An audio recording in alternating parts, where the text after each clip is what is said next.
It's the Are We Woke Yet Stream Live post-inauguration bus and post-stream bus live bus! Starring your boy, Hayden. And of course, as always, we got...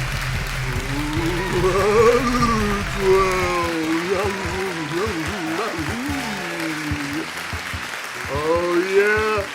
We got a lot going on today. Zuck's calling in. The inauguration happened, and you know we're gonna talk mpreg and all things RuPaul's Drag Race. Let's stream. Oh shit! What's up? Don't worry about this. I freaked out. Fix this. God damn, Max. I freaked out. Every week. No one told me it was getting rated. Bass boosted. Oh shit. Bass boosted. What? There we go. Oh, much better. What'd you fix? I fixed everything. Hey. I know Hayden been taking out the ladies with her. You already know. The days, the dens. Although we can't say that anymore, can we? The executive order has been signed. Yeah, don't worry about the says sound. Two genders. And he says two genders only.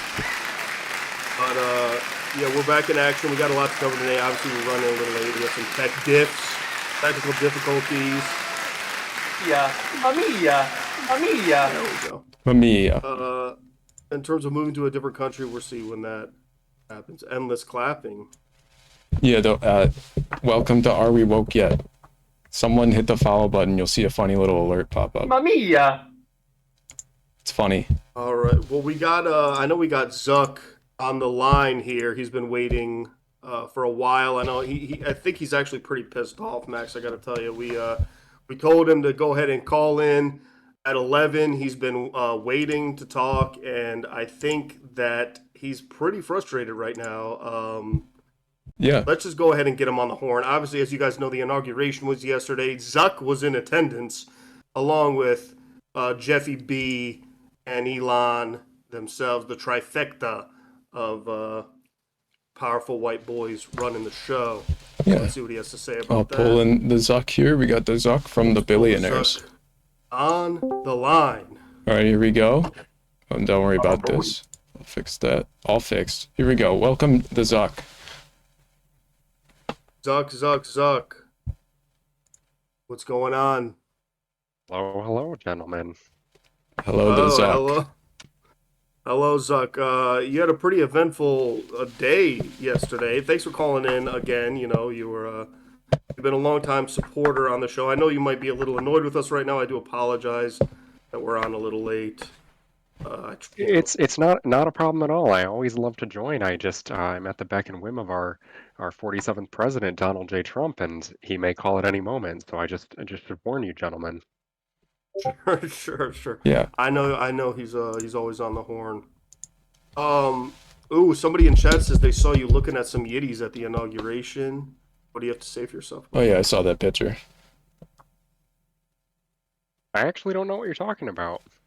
Sure, got it. Okay. Yeah. Well, I will say that Priscilla was looking pretty good yesterday, man. She was looking alright. So, what was the deal? I mean, what was it all like just to be there? Well, look, I think one of the big takeaways from this inauguration is that fashion is back, baby. You saw Melania, you saw Jeff's woman, you saw Priscilla, obviously, you saw myself. Mm-hmm. That's the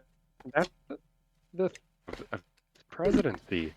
I would say it was a day of joy, a day of celebration, and for me personally, one of the most exciting days of my life. On Earth and in the metaverse.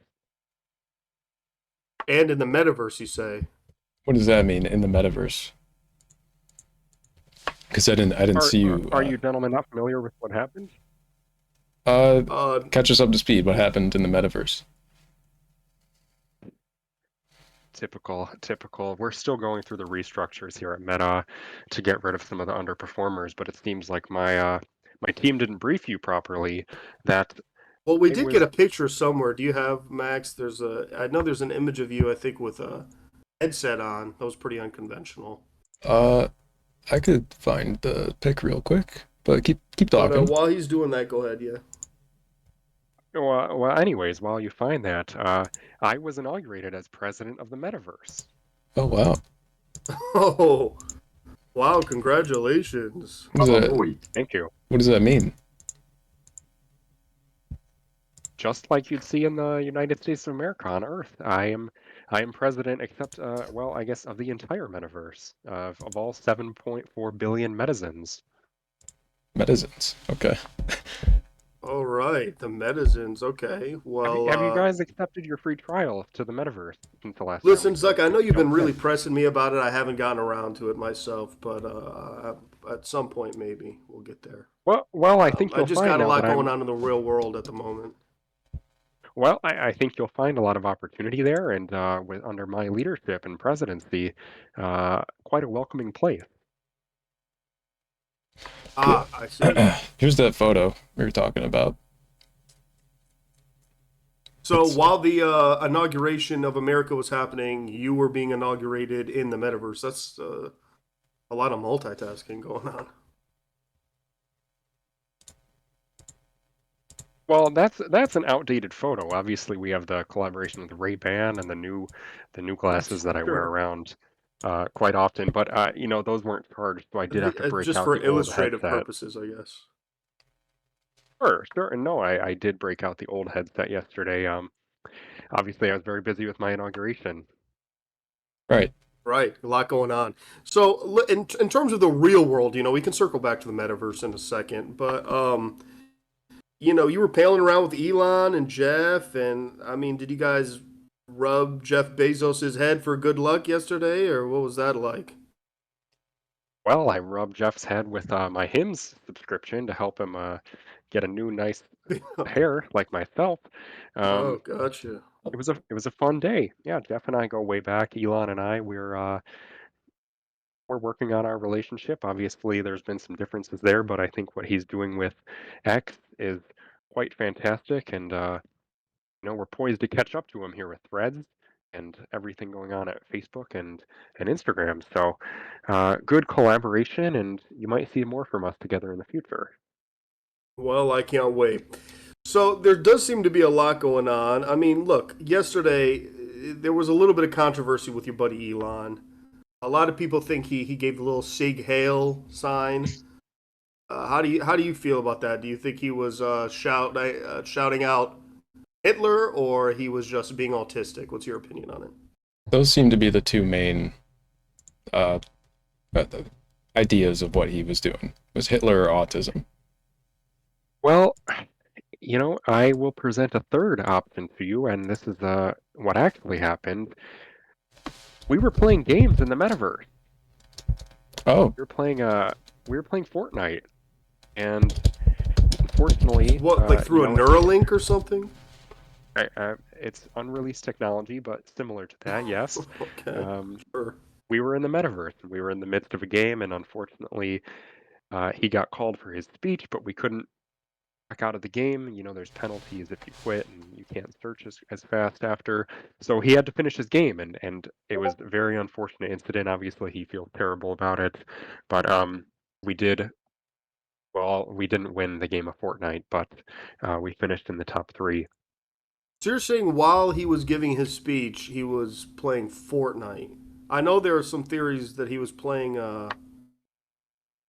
all sorts of things. I think yesterday, but so you're saying that the hand gesture may have been related to the enthusiasm he felt as he was playing Fortnite with your advanced technology. That's correct, and he was just trying to ping an enemy on a hill. I was next to him, oh, so I saw where the enemy was. he was pinging. Okay. I have a little GIF here on our slides in the top there. You can see him pinging in Fortnite. Yeah, I guess that's what There it it is. was. It makes Um, sense. Now I think about it. Well, look, you're bringing up the metaverse. I know that's the thing you're most excited about talking about. I mean, obviously, I got a lot of questions about Trump, but I know you typically divert to Meta talk. So, what sort of changes are going on at Meta? I mean, I know there are a lot of allegations surrounding some of your new policies, but I'll let you kind of talk about your vision for the future of Meta and the changes going on there. Well, I think it's pretty simple, and I've illustrated it in a number of interviews, but I'll reiterate it here if you haven't seen. It's one of free speech. It's one of America first, and transparently, it's end of wokeness. Super Mario in real life. Sure. So expand on that. Well, my personal bathroom at Meta HQ, they removed the tampon dispenser, which was something that I've been Really? pushing for quite a while. Okay. I don't know why that was in mine. Um, and we're pushing out the underperformers. You were Pushing out the underperformers. What do you mean by that? Well, we're replacing them with top quality non H1B workers. non Gosh. H1. Okay. So Sure. immigrants. No, quite the opposite. Are these Non-immigrant. AIs that are attached to Meta? Is that what you're saying? Well, I wasn't supposed to announce this, but we're replacing our workers with workers from the metaverse. They're coming into the real world. Wow. Okay. Wow. Is this attached by any chance? I know today they announced what was that Star Stargate. Quest or something? Project Uh, that that Stargate. that is That's not something us. That totally is different. You got nothing to do with Sam over at OpenAI. That's totally different. no, nope. And I would rather not speak about Sam. Okay. Could you speak to the question I have now that do any of these metaverse workers menstruate at all? And are you going to, Hmm. is this like, are you going to have them in office or is this a work from Good home sort of question. thing? Well, work from home doesn't exist anymore, as you saw with the executive orders enacted in, well, one in the Right. United States and also in the metaverse. So it's 5 days a week in the office, and then obviously, um, as needed beyond that. Um, and no, Max, they do not menstruate. Okay.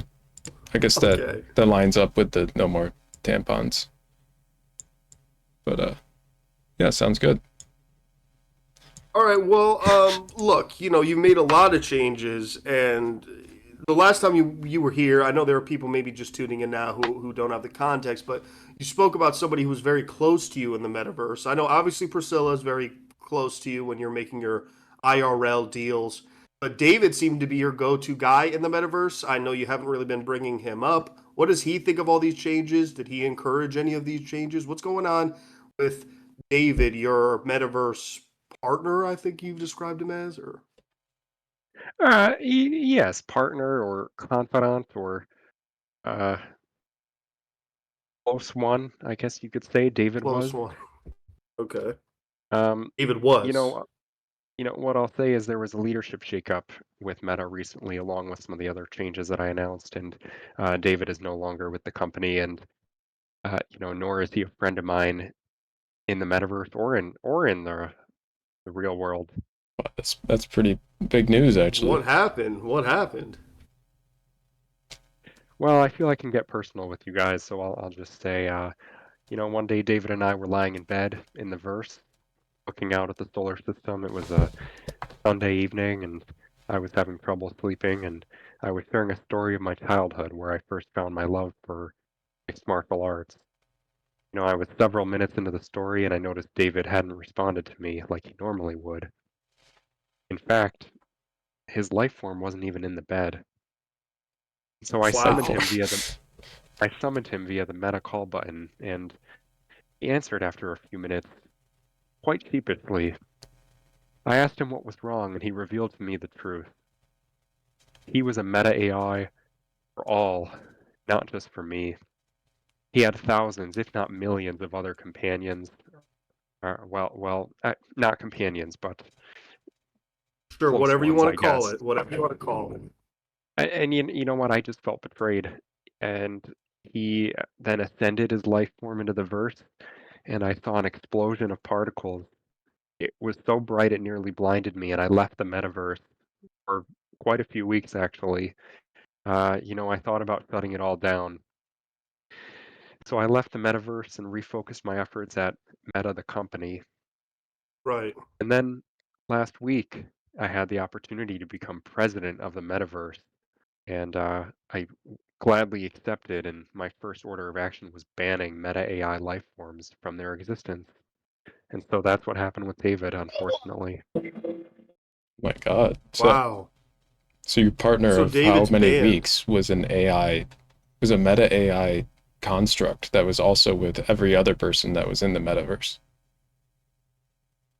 And well, it wasn't weeks, Max. It was many, many years since we launched the metaverse. I met David. He was my first creation.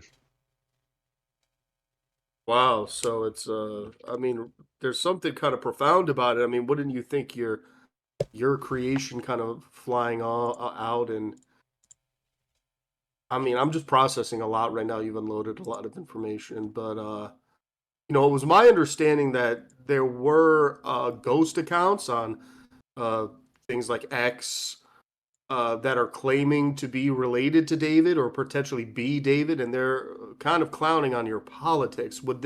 Could this be the David that was your once companion? As far as I know, gentlemen, David's existence from the metaverse in the real world has been exterminated. Well, Wow. Whether Sam Altman brought him back, I don't know, boy. but that's a story for another time. Oh, okay. So some things are coming together. Maybe that's why you're beefing with Sam him. Sam Okay. came into the metaverse at one point, and I discovered he and David were also close. Not. Oh boy, that's rough. Well, okay. You got a lot going on, Zuck. Uh, hopefully, I don't know if you're saying David's gone forever. I would hope he's not. If you felt that was the best action to take, and so be it. But I have my own theories. I'll tell you that. Well, the positive that came from this is that I am now president of the metaverse, and of Right, course. right. Which I'm sure was a very fair election inside the metaverse you created. it was Um, 7.4 billion all voted for me. wow, that's a big win. Well, I also just wanted to ask you, to pull away from that a bit. In the real world, there were some allegations against you yesterday saying that you were pushing conservative media and that it was hard for people to look up any sort of counter news to what you were already sharing in the metaverse or anything that was progressive in any sense. For instance, the hashtag Democrat for some reason had zero All right, what was results that? yesterday. What I was that just word you just explained it. said? With the D, what was that word you just said? Democrat. Not familiar with that one. Okay. All right. See, you do What does this that every mean? time, Zuck. I won't explain it to you, and I'm not going to dumb this down. Um, look, I mean, if Well, if you're not gonna, no, I would say if you saw yourself following President Trump and First Lady Melania and Vice President Vance, yes, I believe every citizen should be following the president and vice president. So that was enacted immediately. But sure, and I you think that's wasn't fair? following the president before this inauguration, though. Did your opinion on this change as soon as the president changed? Well, it's the golden age of America, and I think everyone needs to be on board. Was it not the golden age 2 days ago? That's the question I'm asking, though. I would argue no. All right, Well, I'll okay. tell you, the fact that it's the golden age right now is something that you and Sam certainly agree on. So maybe you guys are a lot more alike than you think, don't you? I, Don't you reckon there's Zuck? I'd rather not get in on that. Well, look, Zuck. I mean, Max, do you have any more questions? Chat, do you have questions? I know we were late getting you in here, and we don't want to keep you too long. Uh, Uh, Chat has anything for you? We'll see. But... there was one question. Ask about what was it? XRP, which is that's a cryptocurrency.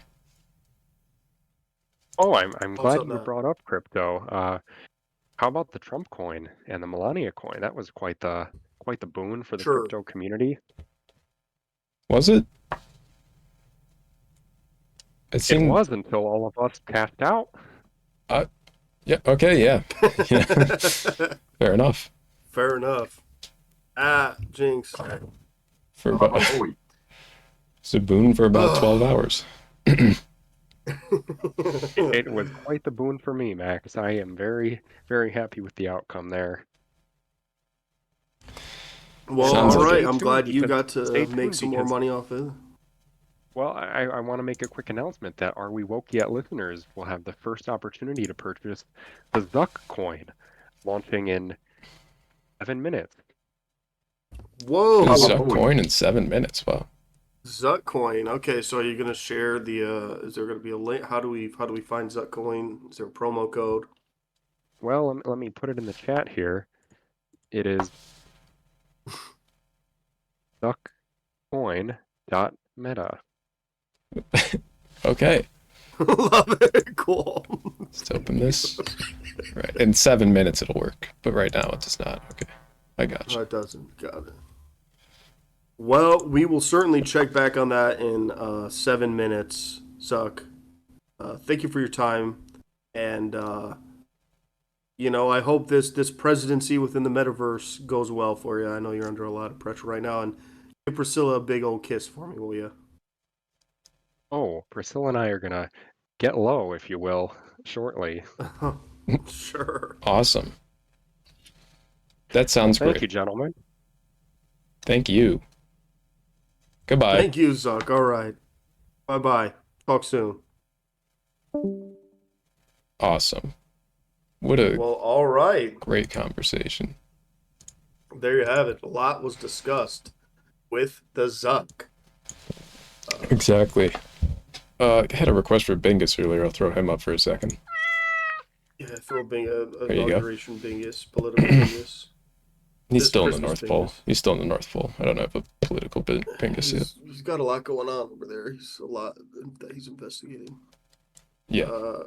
I hope we blow that guy. Whoa, up. Okay. We got some rest in peace, David, and yeah, I mean Yeah. the David information was a lot to process, but Also, thanks for the huge over. raid earlier. That was pretty pogging. Pretty poggers.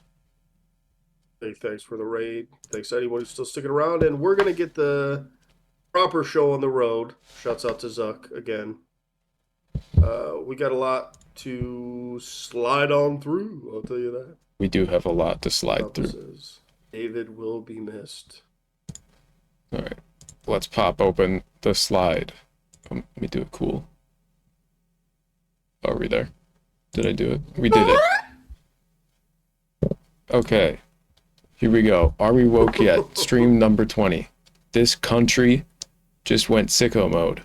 I'm so close. Don't stop. Hashtag BrickLife. Stream 20. Hashtag PeelVarine. That's what this slide Time to says. play the game.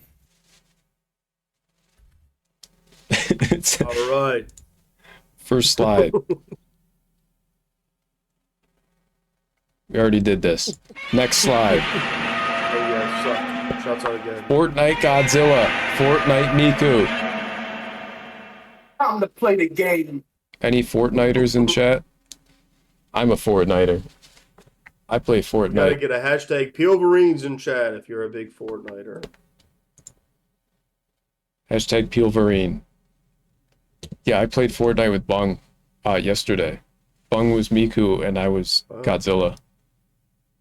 You can You play guys it. hooked up? Yeah, we hooked up. You can be the big Godzilla in Fortnite now, which is pretty cool. And you could put shoes on Godzilla and Gritty. This is pretty big news for the Fortnite That's big community. stuff. Yeah. Can What I do ask you one question though? Yeah.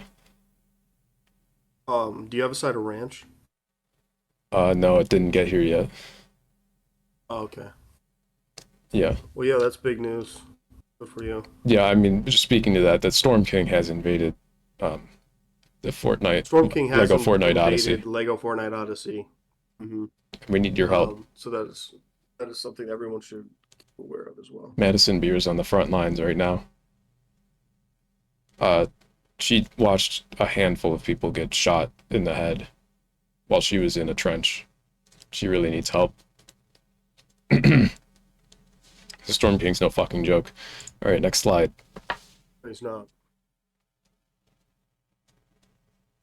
Oh, a real I like these slide. dramatic transitions you got. Oh yeah, this is real stuff. I'll just say it real quick. Rest in peace, David Lynch. He's the OG. He's one of the best to ever do it. Never needed a side of ranch to slay. He was always ready to play. You know what I'm saying? His contemporaries loved him. There will never be another. I'll tell you that. There will never be another David Lynch. One of the greatest. And I'm sure that in the second half of the show, I'll really rant about it. But I'll tell you something. He died. I cried. It's been years since something like that happened. So Sorry to hear about David R.I.P. Lynch. the GOAT. We'll give you 5 booms for that. Boom, 5 boom, booms for David Lynch. boom, boom, boom. Sorry, I had to allow the term cuck. Zuck's a cuck? Thank you. That's an allegation. I'm pretty sure. I got my own theories. Yeah. David Lynch is not a cuck, though. David Lynch is a rock star. To ever do it. You think Zuck's a cuck? My for GOAT. sure. Never watched anything by him. Fake fan. Yeah, definitely. Fake. Now's the time. Get into it.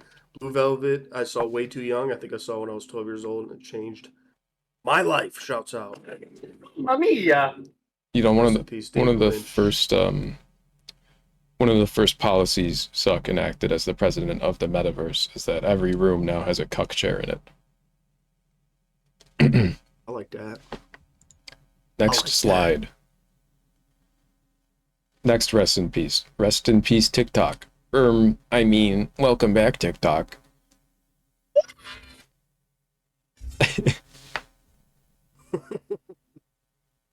Yeah.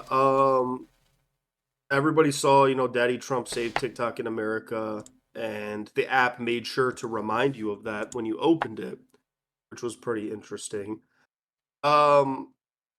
That being said, he actually had very little to do with it. I mean, he wasn't actually president when that happened, so the whole thing was pretty sus. But TikTok did sponsor one of the big parties going on this weekend. I think it was the Crypto Ball that Snoop Dogg DJ'd, betraying many people in his fan base. That's a whole controversy in of itself. You hear about this, Max? I did. Snoop Dogg was in Snoop Fortnite D-O-double-G. last season. Oh, yeah. Well, now he's playing parties for Trump. So that's quite a pipeline there. It's fantastic. Just a few years ago, he was making music videos where he was fake icing him in the head, icing a clown version. And now he is playing DJ sets because I'm sure that money was good and money talks. Am I right? Ka-ching. mia! Mamma mia. Risen God, I'm so thankful for my president. You would be thankful for our president. Based on your ethnicity. Angelica, love that they shoved that in our face. I hate it here. Lol, that's so relatable. Okay. Yeah, I know. TikTok. It is really, I agree. Yeah, But it is. the good news is, so now negotiations are back on to make sure that TikTok stays. And like Mr. Beast, he's pretty confident that he's going to buy this thing. What do we think? Is Mr. Beast going to buy TikTok? I don't know. Baba boy. Ooh, I send him thankful letters every day. I'm making sure I can stay here. We'll see about that. Yeah, we'll see. We'll see pretty soon. We'll see what. He did sign that bill the other day that got rid of birthright too, so that's pretty cool. Allegedly. Yeah, now he's getting sued for it. Yeah, we'll see how that holds up. He does have an extra 60 billion for court fees, so An executive order. Executive order. but we'll get to that. Anyway, yeah, this whole thing's a fucking mess. I'm sick of it. I think TikTok fucking sucks. I think just get off TikTok. It's bullshit. Because no matter who buys it, Mr. Beast, whether Mr. Beast buys it, Trump himself buys it, maybe Barron takes a hold of it, and gets to talk to Theo Vaughn every day, who's clearly obsessed with. Maybe that'll this whole thing is it's definitely transforming into an increasingly conservative app. This whole shit with like Red Note or whatever, it's all a bunch of fucking bullshit. This is some dumb shit. It's always been brain rot. Get your brain rot elsewhere, I say. I think we're cooked with this TikTok shit. I was gonna go make more kids, but now they don't have rights out of the womb. Yeah, you're goddamn right. It's no more woke DEI bullshit. You gotta work for your rights in this country. I'm a boy. You think you just get shit because you're a baby? No, you fucking put your gloves on, get your blue collar on, go to trade school, don't join a union, and work out of a truck. Why blue collar? Because you got soft hands, buddy. Ram hates babies. Nice. Clearly. Next thing. Oh, here we go. We got some good news. Good news. I don't think Mr. Beast is going to buy TikTok, by the way. I don't think he's got enough money. But I mean, he says he's got that offer on the table ready to go. Yeah. It's probably lowballing. Daredevil Born Again. New trailer. Who here likes Daredevil Born Again? Max is Daredevil. Yeah, I am. In that picture. See that picture of me on the corner? That's where I'm Daredevil. Very cool. You guys want me to click the link? 10 pogs in chat if I click the link. Ooh. Everybody Just click it. Yeah. Here we go. Let's watch it. I gotta go. Thank you for finding the time. I will admit, it's not entirely unpleasant seeing you again. A lot of time has passed. By the look of it, you've come up in the world. I could say the same about you. The mayor serves his city. I can see you're not entirely convinced. Can you blame me? I can't shake the feeling that you're gaming the system. Why did you stop being a vigilante?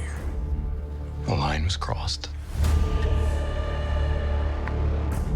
It's hard to come to terms with a violent nature. Hating the power it has over us.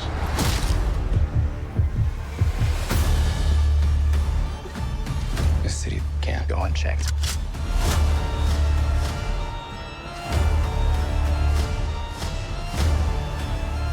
Sometimes peace needs to be broken. And chaos must reign.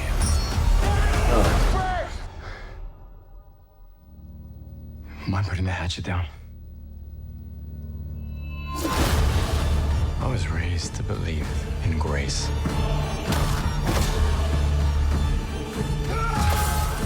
But I was also raised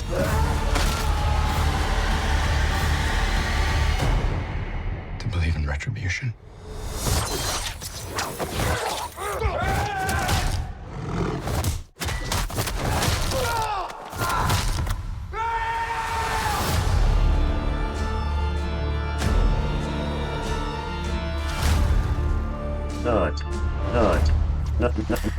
Nut. Exactly. You said it. Yeah. It looks good. No. That's vile. He's a better Merrick than Eric Adams. Kind of. I know that's right. I sludge. Nice. Yeah, that looks real fucking good. Yeah, I'm only somewhat cautiously optimistic about Yeah. the show. I think obviously I loved OG Daredevil. Season 1 was still my favorite season, although season 2, I mean, I really liked The Punisher. I really liked the Punisher show as well. And I guess the people from the Punisher show are who actually took over this new season of Daredevil, so that sounds cool to me. And yeah, we'll see what happens. This trailer seemed to show you a lot of blood, and a lot of punching and a lot of screaming. One thing I'm looking forward to Definitely with this for show is one thing Disney will probably do is not have like 18 episodes that are an hour long. It'll probably cut down a little bit from the Netflix like structure of it. I think that'll be a little bit nicer. Yeah. Why is it that Punisher is in his retired arc whenever they start a new season relating to the Marvel show? Bro always has That's his hair and definitely beard grown out. true. I thought the same thing. And also, if you're thinking about it, I mean, we see the cowl from She-Hulk when it shows like all the cowls, but I mean, in She-Hulk, he was very active enough to be doing Daredevil shit in a whole other fucking place. So I'm not really sure what happened between then and now. Whatever that he's back out of the game again. But I'm sure they'll have some. I keep getting out, but they keep dragging me back in. Yeah, he crossed the She-Hulk line. broke my back. She-Hulk pegged me and she broke my back. Oh god.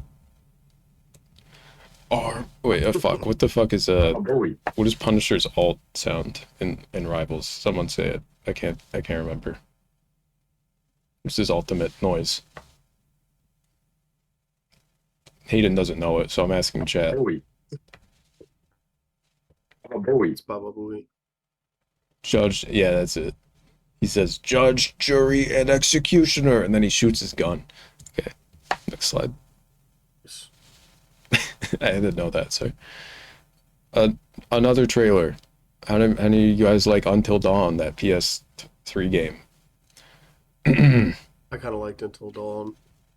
And on that note, I like the director of this.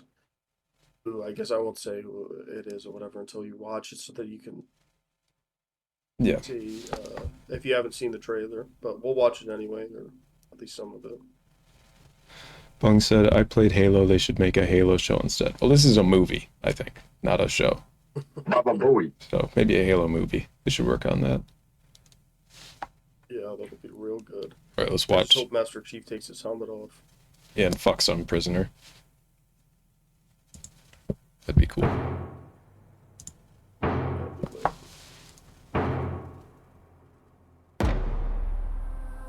I'm looking for my sister.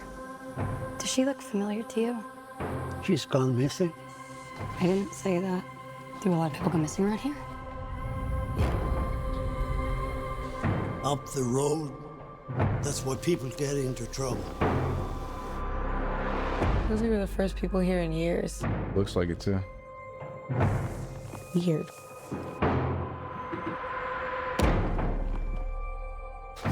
That's my sister's signature. Oh, shit. Guys, check it out. What happened to these people? Where's my car? Where's Megan? Where's my cock?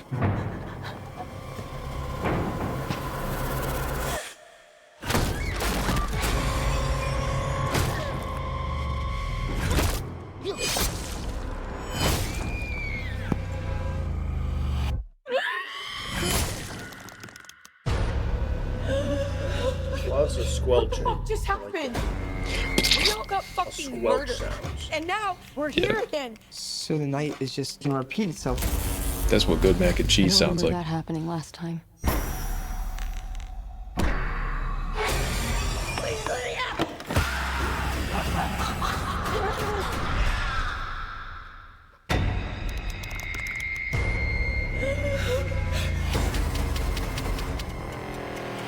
Holy shit. Every night, something new is trying to kill us. What is that? How many more deaths do you have in you? Nobody's made it past 13 nights.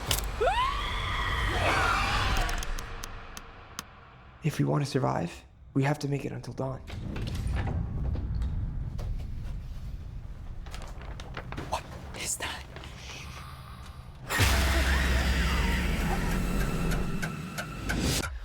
Let's get it now. I'm just gonna grab it. Don't move. Yeah. Oh, what? Is it gone? Yeah, it's gone. What? It's still in my face!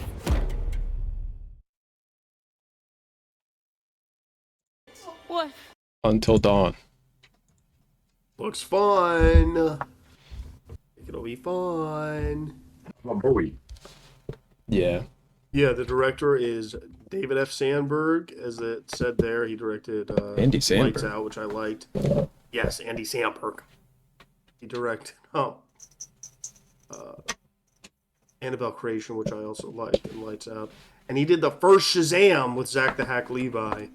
And I maintain that first Shazam was actually a pretty fun movie. It was one of the few little fun DC things in the old. That's another movie where they say the name of the movie in the movie. Very true. Like this one, he said Until Dawn. And in Shazam, he yells Shazam. This is why we're here, folks. Strider, R-rated Halo movie where the most explicit thing that happens is full frontal sex scenes with Arbiter. I like that. Yeah. And, Papa, what about a Club Penguin show? Yikes. What about a Club Penguin show? I think, what about a Club Penguin show where the most explicit thing that happens is full frontal sex scenes with a penguin? With the what about... Wait, we had the Club Penguin show. It was called Penguin. It was like a few months ago. I'm a boy. Mia. It was in the Batman universe. Zoomer, Blair Witch. Rated 8 divided by 10 by audience. 8.8. Stop rubbing your head on the microphone.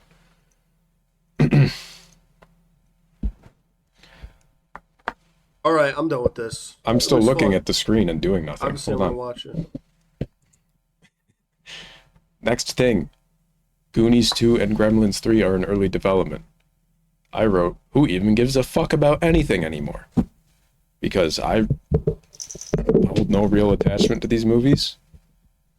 Interesting.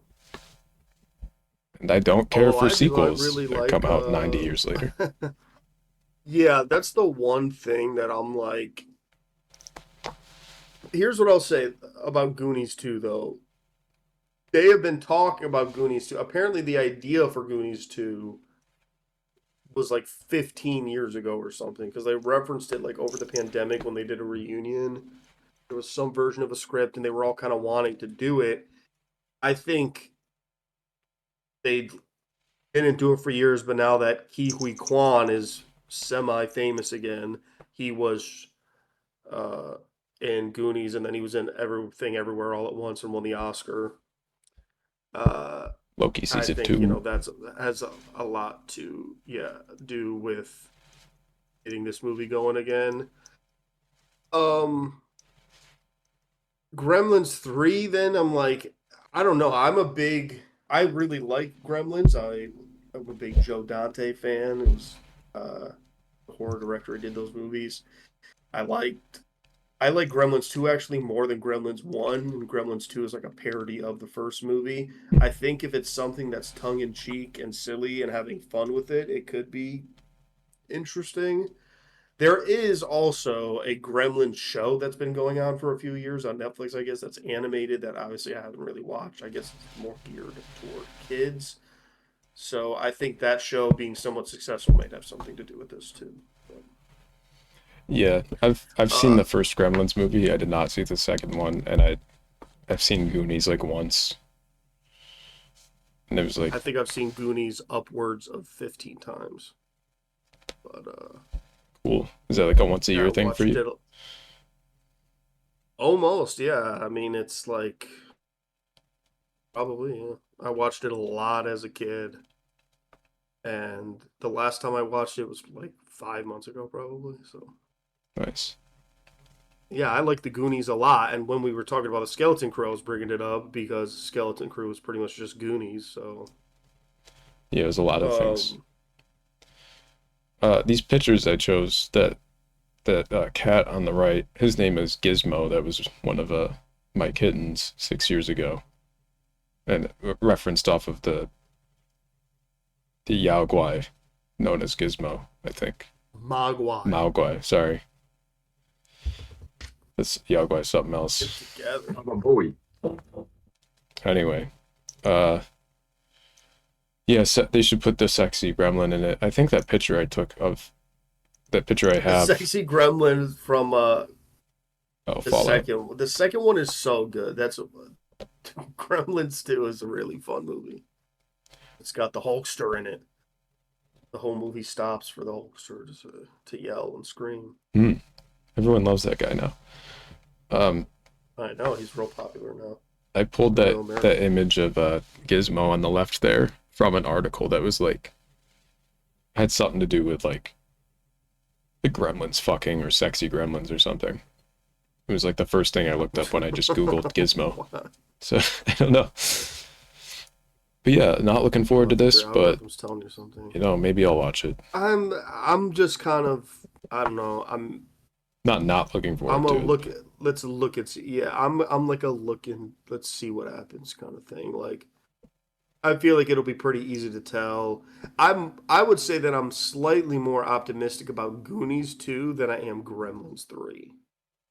Especially considering, like, I highly doubt they're gonna get Gremlins 3. The vibe is already just based on the little bit that was announced and the context of like there being a very just kind of kiddie show that's popular right now on Netflix with Gremlins. Like, I highly doubt Gremlins 3 is gonna have the same director as the first two, and he was a huge part of what makes those movies fun. And I'm getting the vibe of it's going to be like, you know, when they did a Jumanji 2 however many years later with The Rock. You know, I feel like it's going to be some bullshit like that. But right. Goonies 2, we'll see. There could be something cute there. But I want to see a trailer. Got to see footage. I prefer this shit to releasing a reboot 5 years after the original. Yeah, shout out to Moana. The live action version. Yeah. Live action Moana coming soon. You would have taken a Gremlins reboot over Gremlins 3. I don't know. think so too. But this is what I'm saying.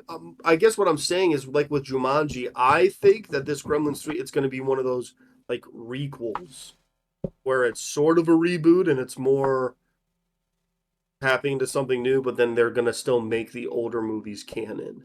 But you don't have to have seen the first two. That's just a theory. But yeah, I think that's what they're going to do with it. I like that better than straight reboots. And it's not going to be called Gremlins 3. It's probably going to be called, like, you know, Gremlins back at it again. You know, whatever. Gremlins after midnight. Yeah. Something. Like how that Jumanji 2 was called Jumanji Welcome to the Jungle. That movie is... vibe-wise, almost nothing like the original Jumanji. Nice. And Gizmo comes back with a child Gizmo who's like Baby Yoda. Isn't Baby Yoda just supposed to be a Mowgli, basically? Isn't that the whole like vibe? Just a cute little thing. Yeah. Yeah. Pretty much. We'll see. We shall see. They should pick up Gizmo. Who's like a baby Gizmo is like the size of a hamster, and throw it at a wall really hard. That'd be good. Thank you, NJ.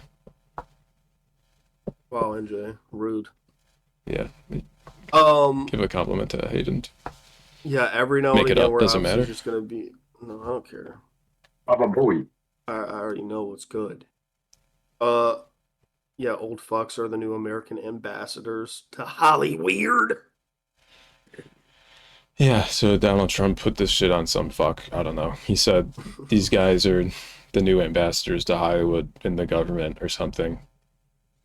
The best shit was like, and you could read the tweet in a second, but I do want to say like the thing that really made me laugh was someone asked Mel Gibson about it. Like the next day, he was like doing like some fucking like Comic-Con or something, and someone asked him about it, and he had no clue what they were talking about. But then he was like, "Oh, sure, I guess, yeah." It was like, I think Donald Trump was just picking conservative performers who he has man crushes on or something. Right. It was just like Mel Gibson was like, "What? Oh, And Bungoy by the way, TTV he says, is Australian. yeah, we got some of those in chat. Dox yourself if you're Australian. 3 guys who hate black guys, says Bungoy. Yeah. Yeah, John, is it Voight? Yeah, John Voight. John Voight, Mel Gibson, and Sylvester Stallone. John Voight was in some of the greatest movies of the 70s and 80s and post like 1990. I can't think of a single good movie he's been in, but Yeah, the known for, the first one is a 1969 movie, right? yeah. Midnight Cowboy, and then Deliverance. And the next one is Anaconda from 97, and then Transformers, which is Well, Anaconda is not really a good movie. It's a fun, stupid movie. Yeah. he renounced Mel Gibson's Australianship quite some time ago. Well, I guess he's an illegal immigrant then. He can't be the ambassador to Hollywood anymore. Let me just read this out. It is my honor to announce John Voight, Mel Gibson, and Sylvester Stallone to be special ambassadors to a great but very troubled place, Hollywood, California. They will serve as special envoys to me for the purpose of bringing Hollywood, which has lost much business over the last 4 years to foreign countries, back bigger, better, and stronger than ever before. These 3 very talented people will be my eyes and ears, and I will get done what they suggest. It will again be like the United States of America itself, the golden age of Hollywood. Yeah, the golden age of Hollywood, where Louis B. Mayer was essaying Judy Garland. That's what we need to get back to, folks. Make America great again. Wasn't Voight the shit dad and Ray Donovan? Yeah, he was. I have mixed feelings on that. Voight is Angelina Jolie's dad, right? Yes. Nice. Correct. Yeah, Sylvester Stallone, known for having a speech impediment and being in Guardians of the Galaxy. I mean, come on, he's Rocky. Come on. Yeah, he's Rocky. He got punched in the head, then he lost, and then he won in a different movie. He's Wambo. Whatever. Fuck these guys. They don't even know what they're doing. Make me the ambassador to Hollywood. Yeah. I'll do a good job. I'll be his eyes and ears. I'll be Donald Trump's eyes and ears to Hollywood. Tell him what needs to get done. Step 1. That's what I want to. Destroy the H in the Hollywood sign, so it says Hollywood. Step 2. Give everyone in Hollywood a skateboard. Step 3. Profit. Next There thing. has to be at least one sex scene in every movie, too. Oh, well. Yeah. In every theatrical release. In every theatrical. Inside Out 3. Pussy. Yeah, Inside Out 3, there's just one sex scene, like sad fucks, envy, or whatever. Anyway. It'd be very sensual, really. The Toxic Avenger remake. I'm excited about this. I don't know. Somebody a few weeks ago mentioned liking Trauma in the chat. The original Toxic Avenger is like pretty iconic. It was this made for very, very, very, very little money in the 80s. Very grotesque, kind of like superhero parody movie that became pretty popular. It's got a satirical superhero thing, but he's very violent. He's the Toxic Avenger, and he'll kill you with his mop. He was a scrawny janitor, and he becomes the Toxic Avenger. There was a remake announced years ago, and it was like through a bigger company. It was directed by a guy who's a pretty good filmmaker, Macon Blair, written by him, and it did pretty well at festivals. Most people seem to really like it, and for some reason, it got no distribution. Peter Dinklage, as you can see here, is the new Toxic Avenger, and we haven't really seen any images of him. I think that idea in general is fun, and this movie's just kind of been sitting around for a couple of years, but I guess it finally got some distribution and will be released unrated. Baba Booey. So I'm hoping it'll be gory and silly and fun. I'm excited about it. That picture of Peter Dinklage I got from the IMDb for the Toxic Avenger. Yeah, there were, but this wouldn't be him in Toxic Avenger mode because Toxic Avenger looks like the thing on the poster. Okay. It would be him pre-toxic, you know. Pre-venging. Baba Booey. Yeah. Pre-venge and post-venge. It's gonna happen. I'm excited about it. Yeah, it's a movie. Oh, yeah. Here we go.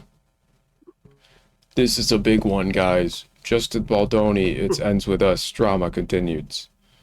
And This is something that Max insisted on including in the slideshow. Why don't you expand on that? I'll expand on that because I insisted on including this in the seizure-inducing slideshow. That's right, Stride. Poor sadness getting railed by fear. Yeah, true. Truing. It Ends With Us was a movie that was doing the rounds at the same time as Deadpool and Wolverine. And It came out, I think it was like 2 weeks after Deadpool and Wolverine, I think. yeah. It was 2 weeks. Justin Baldoni and Blake Lively are leads in it. Or Justin Baldoni's the director. And he was also the other lead. And the other guy who's in this picture was like the third lead of the movie, but they did no press together. And then for some reason, Ryan Reynolds and Hugh Jackman did a bunch of press. Yeah, Ryan Reynolds is there because he's married to Blake Lively.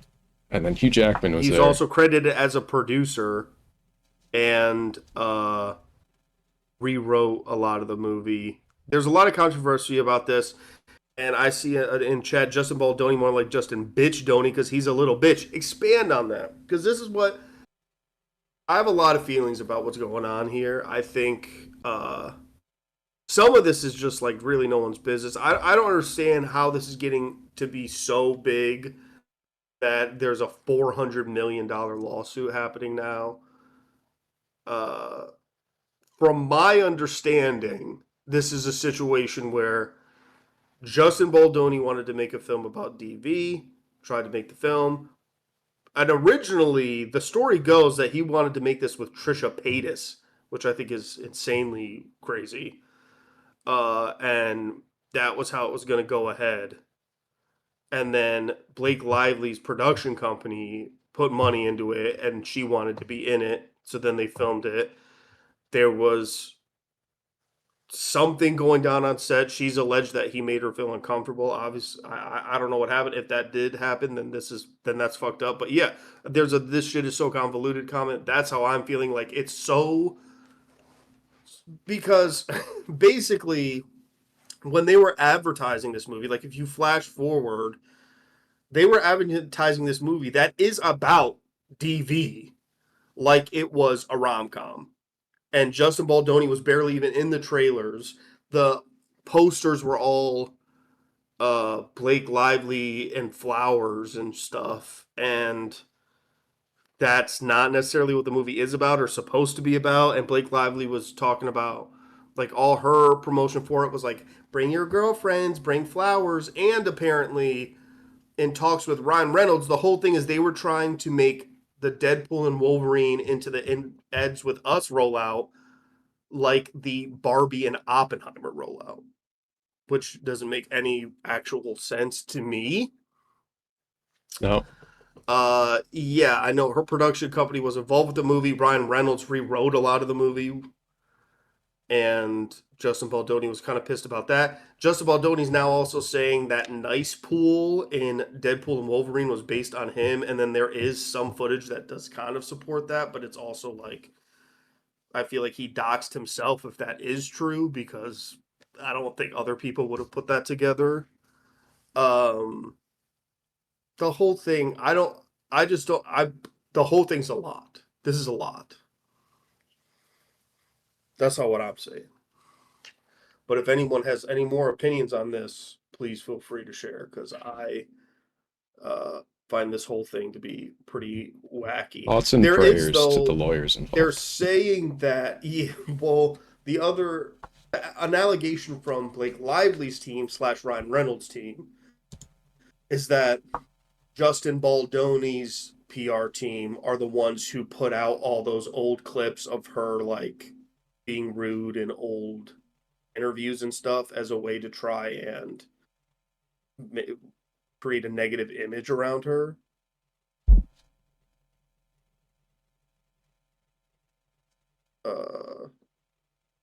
He came in and are sticky, especially Hollywood man, so I believe he hired PR company because she told him to fuck off for being weird and alleged sex pest. Sure. This character is based on me, so I'm suing you. What basis do you have that it is? He's pretending to be me.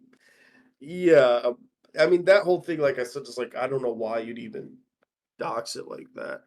Yeah, look, I would like to believe that his intentions were in the right place because he swear, and when you get into like his previous posts about it, the things he was saying about this film prior to its release was that he was passionate about trying to tell an authentic story about DV. His alternative poster for the film too also gave a much different vibe of the movie than what uh, Blake Lively's marketing team were putting out there. I don't know. I mean, was he he might have been a creep. I mean, and I get the inclination to like not to feel that that's just a natural thing that happens in Hollywood, but I just feel this is a weird one to me. This whole thing is weird. It all seems weird.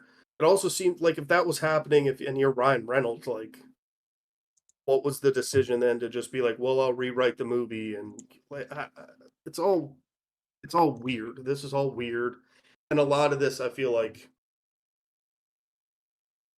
is just not really anyone's business. They should have locked this deal down behind closed doors. This shit's everywhere, and the fact that Deadpool and Wolverine is related to this movie it's all just a lot weird.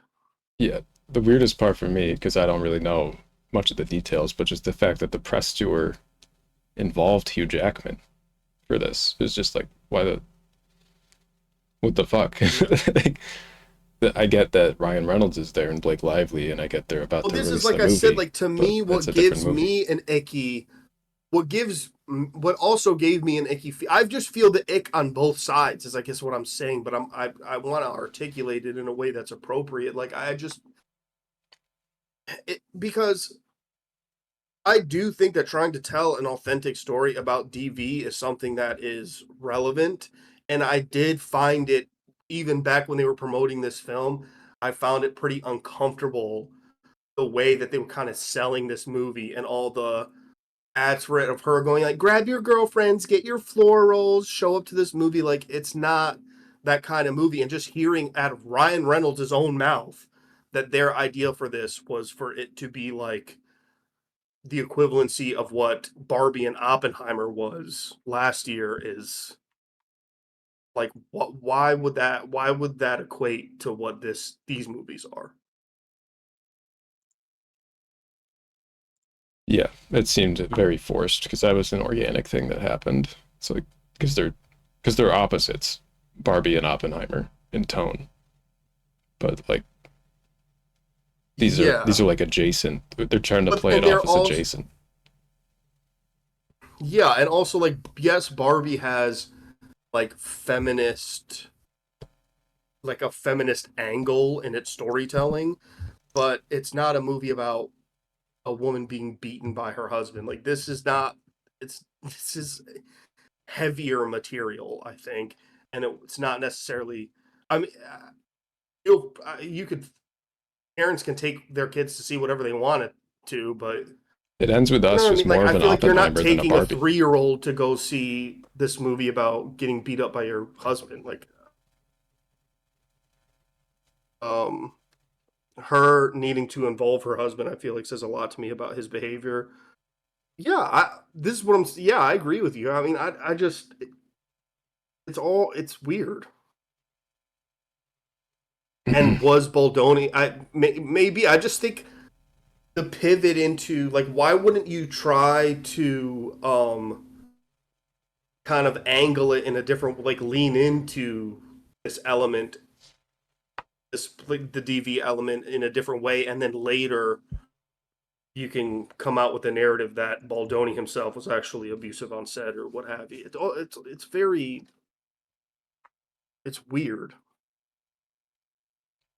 People yapping every time movies come out and want to be their smart homie. Yeah. The feel like the concept of the film sucks overall because the implication of the responsibility of being beaten also falls on the wife sucks hard and offsets the blame. Yes, I think there are also fundamental problems with the source material of this book, but I feel like at this point that's like a whole. I mean, the source material of this movie, which is a book, and I feel like that's a whole conversation in and of itself. But I will say I've not the main male I've not character even had a seen It bad Ends With Us. upbringing. That's why he beats women.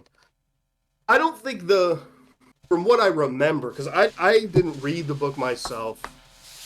I had friends who did, and my mom did. And from what I heard, is like the book at least doesn't excuse his behavior, just kind of informs it. But then the book is still weird with the way it all ends, so I don't want to.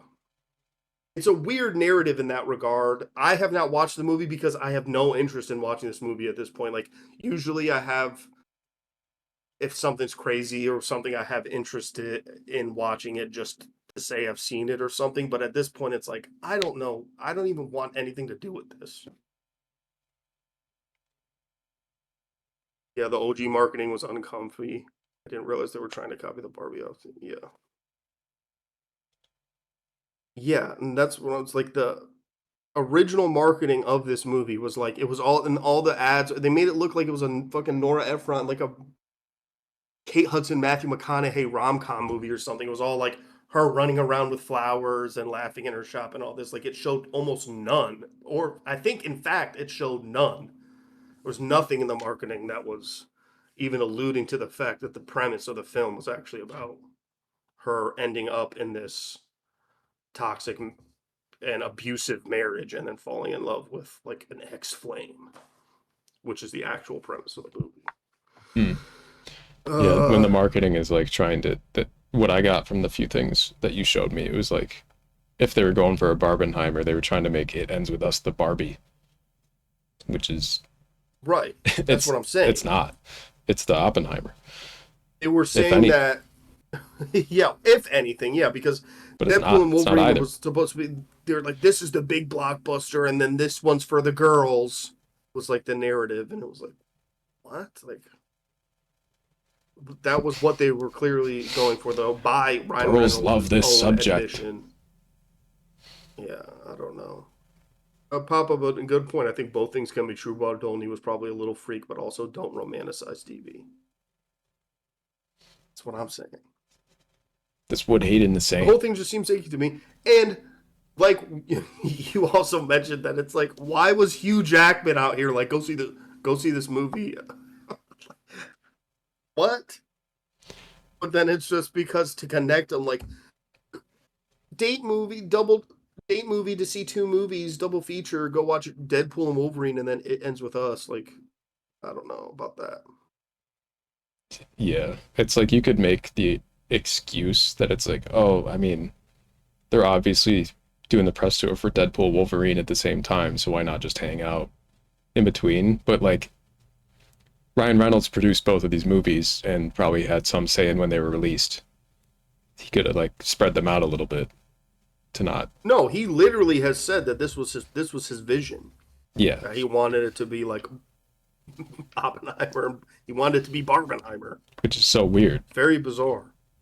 And Blake Lively said that too. I'm pretty sure. It's like the overlap between the people that would watch these movies is so nothing. It's like the Deadpool and Wolverine obviously has a massive audience, and then It's End With Us is like book girlies and people that like Blake Lively. Yeah.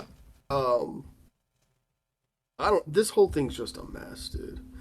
The Hugh just vibing, man. I mean, look, I feel you. Also, there's that shit that came out about when he was cheating on his wife during the Music Man. I guess he was crashing with Ryan Reynolds and or at their New York apartment, and he knew about it or something. I don't know. All this drama that I don't even need to know. I don't know why I know this. Is it okay to say I don't like any of them? Yeah, I don't give a fuck. Well, I'm directly related to Ryan Reynolds, so Yeah. I'm like 7 steps removed, but I don't know for sure what our connection is, but but yeah, you can say that. Yeah, yeah, this is all just. I wonder, is there, if you can try and find it real quick, it is kind of amusing if you can find, there's like a scene that was cut, like not even in the movie, that the lawyer for Justin Baldoni is using in the lawsuit to talk about how Nice Pool was based on Justin Baldoni and how it was Ryan making fun of Justin Baldoni. Which I also think, look, like the Nice Pool character is like annoying, but he doesn't seem evil. Like, why even? I mean, I guess then his point wasn't that, there's the shooting him and all that, but I don't know. There's a Looper video. I don't know. No, we'll try this. Blake Lively and Justin Baldoni took their fight from the court of public opinion to actual court, and now it appears to the Marvel Multiverse, LFG. While Lively's husband Ryan Reynolds has seemed to mostly just take the role of quietly supportive husband throughout the open conflict, a few observers, including Baldoni's attorney, have gone back to find what they see as shots at Baldoni in Deadpool and Wolverine. That mega successful Marvel flick, which Reynolds starred in and co-wrote, came out back in July 2024, well before much of the bad blood over Baldoni and Lively's movie It Ends With Us, which was released the following month, came to light. Specifically, the issue is with the character Nice Pool, an alternate universe Deadpool who Reynolds himself plays. One X account noted that the character, quote, sports a hippie-style man bun and long hair, similar to Justin Baldoni's signature look. That account also singles out a particular line of dialogue about another alternate Deadpool, Lady Pool, who is voiced by Lively. She just had a baby too, and can't even tell. I don't think you're supposed to say that. That's okay. I identify as a feminist. Lively's initial complaint against Baldoni alleged that he fat-shamed her after she gave birth, but also called her sexy and made inappropriate remarks about her body. The X account that pointed out the similarity also noted that Baldoni has a public persona as a feminist and activist. Baldoni's attorney, Brian Friedman, went on Megyn Kelly's SiriusXM show on January 7, 2025. He said he would sue Lively and Reynolds into oblivion, then made clear that he believes the character was a pointed take on Baldoni. That if your wife is sexually harassed, you don't make fun of Justin Baldoni. Another line from the film that some are taking as a shot at Lively's It Ends With Us co-star and director is this one from the Deadpool and Wolverine gag reel. My calling is to one day host a podcast that monetizes the women's movement. Baldoni does indeed co-host a podcast called Man Enough. Its description on its website reads in part, "The Man Enough podcast explores what it means to be a man today and how rigid gender roles have affected all people." Users on X have also made note that, spoiler alert, Nice Pool dies in Deadpool and Wolverine when Deadpool uses him as a human shield. Lady Pool is shown shooting him multiple times in a scene set with a flower shop in the background, which is also a key setting in It Ends With Us. So, how exactly did we get here? Lively filed the aforementioned complaint with the California Civil Rights Department about Baldoni's company, Wayfarer Studio, in December 2024. Not only did she allege harassment and an unsafe work environment, she also presented text messages she claimed were evidence of a public smear campaign against her. She followed that up a week later with a lawsuit in federal court in New York. After the New York Times published a detailed report about Lively's allegations, Baldoni sued the newspaper for $250 million, alleging that their story was based on Lively's, quote, self-serving narrative. Yeah, I think we get the Variety gist reported. here. Clearly based on... Yeah. Yeah. What a fucking mess, dude. It's all. I mean, yeah, it's awful. I'm definitely not a fan of Baldoni. I also just find the whole thing. I don't think that negates the cringe of the initial marketing push of It Ends With Us. But Even if that is supposed to be Justin Baldoni, I think the argument would be like, would the average person pick up on this? And then would they... Right. 'Cause this is my point, is like, first of all, I don't think the average person would even get it. That's lawyers now drawing the parallels where you're like, oh, okay, I guess I see it now. And then second of all, it's like, it's not like it makes him seem like a vicious, evil person. They're just making fun of him like he's a cringe douchebag. Yeah. Like, I don't think it's that even bad of a hit piece, I guess is what I'm saying. Like, they're definitely making fun of his ass, but... It's something It's not South like Park you're- has been doing for 25 years. Yeah, exactly. It's pretty softball, I think, or clowning somebody. All things considered. Especially if everything that Blake has alleged is true, or what her lawyers have alleged, then it's not, I mean, they went easy on him, you know? Yeah. So whatever, man. This is just a mess. It's cringe. Yeah. Hello, Velvet Prince. Welcome. Welcome We to done. this Anybody else evening. have anything to say about this, chat? I mean, I don't know. I feel like we've had a good little talk about this. I mean, Shouldn't call it X unless you call it It's the all everything app. perspective. That's true. it's valid. Whenever a male says he's a feminist, it's an immediate red flag. Unless it's me. Yeah, unless it's me. I identify as a feminist. Don't.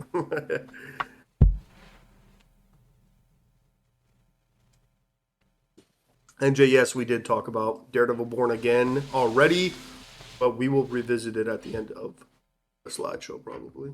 Yeah, we Recap watched the trailer. everything, and we'll talk about anything anybody missed and wants to talk about.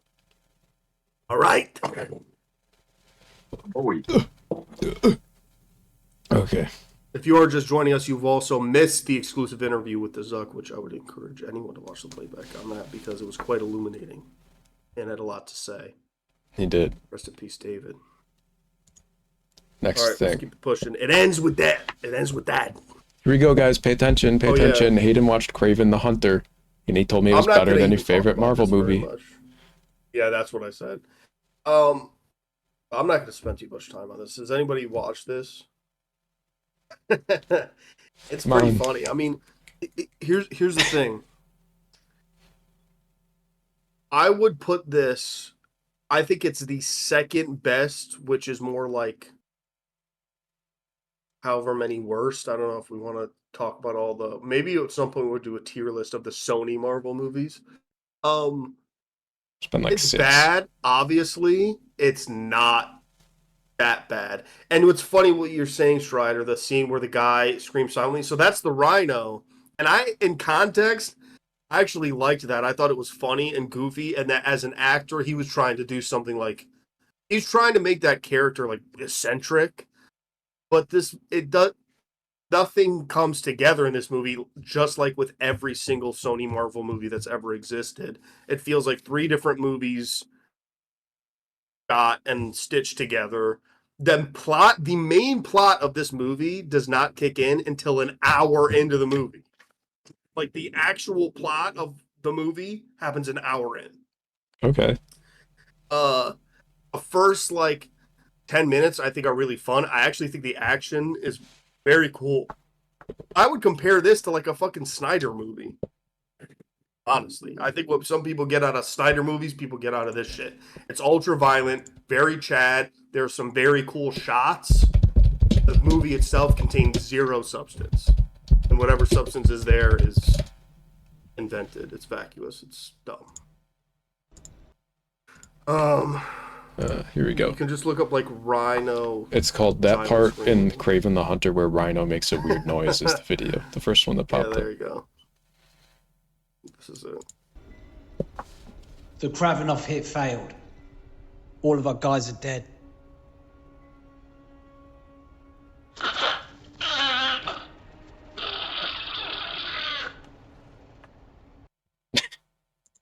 Okay. I liked that. That's I at was least into like it. I thought it was acting. Or something. Yeah, he's trying to do something. It's out of context, and I've said this a lot. It's fucking, you freaking I'm a boy. you internet weirdos like to get fucking revved up about scenes out of context when you haven't watched a movie, like is what's happening with several movies at the moment. But I'll digress from that because that scene is actually very goofy. But it's fun. I don't know. It's stupid. I thought that element of it, the guy going was like, he's doing something. He's acting, and he's a good actor. He's been in objectively great films, so he was trying to do something. The only reason it doesn't work though is because the whole movie's a Sony shit show chop shop. Like, it's so obvious that this movie was reshot 3 times. Shit was made up on the day. The director of this movie, and Velvet's in here. Velvet, you've seen A Most Violent Year, right? This is the same director who made that, which is a fucking great gangster movie. And this is what I'm saying too about then, like, the shots and stuff are really cool. The action's really violent and kind of fun, but it wears thin. It's like, I would say that this movie is actually a fun watch, especially with friends, but by like an hour and a half into it, you're just ready. It's too much. It's like, I mean, I think even a great action movie should be like a tight 90 minutes. Personally, that's how I feel. So when you got this movie that's not good in terms of actual substance, it starts to get like, oh my God, it's tough to get through. So it's over. Yeah, that movie was underrated though. Shouts out A Most Violent Year. And this is what I'm saying. This feels like this director came in, shot a movie that was halfway decent. You can see the pieces of a decent movie in this when you're watching it.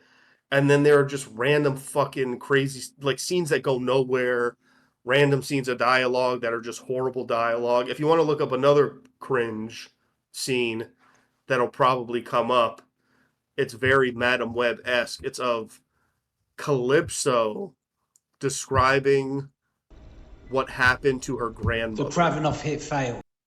Because I can't remember exactly what she says. Okay. Before I do that, if I was just thinking, if this scene was in Madam Web, this Rhino scene, Rhino wouldn't do that. He would just be like, I guess I'll have to deal with it myself. No, it would be dubbed. If it was in Madam Web, you'd see his mouth open and he'd be doing that, but it'd be dubbed with I have to deal with this. Seems like that didn't go to plan. Next shot is just the main character walking in a subway, and then the Rhino's just power walking towards him. People are like, what the fuck is that? Anyway. His lips don't move. I must kill Craven. I do not like him. Calypso scene? Is that what it is? Yeah, she says something about her grandmother. You gotta look at grandmother. It's gotta come up at least as a short.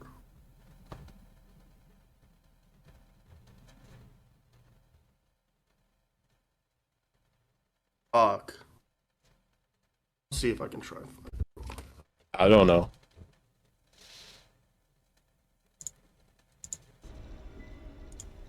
The Kravinoff hit failed. But all of our guys. It's like she said something. I'll see if I can just find what the quote is. Oh yeah, okay, this is the quote right here. It's Craven asks, "Whatever happened to your grandmother?" And then Calypso says, "My grandmother died on that trip, and I never saw her again." Did she say what trip? Break down that dialogue. My grandmother died on that trip, and I never saw her again. Okay. Like, well, one would assume. Yeah. One would assume. My grandmother died on that trip, and then she missed Thanksgiving. Yeah, like, it's full of weird shit like that, where you're like, there's literally no fucking way that an actual screenwriter wrote that line. There's no way. And this is the thing with these Sony movies. Like, there was an article that came out this week and it's Josh Gad, who's pretty cringe, the fucking dude who was Olaf or whatever.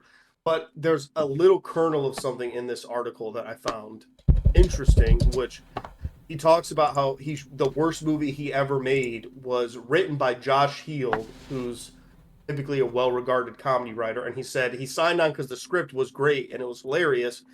It's the worst movie he ever made because the studio got super involved, the producers had a ton of notes, and every single day they would call and describe scenes that they wanted them to film and say lines of dialogue, and they would send them like new pieces of new scenes, like, oh, you got to film this today, my son thinks it's funny, or whatever. Oh my God. What? And then shoot this.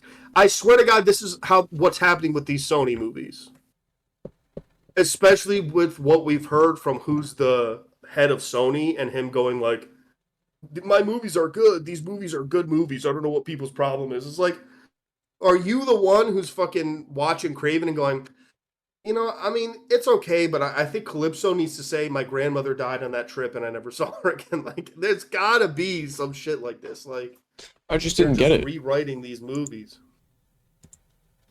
Yeah. But yeah, it's kind of worth, if you got a big group of people watching it, it's kind of worth a watch. Otherwise, don't watch it. If you really, really love action movies, the action's, I think it's the best part of the movie, and I think it's like most of it's pretty entertaining and actually decently choreographed as well. So, all right. There's that. I was entertained through most of it. It wore pretty thin. The ending was dumb. But there you go, Craven. I'd give it 1.5. You give 1.5 out of Maybe 5. 2. Okay. All right. Yeah. Next thing. Sean Levy is allegedly making a Star Wars movie, and Ryan Gosling is in talks to maybe be the lead or just in it. I wrote his name wrong in the subtext there, but known for directing Deadpool and Wolverine. This is a bummer. Night at the Museum. This is a bummer. Adam Project, Cheaper by the Motherfucking Dozen, and more mid stuff. And Ryan Gosling is known for like 100 movies. So I don't like when they just announce shit like this about these Star Wars movies where it's like, yeah, this guy that might be making a movie might be casting Ryan Gosling. It might have Rey in it. Well, here's the thing. Sean Levy is signed with Lucasfilm. He did say toward the end of, because basically, you know, there's the Kevin Feige produced Star Wars movie that's apparently happening. Isn't it the Mando one? These are. That's not Kevin. Kevin Feige isn't doing Mando. He's not Jon with Favreau and all that. But... Oh, okay. That makes sense. Sorry, I got them confused. But yeah, so Kevin Feige is apparently doing a new Star Wars. Has been for years. They said he's producing one Star Wars. Then Sean Levy said on the Deadpool and Wolverine tour, yeah, I'm directing it. So then now, flash forward, it's Sean Levy's going to make this Star Wars movie, and they're saying Ryan Gosling is in negotiations for it. It's not the Rey movie, though. It's its own movie. I don't know what the hell's going on with this. Ryan Gosling, my favorite Ryan. They need to just film these movies and release a trailer someday that officially confirms when someone is working on something rather than announcing it 5 years in advance and then canceling it. Because it's giving the same vibe as we're announcing this to see if people will be interested in working on it. Yeah. And then Sludge says, I've only ever liked Gosling in one movie, Remember the Titans. I don't get the hype for him otherwise. Damn. What, you've never seen Drive? Come on now. I'm a boy. You saw that Fall Guy? I get people thinking he's a little overhyped, but I do think he is actually a good actor. He's been in some good movies. He's a fun flicks. He's a fun guy, at least. Um. Yeah, I'm sick of that shit, though. Where they announce stuff when it's just like, they haven't done anything with it.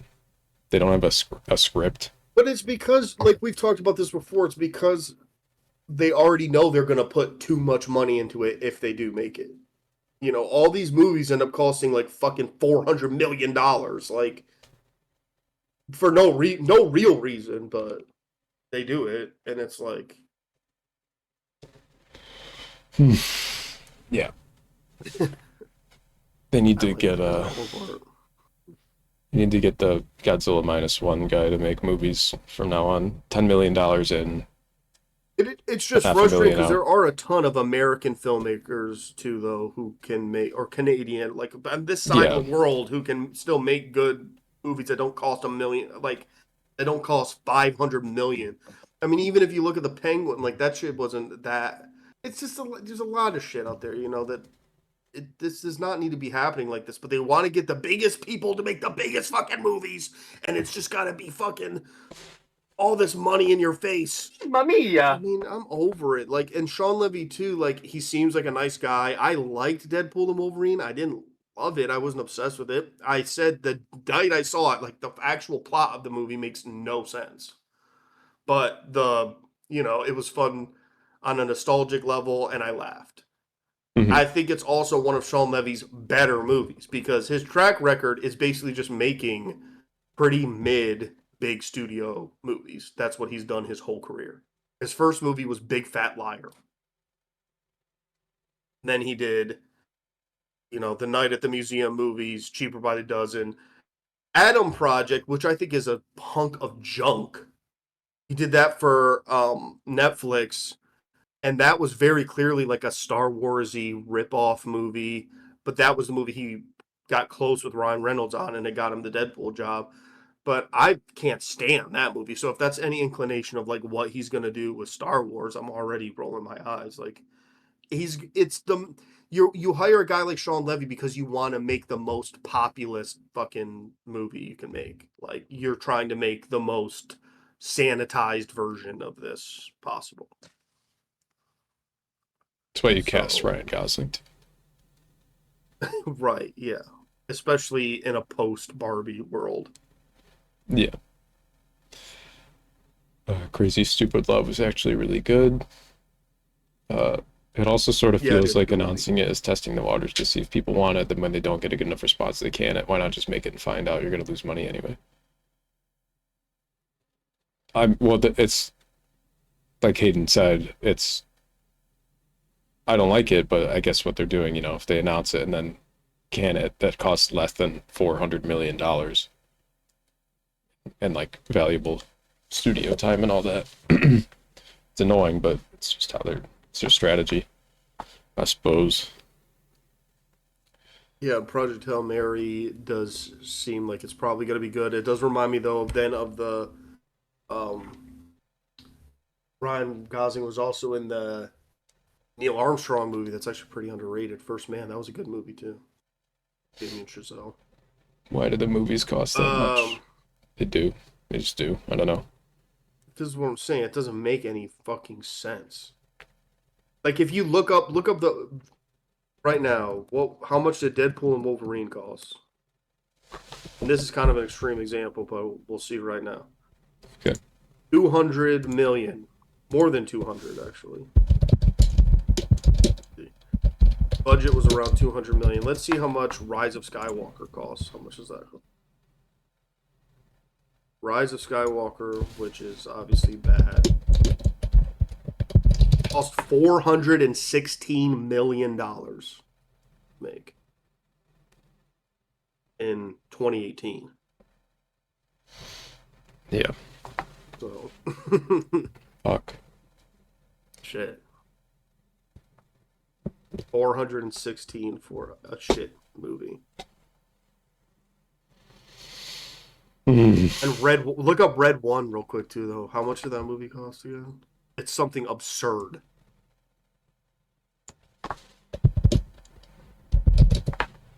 It's because all these studios, especially Disney, because $250 for Red 1 cost that, dude. That's so fucked. Baba Booey. Yeah, a $250 million flop.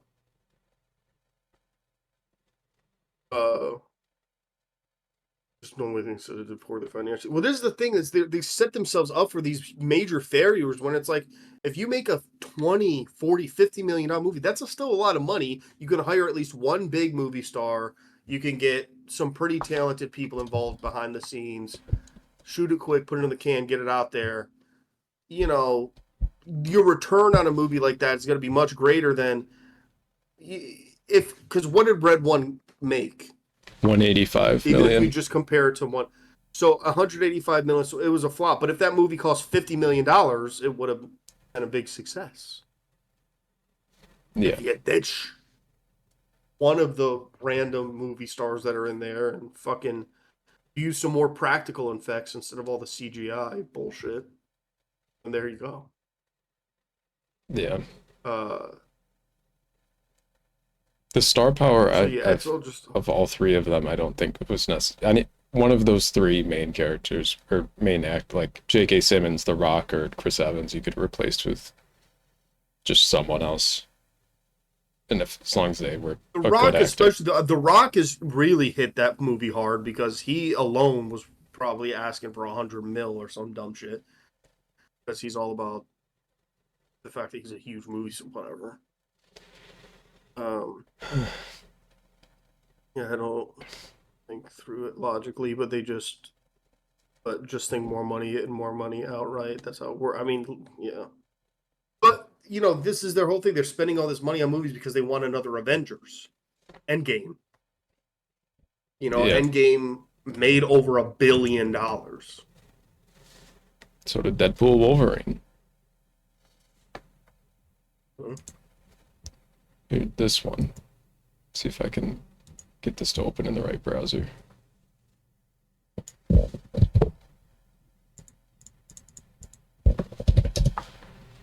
I'm about to walk into this theater to see what could be the biggest flop of the year. Yeah, I Francis Ford agree, Coppola's 240 probably just Megalopolis. for The Rock. 9-minute. There you There was a video I watched on it that went into this. That's why I was yelling.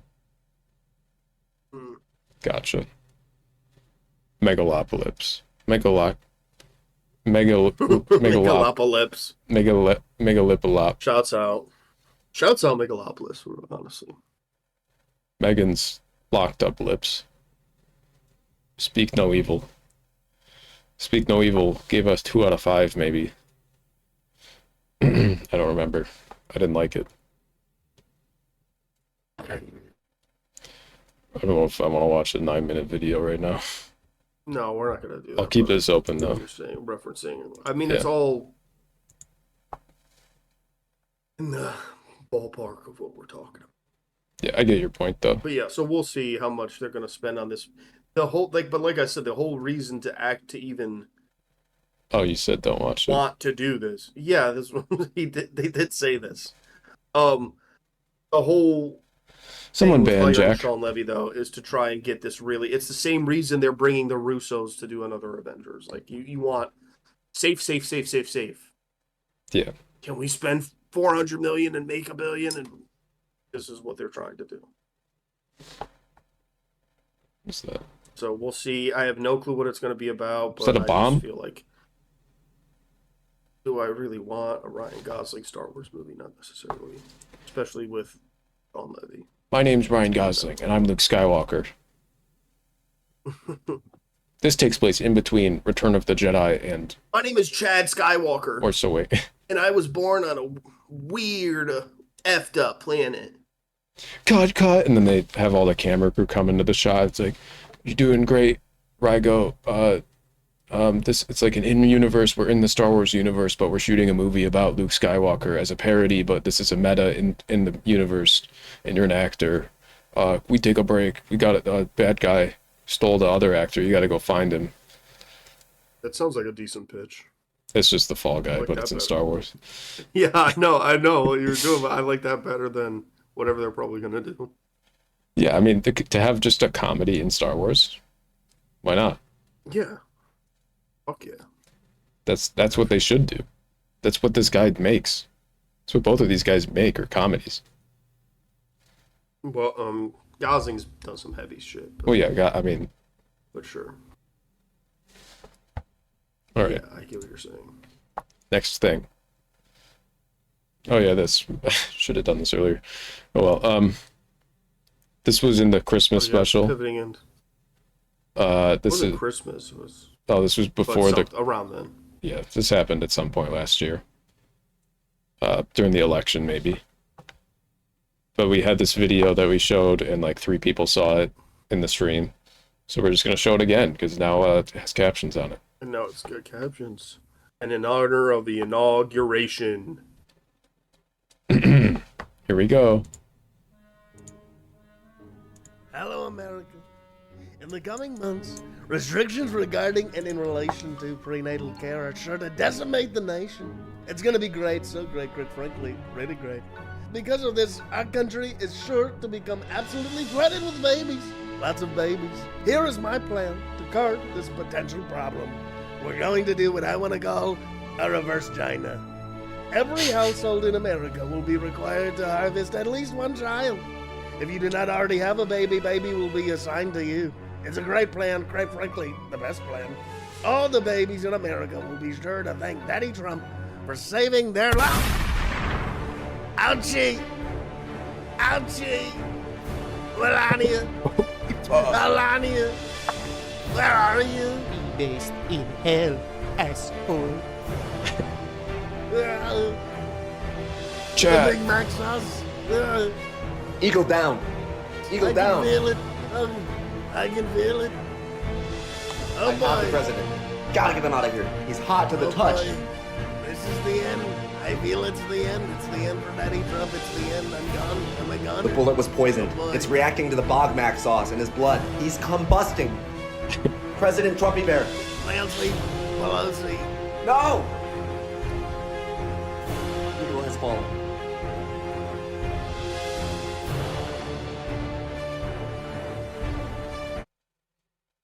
Fuck. Pretty fascinating stuff. Pretty harrowing stuff. Well, rest in peace, Trumpy Bear. I don't know. We'll see if he's resurrected somehow. Inaugurate these nuts. Will do. Lamau, Max, you look older and hotter and more capable in this clip. It's true. Did you see? That's aggressive. Did y'all see that everyone is female now? In the U.S., everyone's female. Damn Yeah, bum. pretty much. We'll talk about that in a second, I think, actually. Use the temporal viewing machine to witness alternate events in another timeline. That was a roller coaster, which was emotional. Bung, that's fucked up. No, Bung's right. It's fine. No, it's different. We don't have to get into this now, okay? But you know what, Max? You're worthy. You were valuable. Thank you. I was baiting You're that. somebody special. You're somebody special, man. And I'm younger. Mamma I'm a boy. And your dick is really huge. So, good. Only sometimes. All right, let's get... Only when I stretch it. Right. Next thing. Funny you should mention the gender. Uh-oh! Here Here we go! Do you guys like genders? The sound is not coming. I don't know what sound that's supposed to be. What is it? It's going through. It's not. Do you got their noise suppression on in Discord again? Oh, maybe. I don't know. Everything else is coming through. I don't know. Not really. Oh my god. You know what? And then you say this now. This is what I rescind everything that I've just fucking said, Max. I take it all back. Now I'm pissed. See, then you go and you piss me off. Better to be pissed off than to be pissed on. Max, you're like, okay, I guess Hayden is cooler though. Sorry. That's what I'm saying. I actually disagree with the sentiment that it's better to be pissed off than to be pissed on. I'd rather just be pissed on and be like happy than be pissed off in general. Because that's like an emotional state that'll affect your whole life. But being pissed on is a very temporary thing you can just kind of clean. Wow. That's my hot take. You write down the timestamp, I'll make a clip of that later. Did you watch any of the inauguration as it was happening, Max? Not much. I caught a little bit. I caught some of it live. I try to make sure the fake news doesn't show me things that aren't biased. But you know, it was it was a lot. So, um, yeah, tough times, dark times ahead. The inauguration yesterday, the United States, an executive order has been signed, and there are only two genders. Freak shows, get over it. There's two, and that's it. Papa's Mexican and you're born here, get the hell out of here.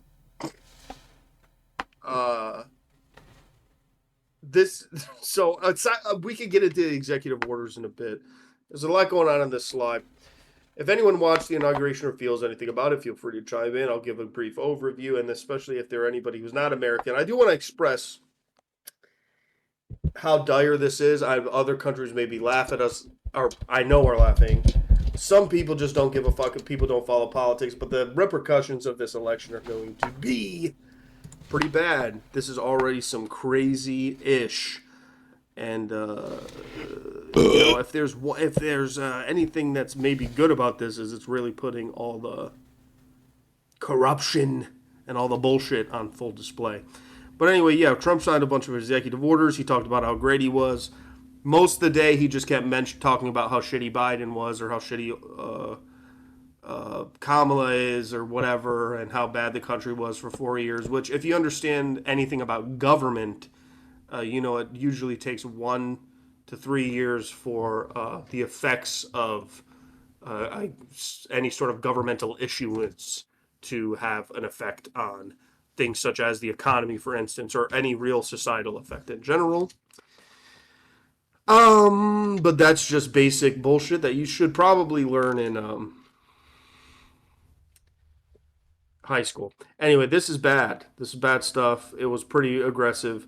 The blatant lies on display. Shouts out to the ABC News cameraman when Trump said inside of the Capital One Arena, where they had to do the inaugural parade because they couldn't do it outside because it was snowing, I guess, was why. Trump goes, "This place is packed. There's not a single empty seat in the house." And the cameraman immediately panned to like several empty seats, which was pretty good. He admitted that there was a competition going on between that he put on his children of who could get the most applause. Barron Trump, his youngest son, got him. Barron was straight up looking like Nosferatu. He's going to NYU, clearly getting his life ruined by a goth girl or something. Trump said many, many, many times, was shouting out Barron, who is 18, for encouraging him to go on all these podcasts that included Theo Vaughn.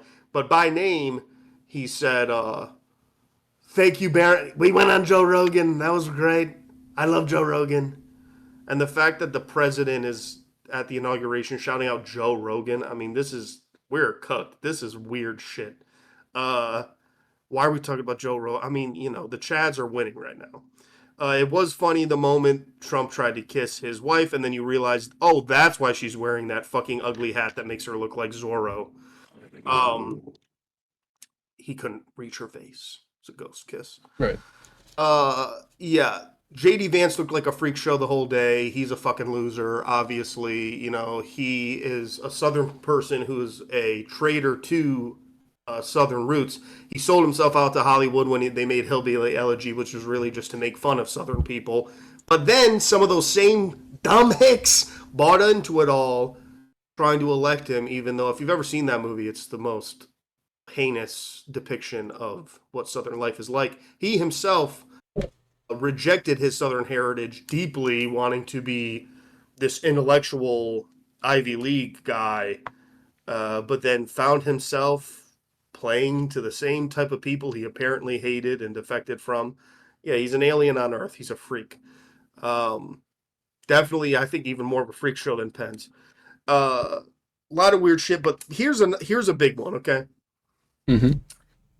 Elon Musk gets up here, he gives the Sikh hail. We talked about this earlier when we were talking to Zuck too. People arguing about, is this is this Nazism or is he autistic? Baba Booey. Is that it? I feel like maybe a bit of both. There are already people defending what he did, saying he was clearly sending his heart out to people. Typically, I don't know about you, I feel like sending your heart out is typically done like this, thank you so much, heart out like that. Regardless if that's what you're trying to say, this guy is the CEO of some of the most well-known companies in the world. He has had so much media training. They have instructed him not to do shit like this. There's no way they don't go over, so be wary of this, be cautious of this. Yes, people have accidentally done things similar in the past. He did it with a lot of force and a lot of aggression. And not only that, his grandparents were Nazis. His grandparents were, at the very least, Nazi sympathizers involved in a fascist political party in Canada, which is fucking. Jack has a good point, saying you can be autistic and a Nazi. And I also want to say I saw some not mutually exclusive. I saw some comments on Instagram that were funny, or threads or whatever the fuck. Who cares? It doesn't matter. It was just people saying like, I work with autistic people every day, and it really just looked like he was stimming to me. That he was just autistic and just did a little stim, and it's like, why the fuck is this stim doing a Sieg? Like, and he's not. He's obviously not. That's not what stimming is. He's not. He has had so much media training that there's no real excuse for this. He knows what he's doing. He knows that ultimately this is the type of image that's going to end up on the T-shirt of some neo-Nazi edgelord. That's what's going to happen. He's aware of this. I do want to reference. There was a little bit of a shout out for Melania in the chat, and I got to say, Melania. Look, Melania's fine, even as an old lady. I'm going to tell you right now, Melania, I think she was waiting all day for her to be able to get on that plane, fly back to Mar-a-Lago, and get dicked down by a Secret Service agent, because that's definitely what's going down with her. She's getting that dick somewhere. And look, she looks fine. I got it for her. I think she is an iconic first lady, mostly for all the wrong reasons. But there's plenty of footage of her being very amusing as the first lady. We'll see what she does. I'll tell you, her Christmas pageantry this year, the White House Christmas designs are going to be a whole lot more fun than under Jill Biden. I'll tell you that. That's definitely true. Be best. They'll be fabulous. Be best. Everybody be best. Yeah, no, this whole Sieg Heil bullshit, it's we know what he was trying to do. We know this is intentional. And to act as though it's not is wild to me. It doesn't matter the context of what he was talking about. He did it twice, and he did it with such passion. There's no way this didn't cross his mind, especially when you put everything into context. His grandparents were Nazi sympathizers. His entire family, essentially, were involved in apartheid. He knows what he would have. So many people would have discussed these sorts of things with him, so he's aware of what he was doing. And the people arguing to like try to be like it was just awkward, and you didn't look at the context. Like their context stops like 3 seconds after he does the second one. He says, "My heart goes out to you," but like you said, there's all the other context of every repost he's ever done of someone being like the Jews run the world, or like they're trying to replace us white people in America, and he just reposts it on Twitter or whatever the fuck. It's like. The man himself is a Nazi. It's just this is just cementing it. A good point here from Crazy Spood, or Crazy. How do you want me to say it? It's like how I feel when I laugh at Trump and remember how serious it is. Yeah, he's funny. I've said this many times. I do think he is funny. It is funny to listen to what comes out of his mouth because it's so stupid and he's such a dumb fuck. But then people really take him seriously. But then, Melania serves, and I'm like, okay, girl, work. But then I remember it's still cooked. Yeah, I agree.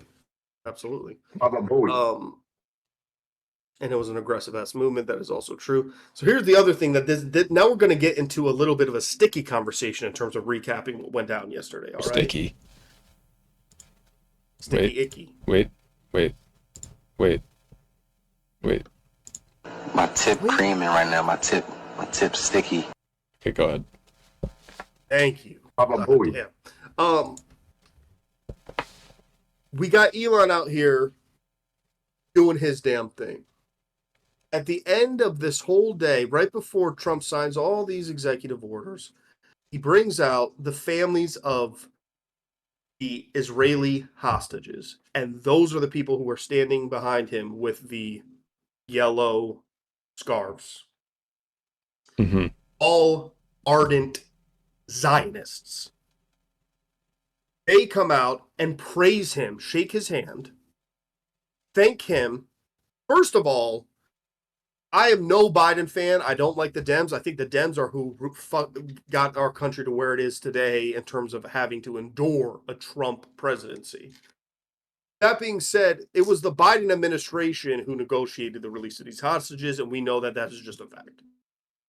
Trump was not the president of the United States. His people were not in this. So I don't know what the hell's going on with that. Second of all, and in the same day that Elon Musk is throwing out Sieg Heils, these Zionists are standing behind Trump, supporting Trump's right-wing exclusionary rhetoric, demanding the release of more hostages, while he equates the people who were locked up on for their actions on January 6th to hostages, calling the people who were tried through due process hostages, referring to them as the January 6th hostages.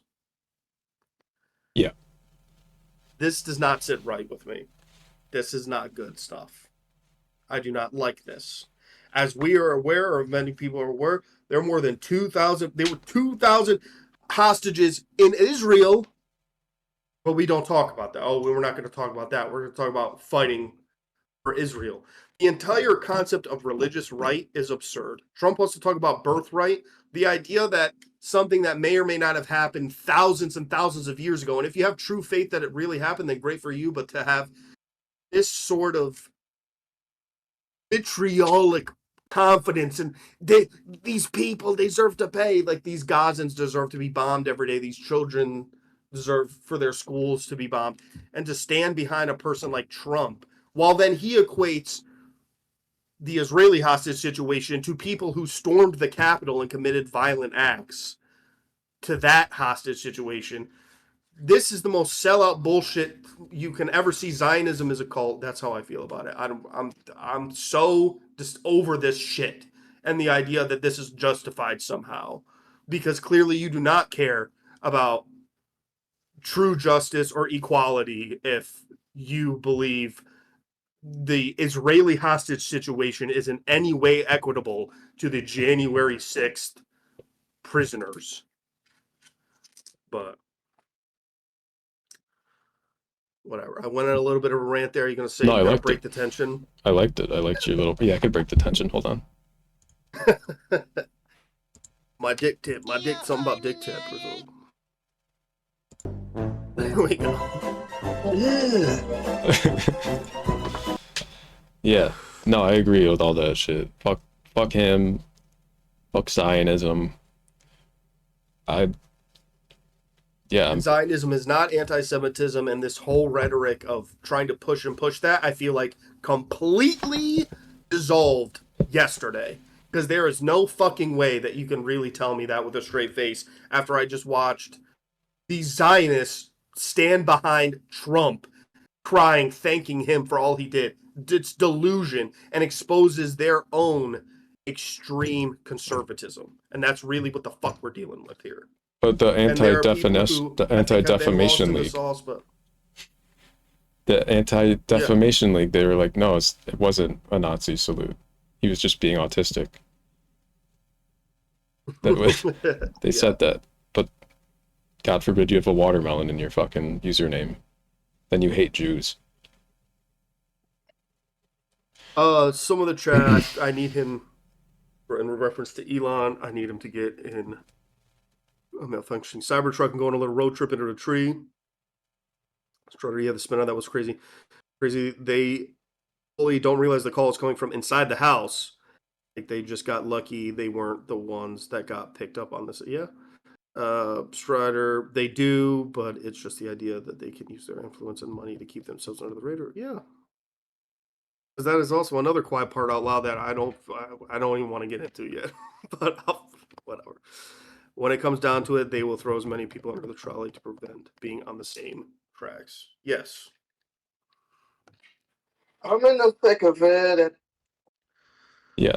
It's the so- awful part of this is that like almost every major social media platform now is just run right wing.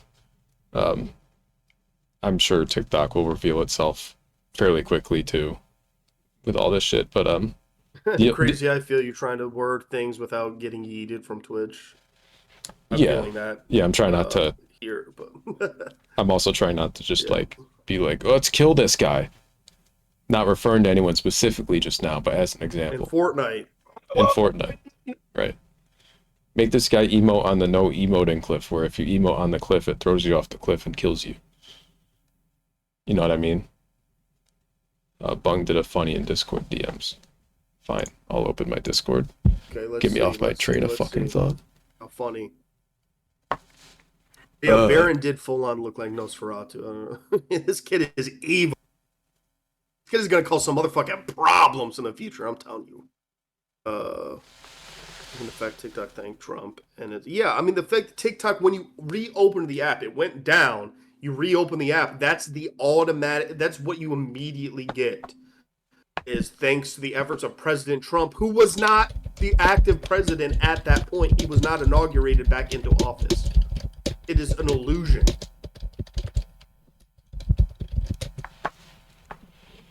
Yeah. That it's an insult to the intelligence of the American people. Let me make a little quick shout out real quick to some of these people in chat right now, because Bung is making me. Mm-hmm. We got 18 viewers in chat. Some of them I don't recognize as well as the other ones, which means you're probably not following us right now, and you're just sitting there playing with your little wiener, listening to us in the background. And if you're sitting there playing with your little wiener with us in the background right now, why don't you take your other hand that isn't playing with your little wiener, tab over to us, and click that follow button. You'll get a funny little alert on the screen. You'll get to watch us in the future and play with your little wiener while listening to us in the future. I think that'd be really great. We have a Discord that we don't use enough, but we're thinking about it sometimes. We put so much effort into this show. We're not racists. We don't endorse Nazism. If that's not enough for you, then you might just be Then anti-Semitic. you might be a Nazi. Please stop saying little wiener. Little but wiener. I have to refer to them correct, because these people just be lurking with their little wieners in their hands, playing with their little wieners. Yeah. And I just want them to press the follow button. At least one of you. We're so close. Like, that's what when in the beginning it says we're so close. I'm trying to get affiliate, you know? We need 50 followers to get affiliate. Yes. Well, I think Bung wrote some great stuff out, and it is worth adding that we do this every week, and we're fun. Get it going. We're fun. We're two white guys talking about stuff. Yeah, I know you've never seen that before. If you drew us in in an art style, one of us would be tall and skinny, and the other would be like short and round, even though Hayden's not short. But that's just how they do it. What the hell? That's just how they do it, though. Wow, dude. You're kind of chubby, and I'm your hero. Oh, You yeah. have to give reference to that. But he's round. Yeah, it's the thing. Game Grumps, they do that. You know what I mean? One's tall and skinny, the other one's... But they're like the same size, basically. All I'm trying to say is you should stop touching your little wieners and follow us on twitch.tv/arewewoke Here, I'll play In a chat, if you want to soundboard. go through and get hashtag Max is a fat shamer. Hashtag Max is a fat shamer. There, I played some sounds. Now you should be really into the stream. Or engaged. Here, I'll put us on this one. I go, whoa, I feel like whoa. Okay. hashtag Max touch me is crazy. I don't like sand. What are we talking about? Nazis? Okay. I don't like sand. I don't like sand. I don't Max like is a sand. fat shamer. I didn't fat shame. It's coarse. What part did I shame you with? The implication. Well, that's you projecting. Let me put my little ween down so I can hashtag Max Fat Shamer. Thank you. Listen, I'm the executive of the Anti-Fat Shaming League, and I say I'm autistic.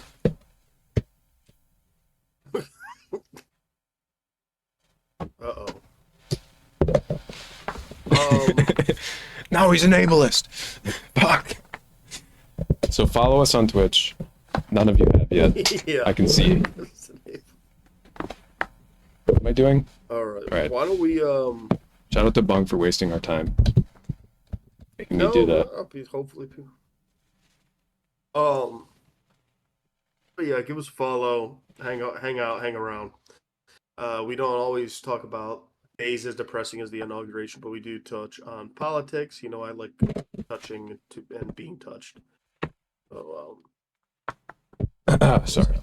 Anyway, them Sharpies were flying, bro. That was also cringe. Why does Trump think he is a rock star, bro? He thinks he's like he thinks he's like Brett Michaels, dude. This is the vibe. The end of it. But these people are fanatics like that, and that's the other thing that's funny to me. Is like, I'm no fan of the Dems, but at the same time, there are very few people. I mean, look, there were some hardcore Hillary people, hardcore Kamala people, sure, but generally speaking, like the Trump people, the MAGA is so cult-like, and they really like love this guy, dude. Like they fucking love this guy. And you could hear people screaming, Trump, throw us to your pen. Please give me a pen. Please. You can hear it while he's signing these executive orders. And at the end, he just stands around throwing pens for like fucking 5 minutes while JD Vance is going, I just sold out my whole history and fucking moron. Dipshit. He did with a shit. So stupid. Yeah. And sometimes we talk about things like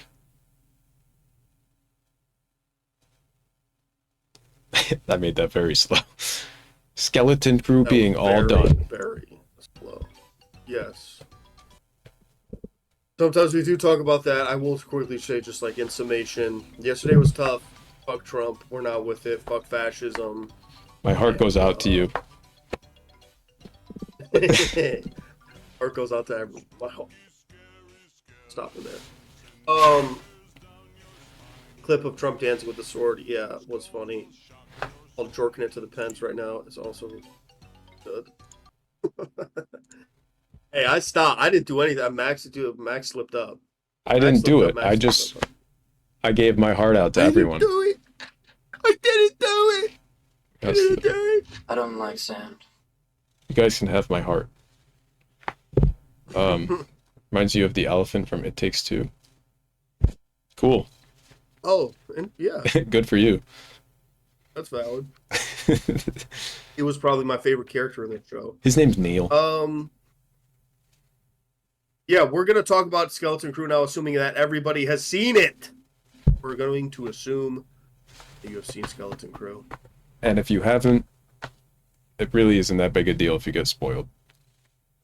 No, because if you've read any book, it's not like the kids fucking explode and die into mush at the end of this or anything. You know where it's all going. We know where this is going. Max, now make a plea to all your followers to get on their friends' Twitch accounts and follow Ariwokia for funsies. Yeah, that'd be so fun. You're gonna go piss. Right.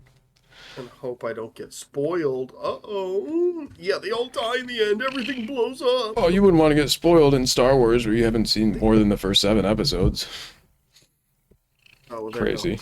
So, this isn't even really Fine relevant to that. Skeleton Crew. Max, I'll let you go first, because I think I've talked about Skeleton Crew finale. We watched, after last episode, Hayden, Bung, and I all got in a call and watched Skeleton Crew. Bung actually put a little presentation together. We'll have Bung jump in after this and do the little presentation. But it was a pretty good show. It's a show based around these like 4 kids on this planet. And they go on a space adventure with pirates and stuff. And then at the end, they save the day by being kids that learned stuff throughout the adventure. I think overall, without spoiling, I will say it's my 3rd favorite like Star Wars season of a TV show.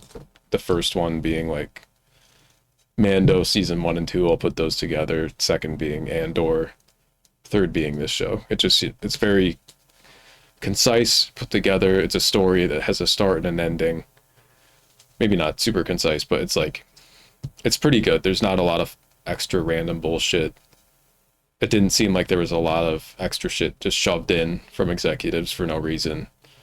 Yeah, that is valid. All the technical sides of everything, like the acting itself was good, the cinematography, the set design, the costuming, the makeup, the CG, everything was pretty great in this show. Nothing didn't look like it didn't belong in the universe or anything like that. All the characters were enjoyable to an extent. Some of them were annoying, but they're kind of like supposed to be a little annoying, and by the end they get a little less annoying. So Strider says Andor #1. Yeah, that's fair. The only reason I put Andor as #2 is because it's not as rewatchable as Mando. I still think I get what you're saying. Your Mando show, argument, better written. Your Andor argument only makes sense because Mando season 1 is so accessible while also like having that originality. It was, I mean, watching Mando when it first came out was very exciting. So I could see both sides because I really like. I mean, I think Andor is brilliant. But the rewatchability factor of Mando season 1, I think, is a little higher. Andor is really great. It's also like so heavy, and I mean, I'm pumped though. To me, it's like very tight. It's a tight race of Mando season 1 and Andor. In terms of technically speaking, what do I think is a stronger story? I would say Andor for sure. But just judging which one I like more, it's probably Mando. Andor's tight, confirmed. Yes. Andor's very good. Like Sam. I don't like Sam. Very tight. But putting Skeleton Crew at #3, I'd say is fair for me. There's other shows that have moments that I like better than this entire show, but the rest of the show doesn't hold up enough. Like there's parts of Kenobi that are like just like the awesome. It's just like the best shit, and then you watch the rest of Kenobi and you're like, why is Flea like walking through this made up forest? It's like, what the fuck is going on? How do none of these stormtroopers see a full ass little girl under this jacket right now? That was so ridiculous. And then anyway, okay. We don't have to go through all the shows, but this is good. Didn't spoil anything yet, but I'll let you give your point, and then we'll spoil stuff.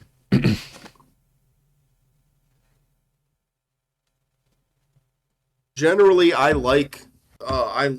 ultimately liked the show. I wasn't crazy about it. I also accepted the fact that this isn't, and I'm saying something that annoys the fuck out of me when other people say, like when we were watching Agatha All Along, I was so annoyed when I heard like reviewers or people would say like, it's fun, it's just not for me.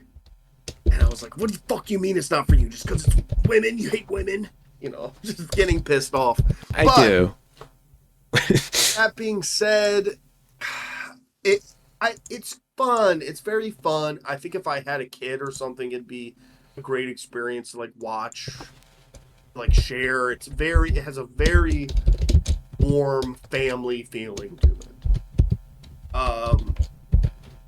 That being said, by the end of it, it did very much feel like a kid's show to me. I thought it was for kids. Like, I think if I was 12, I would have liked it a lot more, or even younger, maybe.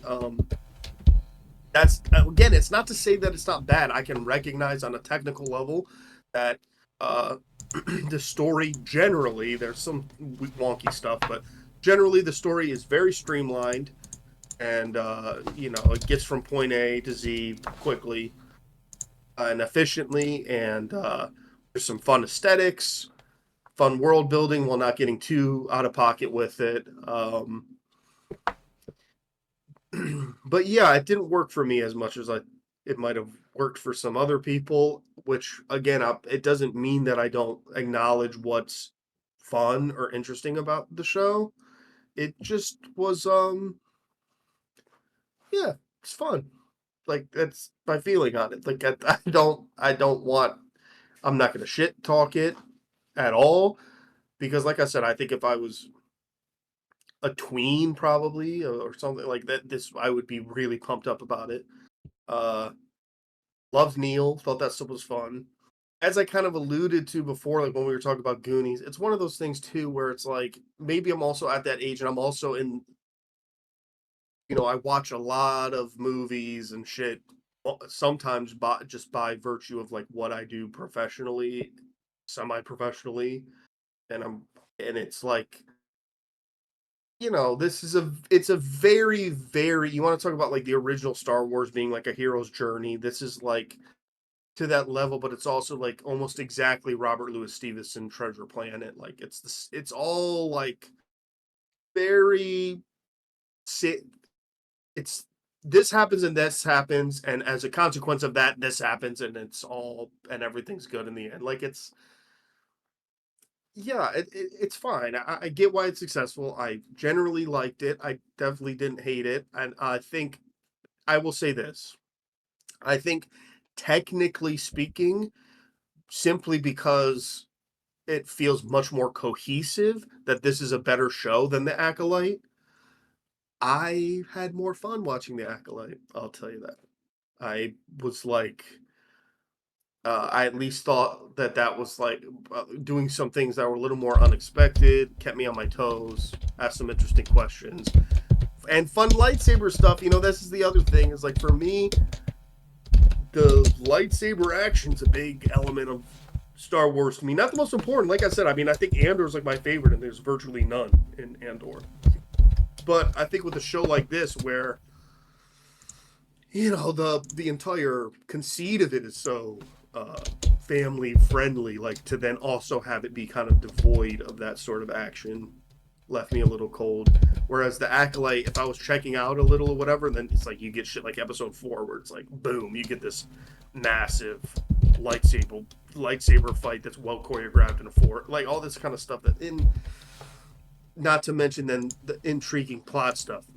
I've said before too, I think what really makes The Acolyte tank is the end. Like the last episode just kind of fucking sucked. Like nothing came together in a way that was satisfying for me at all. But like I said, I also feel like it was just more interesting to me. Like I was more interested week to week, whereas with this, I felt like I knew exactly what was going to happen week to week. I wasn't really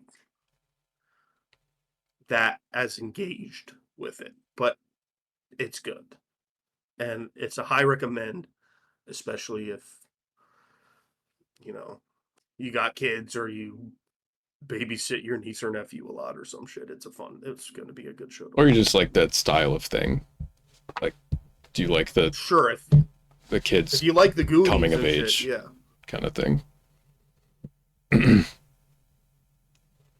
I like a lot of coming of age stories too. This is more on the Goonies tip of it. You know what?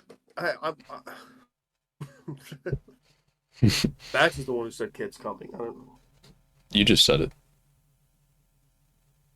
I was trying to deflect. Chad, clip that. Clip Anyway. that so it sounds like he just says kids coming. No!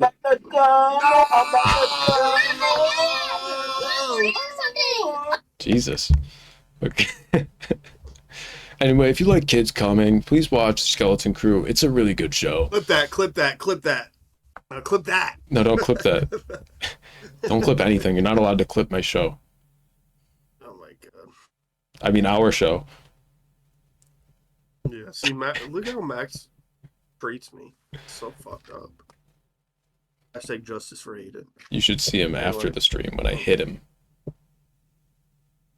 Virtually. Don't clip that. That wasn't as funny. Just abusive. Yeah, Skeleton Crew. Why am I typing this on my phone? Just typing a timestamp onto my phone. Yeah, Max making everything about himself. SMFH. Facts. Maybe I want things to be about me. Maybe that's my whole game. Mm-hmm. It's not. Alright, in terms of skeletons, there weren't that many. You'd think there'd be a few more skeletons in this show. Right, yeah. There were some in like the first couple episodes, and then one later on. There were actually some skeletons in this show. There were some skeletons, and I get it makes sense. Like later on, you're like, oh, skeleton crew. I know what that makes sense. I remember what that is.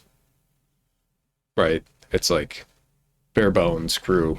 Can I add that I Stuff. do still want to rizz up the owl lady also? I mean, she's doing something for me. Yeah, there's an owl alien lady in the show that's like a nerd that has like a bunch of scrolls, and she's like, hoot hoot, I have scrolls for you, hoot hoot, and just 2 flaps, I'll get you to the scroll, hoot hoot. She got like fat heavies though, so it's like it's like, damn. Bro, I love Skeleton Crew, I love Star Wars. Yeah, 2 flaps. There was also another girl in another episode that was like the concierge of like this this resort. Oh yeah, that's then legitimate. Where it's like, yeah, that was. I mean, yeah. Yeah. Anyway, As long as she's an adult. Yeah, she's an owl. In fact, I think she's elderly. Yeah. The owl can get it though. Look, okay, so I guess we won't get full spoilers, but I'll say then the way it ended in the last episode when we watched it together, I thought I was a little more negative on it. I felt bad. I watched it again. I liked it a little better. But to explain that, to go further, and also, like, I guess connecting what I was saying before is just like, I kind of already knew. I felt like I could have written it. Like, I don't know. It was exactly almost exactly how I thought it would happen. And, you know, the Jude Law character was somebody who, when Max and I were talking about it earlier, it's like, I already knew. Like, I knew exactly what they were doing with the character. And, they did what I thought they were going to do, which doesn't mean that the character wasn't then like, there wasn't still some stuff that was open. The character's build is designed to be redeemed in a way that is still definitely there, but generally speaking, like the arc of the character was very very obvious to me. She Jude's my law until I crew. Yeah, I like she Jude's my law until. Yeah, I think there's still some wiggle room at the end of the show, like if and when season 2, which I'm sure they'll do because this show did well, they can do more with the character for season 2 instead of him just sticking with the, bad guy. Because there were instances, even in the last episode, where he was still showing, like, I'm not an awful terrible person, I'm just a pretty terrible person. Anyway, do you want to get Bung in here and then... Right, but then I guess... yes, but let's bring Bung in, but I will add to this. If anybody has, please let me know if you have read Treasure Planet or seen Treasure Island and or seen the movie Treasure Planet. This is what this is. But we got Neil, which is cool. But Jude Law's character, he's Long John Silver. That was clearly what they were doing. He's Long John Silver. I love Long John Silvers. Okay. And then that was it. Guess what? Mia. But it's good. Don't hate me too much. I'm sorry. Don't hate me. Everyone seems to be loving this show, so I'm sorry. I'm not trying to be a little stinker. I didn't hate it. I did not hate it. I liked it, in fact. Hayden's Hate Corner is the name of this segment. Hayden hated it. It's in the name. Hayden hated Skeleton Crew. Hayden hates Neil, actually. That was the #1 thing he was telling me off screen, where he's like, Oh, I did love that Neil, little though. Neil elephant fuck. If I ever saw him, I'd grab him by the That trunk, kid. swing him around, and throw him at the wall. All right, let me see something real quick. How much more of this fucking... How many more slides? That's the last slide. Sick. You know what that means? I'm gonna bring Bung in right Yeah, here. so let's get Bung in. Bungin. Bungin. I hope you're ready, Bungin. Skeleton Crew. Here we... By the end of this, we'll all give ratings. We're gonna give ratings out of 5 stars. So Bung, you better start thinking about that now. Cock rating.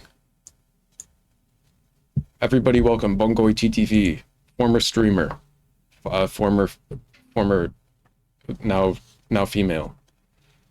When you bring me on, will you call me Joker?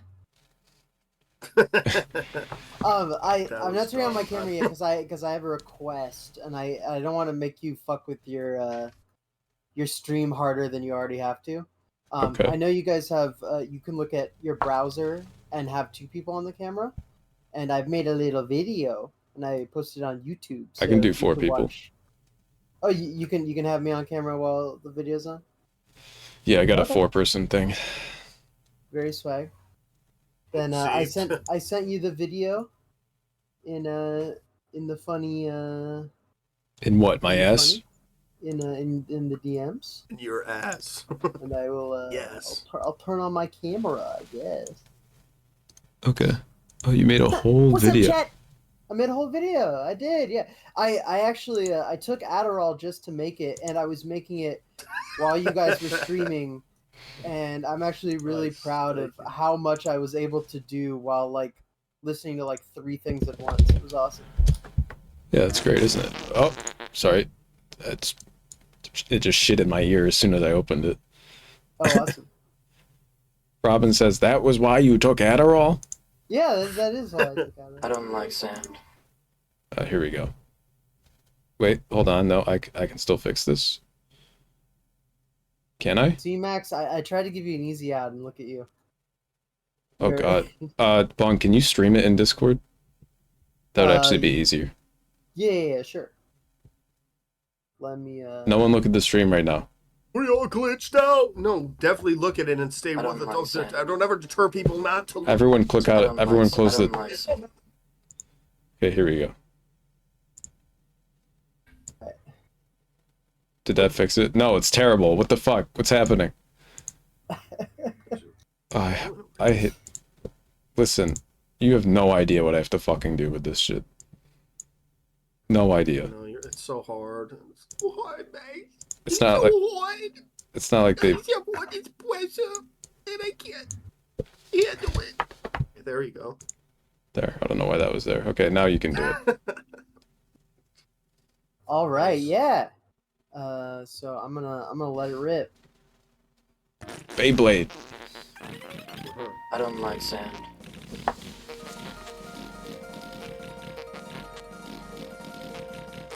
Now, the hologram we can't really see very well, and it's probably done on purpose.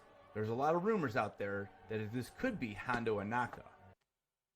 If Fry ends up portraying a supervisor in the flesh rather than just a voiceover for an alien, given he's almost 70, it would align with the theory that the supervisor is an Order 66 survivor. Now, it's possible that At-Aden is yet another planet attempting to harness immortality for the Sith. But another possibility is that they are manufacturing Star Destroyers. Remember, in Rise of Skywalker, we saw this massive fleet of Star Destroyers rise up from the depths of Exegol. This seems to imply that the Star Destroyers were constructed on Exegol but underground. So possibly, however unlikely, At-Aden could be Exegol, but maybe they live on a different part of the planet. Is this guy supposed to be Rail Avaros? What?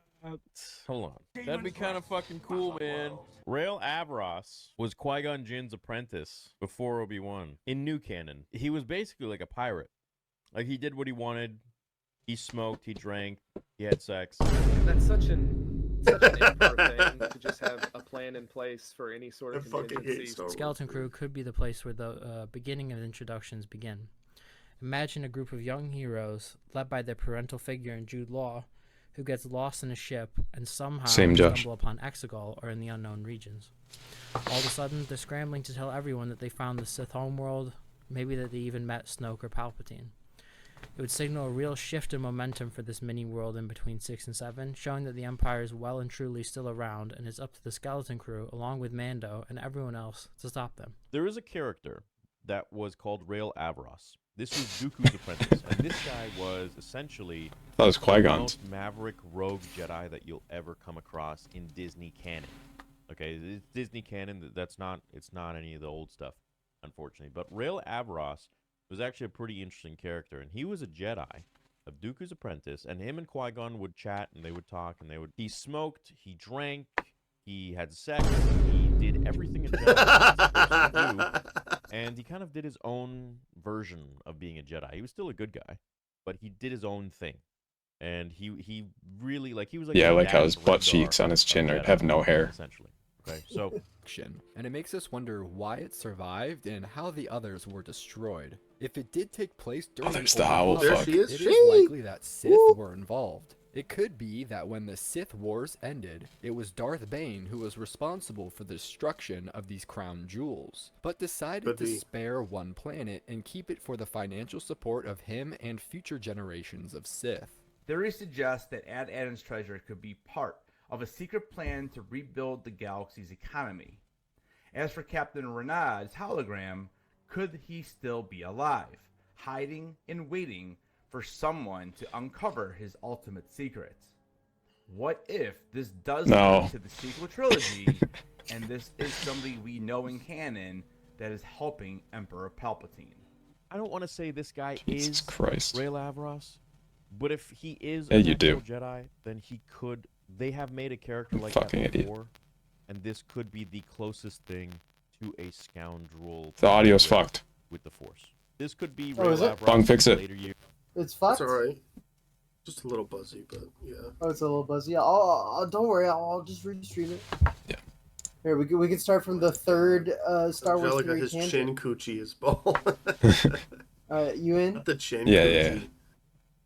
Oh my I don't want to God. say this guy is Rael Avros, but if he is an actual Jedi, then he could... They have made a character like that before, and this could be the closest thing to a scoundrel pirate with the Force. This could be Rael Avros in his later years. They want to take inspiration from that character. Not saying it is Could him, be. but they just want to take maybe some inspiration and create like their own off character. This could be like Dooku's apprentice. And it could also pave the way for some pretty exciting cameos. Carson Teva, for example. You want to work for the New Republic. He's been in every single show set during this point in the timeline, yet he's been absent here. And Din and Grogu are now working for the New Republic. They've dealt with pirates before, so it's not entirely out of the question for them to show up either. If that happens, it could serve as a fantastic way to tease the Mandalorian and Grogu movie as well. In my mind, Dooku never had an apprentice named Rael Avros. Never had an apprentice that ended up smoking and drinking and having sex in bars and clubs and this and that. What? But for this story, it does fit. So, you take that for what you will. He had like 4 different theories on who Rael Avros was in the canon. Yeah, but he kept yapping about it, and it had no. Bro, just watch him be Hondo Anaka. I never saw. Man. That's my favorite part. All right, He just starts talking about Hondo randomly, but yeah, he wouldn't shut up about that theory. I mean, that's why they call him Star Wars theory. And that's just a theory. I shit my I can pants. tell you really enjoy this content creator, Max.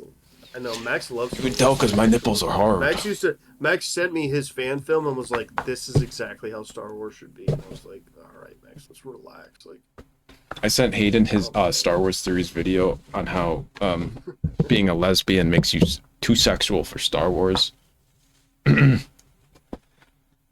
And then I was feel like, this brush I your love hair this. hippie comment could apply to anybody on screen at this moment. Actually, Yeah, that's true. It's my hair. My hair's unbrushed.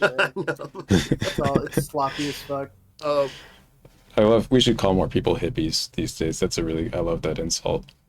Just for having I think long we hair. should call more people bozos. I like bozo. That is directed towards Max. It's because you're obsessed with me. Jeez Louise. Yeah. Everyone shave Star and Wars brush theory. your hair. Why would you shave? Oh, shave your face. I thought you meant like Right. shave your head. My hair's well conditioned, you know. But I'd like to point out that I did not add any content to Star Wars Theory. He used the term smoke and drank and had sex 3 Yeah, times. the had sex a lot. He has sex. In 2 different videos. I think there's got to be a supercut of him just going like, yeah, you know, they're not like a real Jedi. You know, like they do shit, like they have sex. You know, have sex. It's like some great Jedi bullshit. They do dead sticks. They have sex. They fuck. They go to bad places They they're have not sex, supposed to. They defy they the have sex, Jedi Order like, and I have think about sex. that a lot. Actually, guys, I'm crowdfunding my next fan film where Count Dooku fucks the Owl Lady from Skeleton Crew. Real Avaros is there. He's taking notes in the cuck chair, in the sex cuck chair. He's in the cuck chair. Oh shit! A long time ago, in a cuck chair, far, far away. I did cut out one thing out of that video, and it was Star Wars Theory talking about Wim's dingaling. He said, "What? Yeah, when he turned on the lightsaber, he almost cut off his own dingaling." Why does he got to make everything sexual about kids? Every time a kid comes up in Star Wars Theory is to make it all sexual and talk about his dingaling and want to fuck it and like sex and drugs. In the same video, he talks about sex and Wim's dingaling. Wow. No, yeah, actually, this is my new review of Skeleton Crew. Actually, Skeleton Crew is mega Star Wars. That's how I felt. Yeah. It's appealing to any whatever. Neil's dad is a dilf. Neil's dad is DILF. Neil's a blue elephant person, for anybody who's wondering.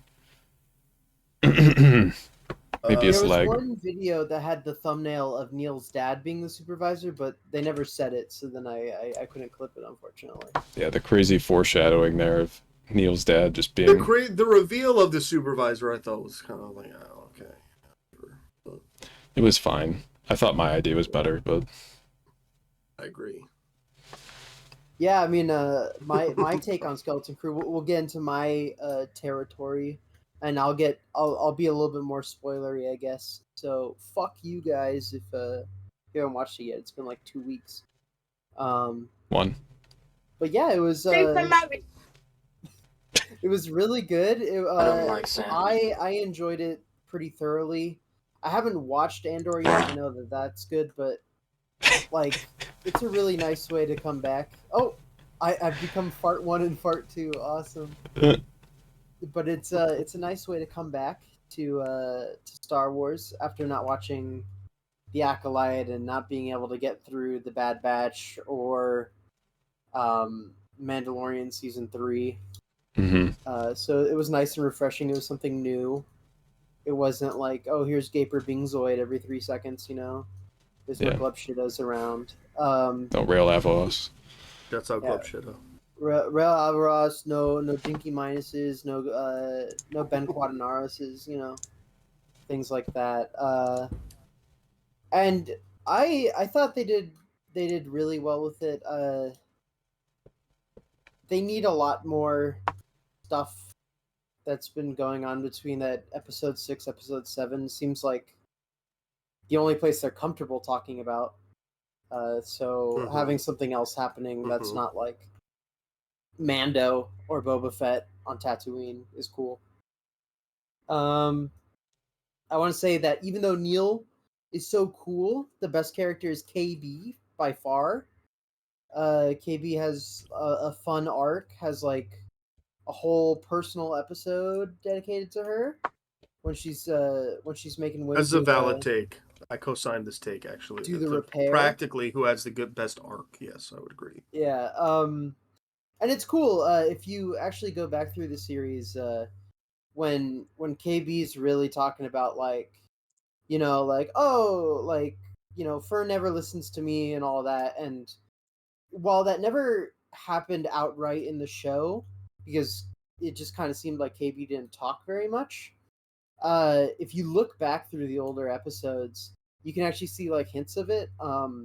In that first episode, when they're getting ready to do that bike race, and they're talking to that guy who gets his bike stolen in the last episode.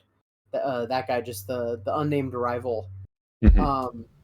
That's clearly a crash happened in that racing, and KB's a little bit not ready to go back into that scene. But also, they're looking at the power converter that's totally fried, and Fern's outlook on the power converter that she's holding is like, like, oh, we'll just go to the scrapyard, we'll go get another one.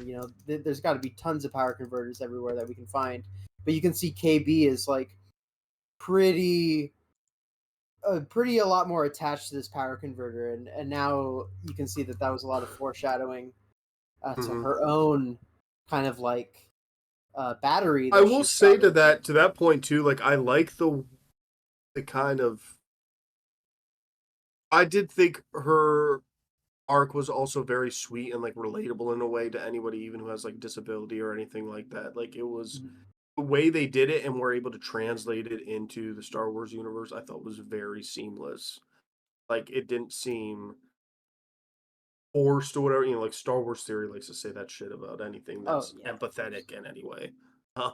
But it like her arc, then by the time you get to whatever, I think it was the second to last episode. Yeah, I was, if anything, like moved me at all throughout the show, it was that arc, and like understanding the depth of like what she goes through and explaining why why she is starting to feel so detached from Fern, who's her best friend, or even like a relationship there. Right, yeah, totally. It was very well done. And I think that episode was honestly the best episode out of all of them. And definitely not much happened in terms of like the character work was strong. But character work was super strong. I also like that it shows that, even though Fern didn't really listen to KB, it shows that Fern is not a person who just like trods down on others, and it just took her getting out of her dynamic with KB to see that people need help. Like she's having to drag Neil along with the rope because his little stumpy legs can't get up the rungs that fast. And she doesn't really complain or like yell at him, other than like kind of a giddy like let's hurry up. And once she realizes that he in fact cannot keep up, she instantly makes accommodations for him. And I think that's how kind of seamlessly at the end of the episode and the rest of the episodes, Fern is a lot more accommodating for KB and stuff like that. And KB is also more in an empowered position. She starts to like navigate the ship better, and she's kind of got this unspoken bond with SM-33, who's a reference to Smee, by the way. Isn't that fun? From right, that one Peter Pan. That's kind of to my point about it all being connected, kind of traditional pirate stories and all this kind of stuff, pirate folklore. But yes, all the character work in general. I mean, I'm not in general. For most of the kids, the character work was very, very well done. I cared about these kids, except for Fern, and then by the end, I was at least like, all right, whatever, girl. I will say Wim feels a tad bit underworked for a main character in my retrospective memory. Yeah, and that's that's a good point, Robin. I was actually going to talk about that. I also agree. I think Wim is the most underdeveloped character, but in kind of a funny sense, because while Fern and KB and Neil, they all kind of either empower the trait that made them special or like fix their issue, Wim never really does. Like even in the last episode, he's like, I'm gonna just sprint full forward at the guy holding a lightsaber, and maybe I'll take him down this time. I do think that they got his recklessness, like I got that element of his character, and that like he's able to channel that into like from recklessness to bravery, and that's a fine line. And he did have that scene right at the end where he was distracting Jod instead of just being reckless and working with his dad to try to, he had a plan near the end kind of a little bit, even if it didn't work perfectly, but Well, I think I do think the agree best that thing it did about suffer Wim, from like the lead protagonist, like the main character being the least developed because they're largely fulfilling the most you're generic supposed to get version the of what this eyes character, through the that archetypical character. Yeah.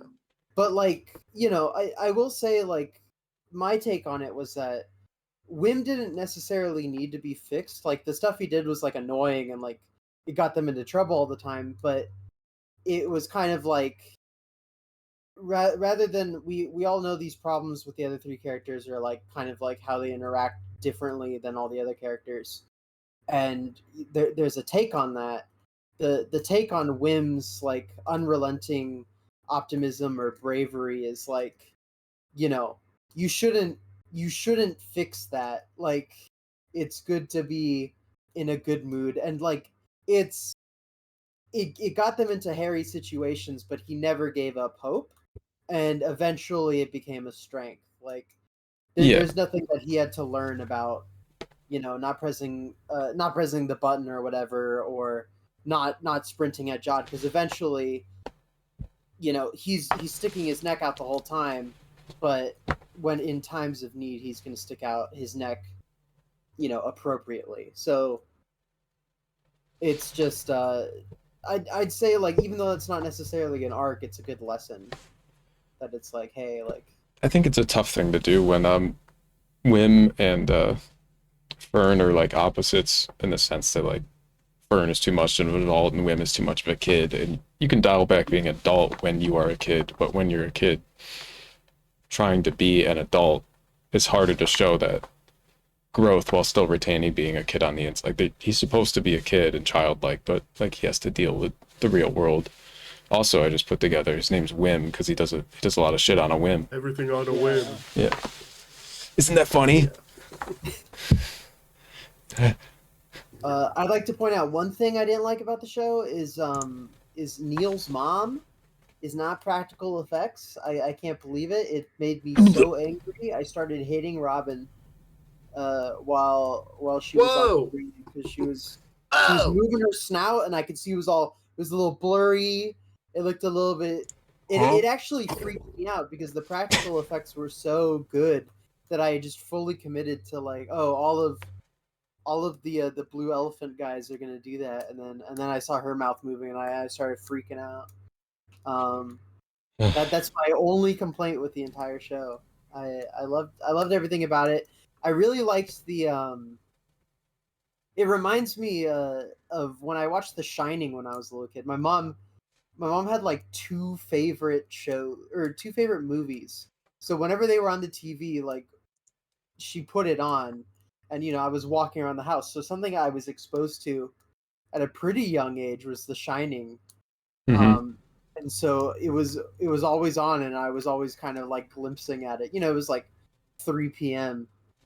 on like a Wednesday. I wasn't intently watching the movie or anything, but when Jod is in the second to last episode, when he's getting all that gold coming around him and the violins get really shrill, I was like, ooh, that reminds me of like in my childhood when I was like, some of my first scary scenes I ever saw.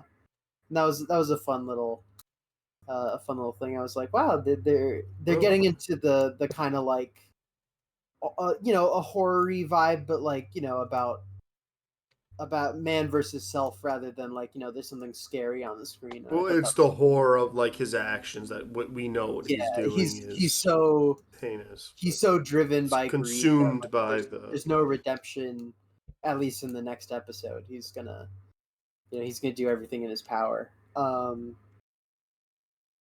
Yeah, I my interpretation of like Jod, just because we were talking about this earlier, Jod and Wim, when he's like, oh, we got an army of Jedi coming and they're all gonna beat you up. People are like, oh, like Jod figured it out because he knew that the Jedi were all gone. I feel like that's kind of a silly interpretation of it. Clearly Wim is bullshitting in like the first second, and Jod understands that. I think especially if he's force sensitive. Right. Jod and Wim just have such a connection there. Like he's the only one that like when Wim kind of went back to the ship to cry, Jod was there to have a shoulder to cry on for a little bit, and there's more of like a father son dynamic there, like or reliving the childhood I never had thing there than like Wim was actually able to outsmart him at all. To be like, oh, there was this temple that we opened months before we ever went into space, and then there was a transponder for the Jedi. It's like, no, of course Jod didn't believe any of that. It didn't take him till the knowing that the Jedi Order was completely gone that he tripped up there. I think Jod just wanted to have something. Well, on this tip, I will bring up because I mentioned this earlier without getting spoilery when I was talking to Max about my feelings of the show overall. Like the way everything ended with Jod was exactly how I thought it would end in episode 2. Right. Like I knew he's gonna be. They'll trust him, but he will have villainous intent. He's after the gold. Because like I alluded to her, like he's Long John Silver, but in the same way that like the SM-33 is he's the second in command. He's the first mate or whatever, and his name is Smee. Like Jude Law is a version of Long John Silver turned into like a Jedi. And so, like, his character arc to me, based on just the knowledge of that archetype, Thank you, Max, was very clear. Wow, is that a real order that we could get? Looks like AI. No, that's real. You don't think I think that's Long John Silver's is serving the back fin in the fry batter? Yeah, now we're really getting everybody revved up for that fish and chip. Long Jiao Sylvite. Why is there Long John Silver AI though? I want to know why there's Long John Silver AI. Like, what is the purpose behind that? Luch. And how could that AI get it still so fucked up when this is just? Long John Silver is like, how is it in the rest of the country? Because like, is it around? Are there more? Yeah, than, it's like, I mean, it's location? pretty popular in the south. I mean, in the south, it's all around the south. In the West Coast, we have like, I think I've seen one in the wild, like in all my fucking travels in the West Coast. I think I've seen one. I don't feel like I'm missing out on much, honestly, though. Yeah. No, it's fast food. Fish. What you're looking at. Yeah, it's fast food, fried seafood. It's a bit of fish and chips in it. To be frozen. Little fish in a chippy. Bowls. Fish bowls. Wait, Max, go back to the main full screen. With everything. Yep.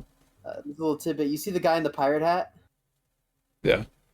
That guy is so awesome. You need to watch like at least one of his videos. What he does is he eats the food, breakfast, lunch, and Today dinner I will be starting for the a week most straight. And for some reason, he's always going on long drives. So in the middle of it, he's like, "Yeah, and so I drove from this part of Ohio to this part of Ohio, and I was like, I can make it, but turns out I couldn't, and I'm in the middle of the cornfields, and so you just got to shit your pants." And so I just shit myself, and I kept driving. Once I got home, I had to fucking throw my shorts away. And he's constantly shitting himself. It's awesome. And that's just a little tidbit. Nice. I'll send you a clip later of when he's talking about how he shit his pants. Nice. He's pretty awesome. I sent NJ his videos yesterday. Ha ha ha! What the fuck? He's so fucking funny. He was great t-shirts. I thought I want to. Orbart TV had a good comment. I want. Oh yeah. In chat. Go ahead. They just said they didn't. Yeah, I was gonna. Yeah. Anyway, but they said I didn't think it would end the way it did. More so because I thought the whole series would be longer. Nothing he did was shocking. I just felt like there would have been more complexity along the way. I agree with that. I guess I agree with that in the sense of because I recognized the archetype, I then was expecting like them doing. I hoped at least, not necessarily expected, but was hoping they'd do something a little more with that, but it just was exactly what My whole I thought. Oh, go ahead, Max. Go ahead. my prediction a few episodes before the end, because I wasn't as familiar with Treasure Island or whatever, was that like the supervisor was gonna be like someone more evil than Jod. Like it was gonna be Well, Tack that Renner. part I think though was like one of the more like unique concepts in the show. The whole what Atten exists as now is what is one of the more unique ideas, and like the entire implication of what Atten means in terms of like this universe at large is still interesting. So that's why I still thought your theory was good, because I thought that like the idea of what the not like what that may be was interesting, but you can say what you thought was going to happen. Yeah, I mean, I thought the supervisor was gonna. Yeah, no, Robin says, yeah, I thought the supervisor would be Hale. Yeah. Yeah. I thought he was gonna be building every Star single thing Destroyers in on the here other is just side an of the archetype planet. of another thing. It's But, all you know. like other stories. I thought it was gonna be like Which is, you know, Tack Renner playing the long game, who was the pirate who owned the ship before they got on it, because that was crashed on the plane. And I liked that. I liked the idea that it might have been. And then I Tack Renner, thought like that. Jod Nanawood wasn't just gonna end up being villain at the end. He would be villainous until Tack Renner did some shit to try to fuck him over, and then he would be like, "Wait, I've been chill with See, these that's kids." where I was like, that's not what's going to happen. But if it was At least longer, not like season Robin one. said, In this story, I knew like that's not what's going to happen. So, but I guess to that point, that's what I said to you a few, like, whatever it was, episode 2 or 3. I was like, I know what this is. Like, he's a bad guy, and I know he wants what to you go are. I think my take on like the predictability of like the show, and I dialogue this with me, Hayden, a little bit once I get to my point, but you don't really you didn't really like how it was basically a carbon copy of big literature and stuff, and I understand that, but I think that Skeleton Crew following just the base plots of Treasure Island really does kind of it's actually going against the grain of a lot of the other stuff in Star Wars. When you're talking about the main series of Star Wars, spoilers, Vader at the very end, he's the big bad, and then he realizes that he's got to defeat the Emperor, and so Luke, he sees Luke in pain, and he turns over to the light side, and he defeats the Emperor, and he becomes a good guy. And this is something that's completely happens again and again. I mean, Mando is kind of this like gray character, but then he starts working with the New Republic, and Boba Fett's supposed to be this bad guy, but eventually he starts caring about all. Well, to be fair too, though, like Mandalorian is very much like the man with no name, like Clint Eastwood, like the good, the bad, and the ugly. But you see what I mean about every character in Star Wars. Like, it is such a trope because the original trilogy did it, that every guy who you're invested in, that's not like portrayed as the big bad, is redeemable when he falls. Like, they did that stuff with Revan and Kodor. Mm-hmm. And I think that, to me, it was actually a plot twist that they didn't. That Jod never had a moment where he actually comes back. I think it was fun that that Jod actually was no, he is a pirate, and he's just totally taking advantage of these kids. And so, especially in like a kid show, it was like, oh wow, that's. I do think to that end though that they did give a little bit of the idea in the last episode that they're still good. He's not evil. He's just not a good guy. No, yeah, I mean, yeah, he's not the biggest bad of them all or whatever, and he's definitely more gray, but when he's got money on his mind, he's definitely fuck them kids to an extent. He definitely didn't want to kill any of them ever. He didn't feel like doing that. Clearly, they wanted to do some kind of slave labor-esque thing on Atten, where they would basically have infinite credits. I imagine the man had a little bit of trauma regarding killing kids. Given that he was a Jedi during Order 66. I mean, he had a really good, like, the Well, actually, Jod's he like was, little monologue you know in the what I mean. last, he wasn't, But or, yeah. but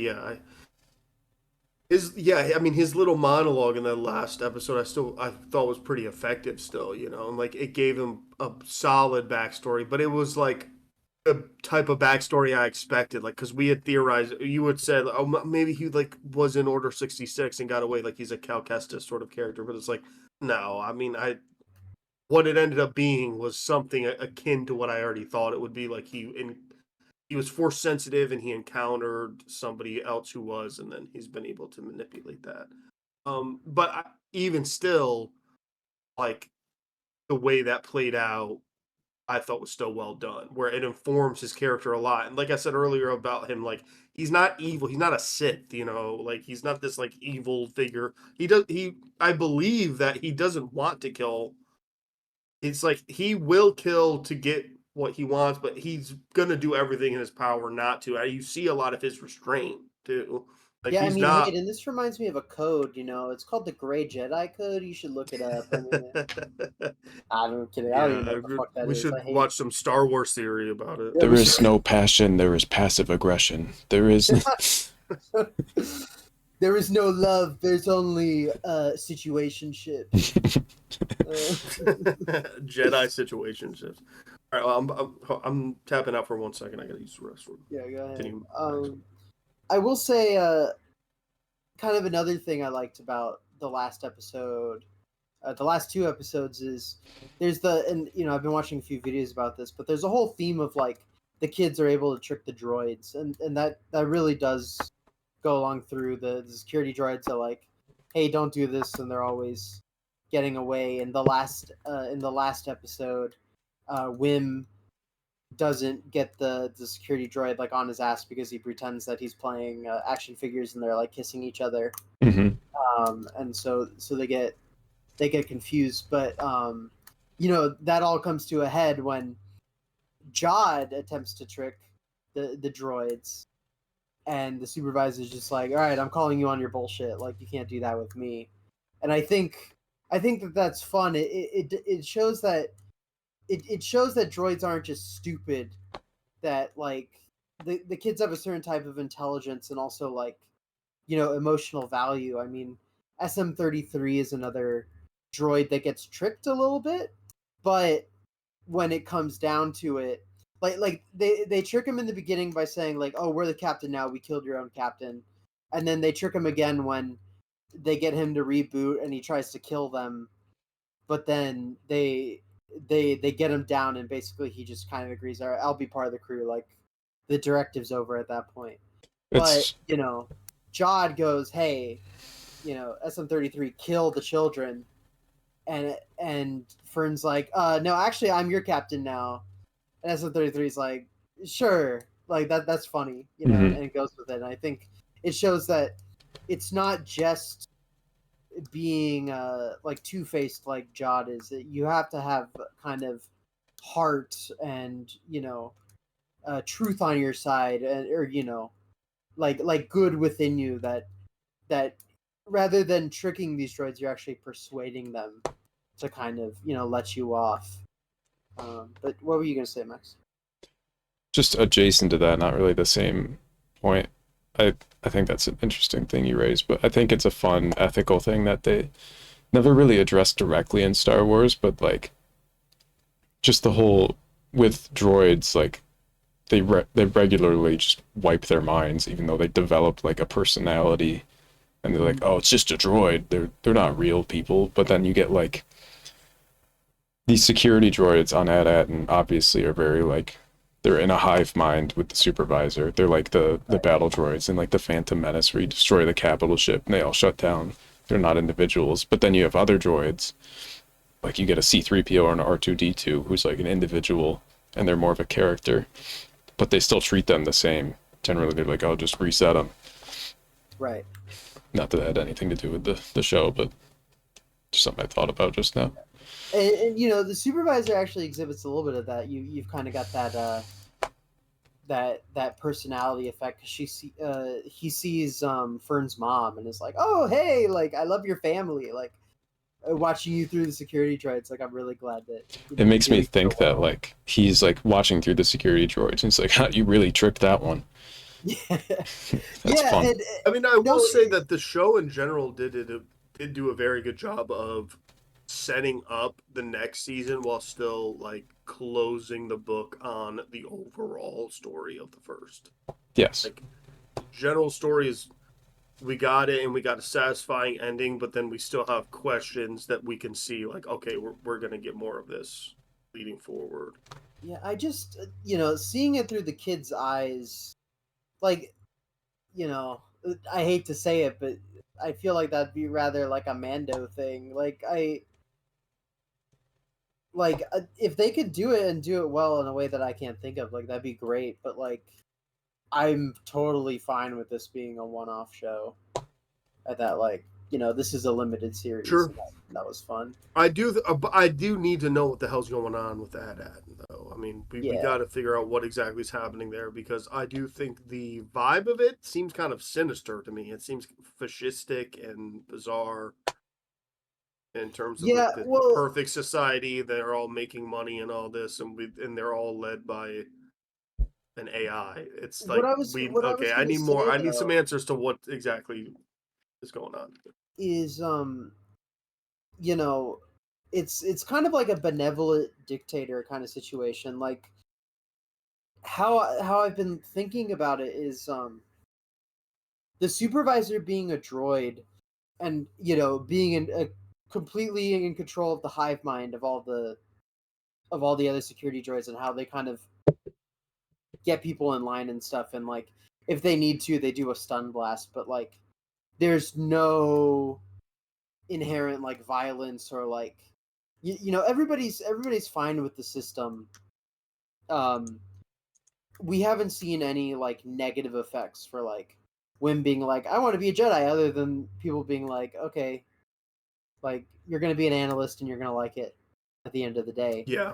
And I kind of really think that it's interesting that like if we kind of look at the series through that light, that like the supervisor is benevolent dictator, we can kind of see that like he totally knows that he can't control everything. Like he's sending his droids to go stun the parents in the forest when they're running away and trying to get the tracking beacon, and he totally knows that they send it away, and things like that. But it's kind of like he's like a rancher, and like those are his livestock, and rather than like him being like what have you done, like you totally breached this barrier, it's like, oh, like a cow got out, like what are you gonna do, kind of thing. And it's like it's kind of this like such removed from like oh, like I need to run this like a machine, and more of just kind of like oh, things are gonna happen, and everybody's on the same team as I. And clearly the parents know that the supervisor is a droid. Like the mother wasn't shocked at all. She was like, oh, hi supervisor, like it's so great to meet you for the first time. So there's kind of like a mutual gain that they get with each other, which I think would be an interesting thing. Like I hope that's the one thing, like if we get season 2, I hope like they don't go like, oh, you thought Anne was great, but now let's look into the dark side of the supervisor, and like all the he's actually got 7,000 people under the planet, working as slaves, breaking rock away to build more like mint area. Whereas it's more like in such a way that the citizens on the planet are like so unhumanized that it's kind of like a beneficial situation, and it's weird, but it's an interesting take. I think that's an interesting thing that I haven't seen done before. We've seen The Matrix 18,000 times through everything else. We don't really need that again.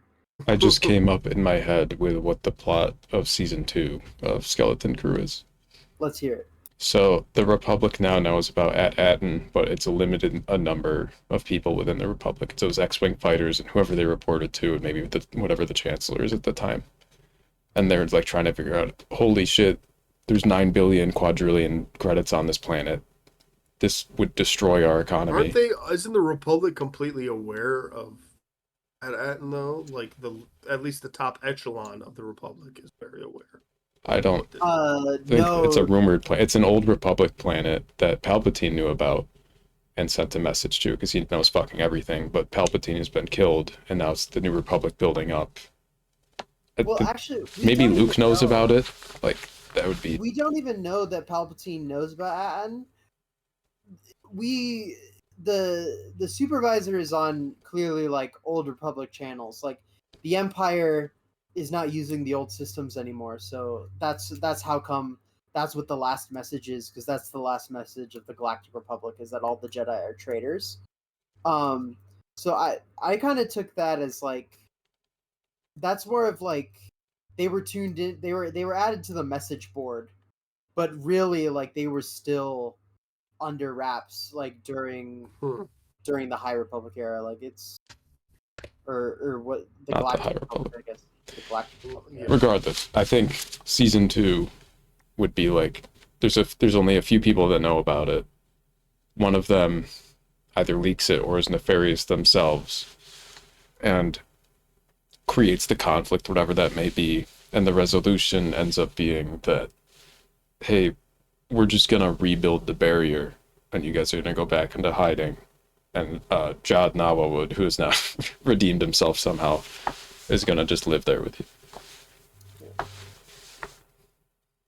I've got a season 2 if it's written by Dave Filoni. Oh no.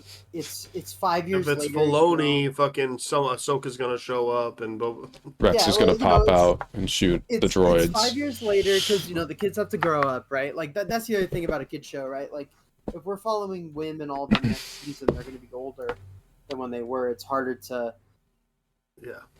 compress kids in their age. They're gonna bring Savage Opress back. Especially a show like this, but yeah, and Wim, they become a High Republic city, and everything's fine, and there's travel and there's commerce and everything. That's great. The High Republic has taken them into their core because it's such an important world with so much resources, and so Wim and the kids go on this trip, and they land in Tatooine, and they're walking around Mos Eisley, and this guy goes, "Hey, I was just at Tashi Station, and this guy sold me a lousy power converter." And they go, "Oh my god!" And then they go into the cantina, and it's like, "Wow, there's a lot of scum around here." And they go, "Oh my god!" And then they get into some hijinks there, and they go away. And then their ship gets lost again, and SM-33 is like, "What's going on?" And all of a sudden, a hologram appears, and it's Luke Skywalker, and he says, "You found my Jedi temple. I'm training young Ben Solo here. Young Ben Quadranaros Jr." Yeah, they go down there and they go, "Wim, you're Force sensitive, and I'm Luke Skywalker, but like not any Luke Skywalker that you know of. And I will teach you the Force if you learn to give up KB and Neil and Fern, and you can come live here." And Wim goes, "No, I won't do that." And so, they fly away from there, and then I never watched the Ahsoka show, so she's doing whatever the fuck. And then then they have to go back to Tatooine, and Boba Fett's like, "I got a job for you. You got to fix up these speeders." And they redeem themselves on how slow the speeders were in Book of Boba Fett by letting KB fix them up. It would be a wonderful show. I think we could get 8 cameos in every single episode. You could have each kid go to a different show, and then they'd get arcs to redeem those shows. Oh god, stop. Neil would go to Kenobi. I don't want that. Yeah, KB could go to the KB's modders. Boba Fett. Yeah. Yeah, and KB be like, "Oh, I feel so bad about my argumentations," and then you get the epic squad of the 4, and they're like, "Oh, it's actually cool to be a modded person. You're just modded just like us." And KB gets her own pink bicycle just like the other 4. Oh, it'd be so good. it'd be amazing. Yeah. That's the one thing that made me like almost shut off Mando is when Dave Filoni's Luke Skywalker was nothing like Return of the Jedi Luke Skywalker, and he was totally like, we need to have an Episode 8 Luke Skywalker here. We need to have a guy who loves the Jedi Code, that he never was around for some reason, and who does not remember why in fact he was able to defeat Emperor Palpatine in the first place, which was that he used his strong connection of love with his father to be able to redeem him, even though he was unredeemable. And you know, there was something different in that than the fucking Jedi Code of no attachments. Jesus Christ, that makes me so mad.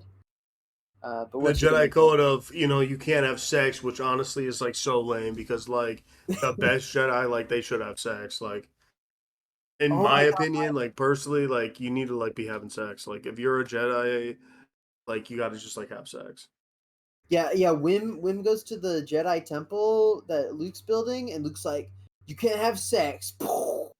And then all of a sudden, And then he like Wim fucked, and leaves. Wim's like, you know what? I want to have sex. Wim leaves, and it's like, Oh well, my you God. know, I'm gonna go have a normal life, and then, but you know, he could have been trained as a Jedi because right after Wim leaves, you know, Jade Skywalker walks through the door and is like, "What's up?" Or what's her name, Mara Jade or some shit like that. Jade. Or Jade, yeah. Yeah, Mara Jade, and she's like, "What's up, babe? I'm hot. Let's have a child." Let's have And then it's sex. actually Legends canon is back. You know, The Last Jedi was a shit. dream. You Oh, know, shit. Snoke was actually had put Rey in a mind control when Kylo Ren had her in that chair in Episode 7. It was actually all in her head, and then they come out with 2 new movies that are really good. Han Solo They has made 2 Snoke cocks back. now, like the old Legends, and he's having double sex with Leia and Leia's twin, long lost twin sister that isn't Luke, but like a double clone Leia. Anyway, we got season 2 footage leaked that Hayden sent me.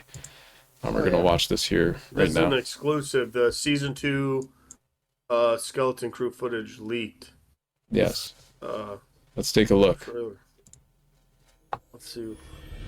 At a time when few Western films made it into the country, Turkish filmmakers came up with a daring plan. With only 3 cameras and a truck full of fuzzy costumes, they would attempt to remake the most ambitious science fiction movie ever attempted. Now, 30 years later, Film Music recovers this film from the vault to release the first English version. This October, Film Music welcomes you to the dark side of Turkish cinema.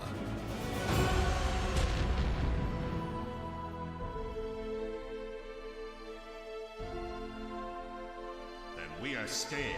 The battle of dark forces has started. You are humans. You cannot resist your feelings and conscience.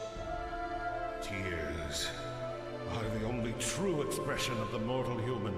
His love, his hope.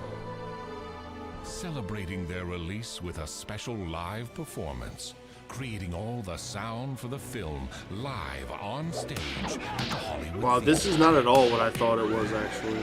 Oh. Where's Wim? Turkish Star Wars. This is Skeleton Crew season 2. It's called Turkish Star Wars. I don't know.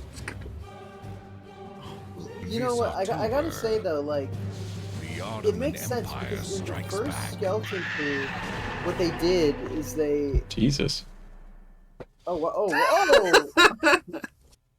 They showed off how Neil's design was practical and stuff, and you know that's a lot of like behind the scenes, you know, filmmaking. And this time they showed all the Foley art that went on, you know, behind that, the celery snapping and the shoes on the wood. I mean, Sound design's very important to Star Wars, and it's good that they're acknowledging it within the actual show itself here in season 2 of Skeleton Crew, Turkish Star Wars. Yeah, we saw that the Corellian ship at the end of Skeleton Crew, and that was back in there. So clearly, you know, they're hanging out with the Republic. There's X-wings. They look kind of old, but whatever. You know, I mean, maybe there's a hidden rebel faction. Maybe Princess Leia will be out there. A hidden old Republic. I don't know what those Maybe red she'll guys use the were. If they were Force and- sick. Maybe that's the new band of pirates. Maybe. I wish we had more context. We have some more context here. Oh. Sent to me by my exclusive insider at Disney. Exclusive. At Lucasfilm? Oh, wow. Yeah, ILM, Lucas Disney Film, Pixar. Oh, also Max, Kylo just did a really cute stretch. I think that's Kylo. How the fuck did you know that? I was looking behind you. I got it right for once. That's a lot. Why is it Indiana Jones music? Wait, the crossover we wanted? Good night, Papa War Dog. Good night, War Dog. Good night, Daddy. Good night, Papa.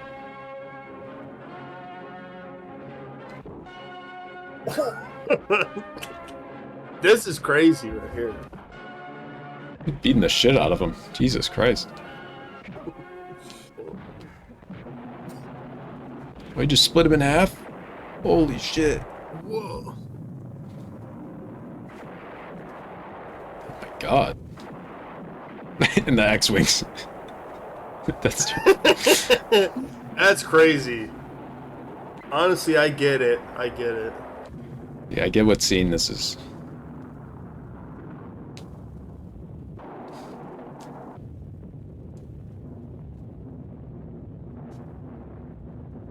You know, my question is, isn't Skeleton Crew supposed to be a kid's show? Like, there's a lot of gore in this.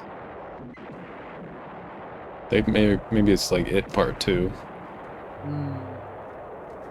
They'll grow They're up. just growing. Yeah. Allahu Akbar, Player yeah. shot of this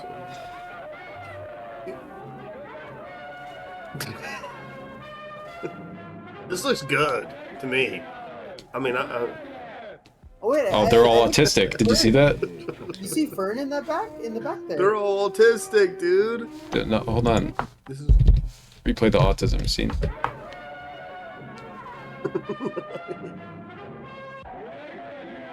See? Giving their heart to him. Gidecek misin? Evet. Bundan sonra kötülüğün olmayacağı dünyama dönüyorum. He's just got a hoodie on. Bismillah. Oh, there's Naboo Starfighter. Dünyasız insan, insansız Wow, they dünya redesigned the olamaz. Millennium Falcon. It's a lot Çünkü skinnier insan now. evrende en büyük değerdir. Geleceğinizi koruyun çünkü gelecek barıştadır. Barışı da yaşatacak hiç şüphesiz insandır. Dude, this looks so sick. I'm pumped. To be honest, like, I'm ready for this. Yeah, I think that was that language was like Huttese, I think. They were speaking Huttese. Oh. No wonder I picked up a little bit of it. I mean... Yeah. Solo, solo. Sophomore Bakal, inshallah, in ma'ala haq badah solo. Whoa. Relax. I speak Huttese. What? All right. Listen. Deciding factor right now, and then we got to average it out. So somebody who's good at math is going to average this out. This is the Are We Woke Yet official rating of Skeleton Crew out of 5. 5 stars, galactic stars in the sky. Okay. Mm-hmm. What is your rating starting with Max? Series as a whole, 5 stars. Series as a whole. Fuck. Holes. Fucking think about holes now. Fuck. Why'd you say hole, dude? Oh my god. Wait, sorry. Oh, stop coming on it, bro. Skeleton crew, kids coming. Oh my god. Why do I gotta make everything sexual for lesbians? Star Wars theory. I'd say either 3 or 3.5. I'd probably go with 3 though, because like it's good, and I'd probably 5, 3 out of 5. Yeah, because there's not much wrong with Whoa. it. It's just like Okay. just thinking about my own rating system, because like 4 is like I had a lot of fun with this, and I want to rewatch it. 5 is like fuck, and 3 is just like that's good. No, you can go halves though. Account. I guess a 3.5. Yeah. I don't know. Yeah, that's fair. 3.5. Let's say 3.5. I I think I would think you're feeling around a 3.5. I feel closer to 3. There's just some things I'm not like. The music was kind of like fine. And there were moments where I was like, oh, that was cool. Like at the finale, they played like that pirate like going down with the ship theme when the ship was crashing. I thought that was neat. Which, by the way, the music was done by Mick Giacchino, who is Michael Giacchino's son, who did the Penguin score. And Michael nice. Giacchino's one of our great living composers. Yeah. And other than that, I didn't. Yeah, I'll give it 3.5. That's fair. I don't think I've seen that movie, The Penguin Score. So like soccer? It's a penguin doing sit-ups. The penguin's core. Oh, okay. Yeah. I gotta tune in Penguin, to watch the that. Penguin's core. Okay, next one. You want mine next, Hayden? Yes. I might raise some hell here. I'm gonna say overall enjoyment. I'm gonna give it 2 scores, and you can choose whatever score you want to use. But overall enjoyment, my personal enjoyment with it, for Star Wars in a whole, I'm gonna say 4.5 out of 5. Yeah. I thought it was killer. There was never like an unengaging moment. And then I will say, you know, as something in my backlog and taking into account that it's a kid show, I think it's perfect. I think it's a 5 out of 5. As a kid show. Well, I think it's fair to say your rank is a 4.5, though. I would say 4.5 is good. I'd say this is definitely like, after watching the first 3 Star Wars, I think this is a quick, you know, a 5 out of 5 take just to show the kids instantly, kind of thing. Yeah. Whereas a lot of stuff. But yeah, Hayden, give us your lowball score. Bung 4.5 or 5. These fucking liberals can't make up their minds. What do you? Just because you got 2 genders doesn't mean you can't get 2 scores, No, buddy. Yeah.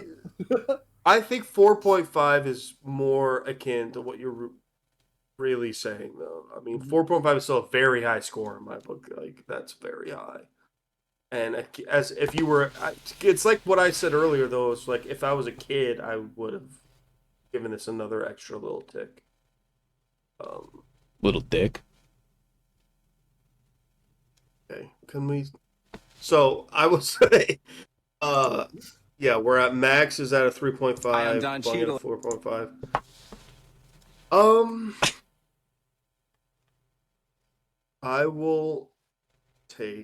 I will go 3 out of 5. No, I'll go 3.5. I'll go 3.5. Okay. 3.5 plus 3.5 plus 7. 4.5 equals that, That's divided by 11.5. 15 is we gave it a 76.6 out of 100. Yay. Which is... That's positive. Which out of 5 is a 30.38 out of 50, which would be close to a 3.5 stars. Yay! It's a little bit higher than 3.5. I guess you'd round that to 4. Who would have known? Who would have known that 2 3.5s and 1 4.5 would make a little bit above 3.5? Crazy how averages work. Yeah.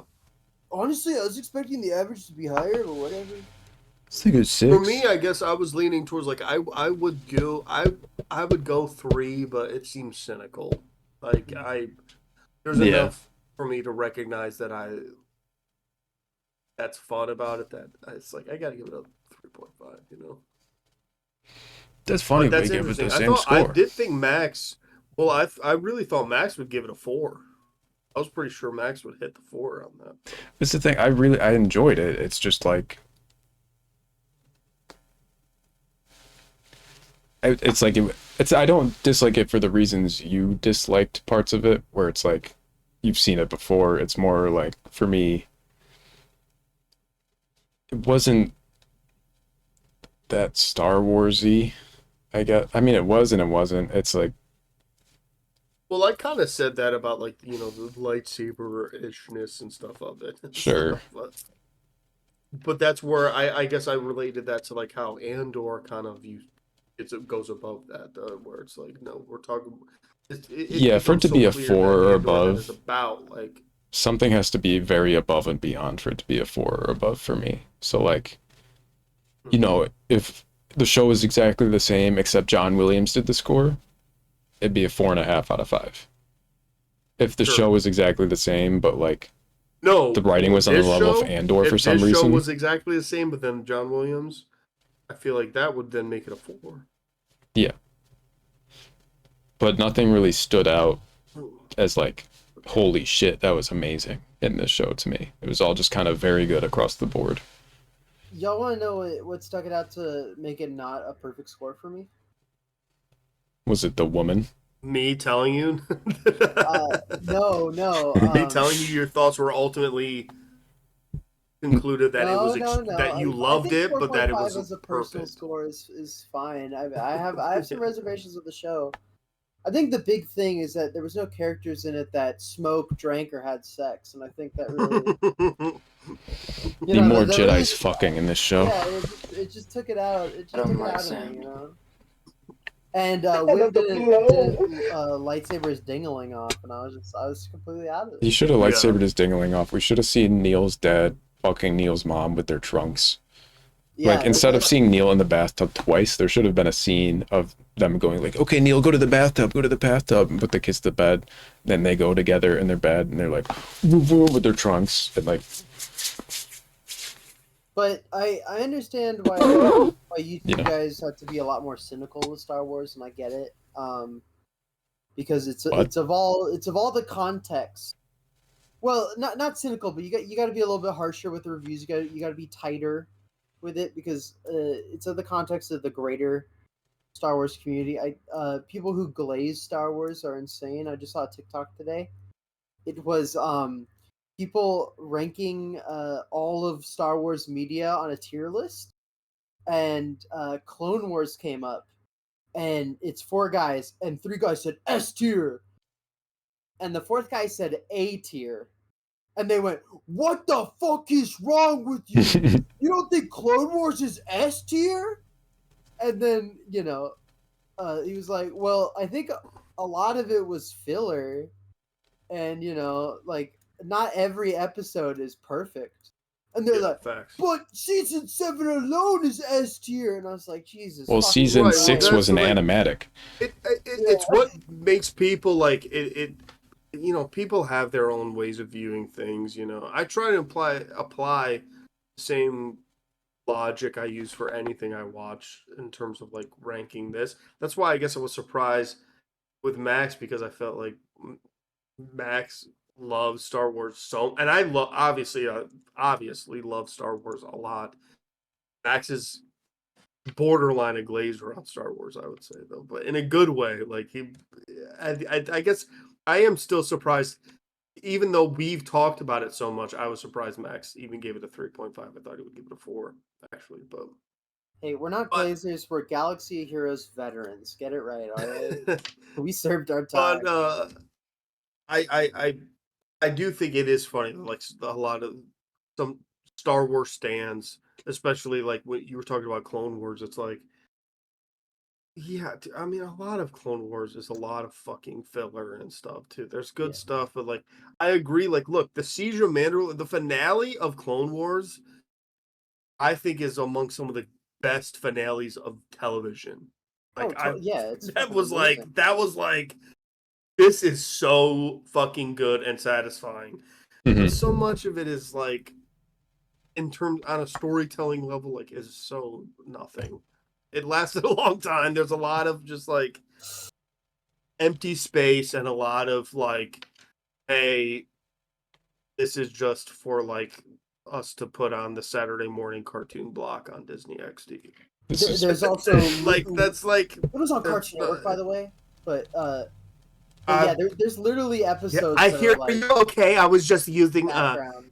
It's such a bad take to say it's S tier, but yeah, I've got a personal story actually surrounding why Clone Wars is not S tier. Okay. I finished season 7, right? I finished that movie at the end. I was like, oh my god, this is so good, and I got so hyped up that I texted my dad and I was like, wow, the ending of the Clone Wars is really good. And we watched all the original Star Wars together. I aged out by the time the new Star Wars came out. Like, I was like 17, so I didn't go to the theaters with him. I went with my friends instead. So we did, he saw them, but he saw them with my siblings. Nice. I saw it with my family.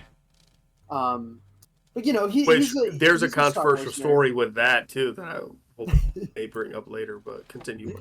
But yeah, he's a Star Wars nerd, but he, to an extent, he likes the movies, but I wouldn't make him like watch some fucking a children's show because like, oh, Star Wars, bro, like you're gonna love it. Like he was like 40 years old at the time, bro. Like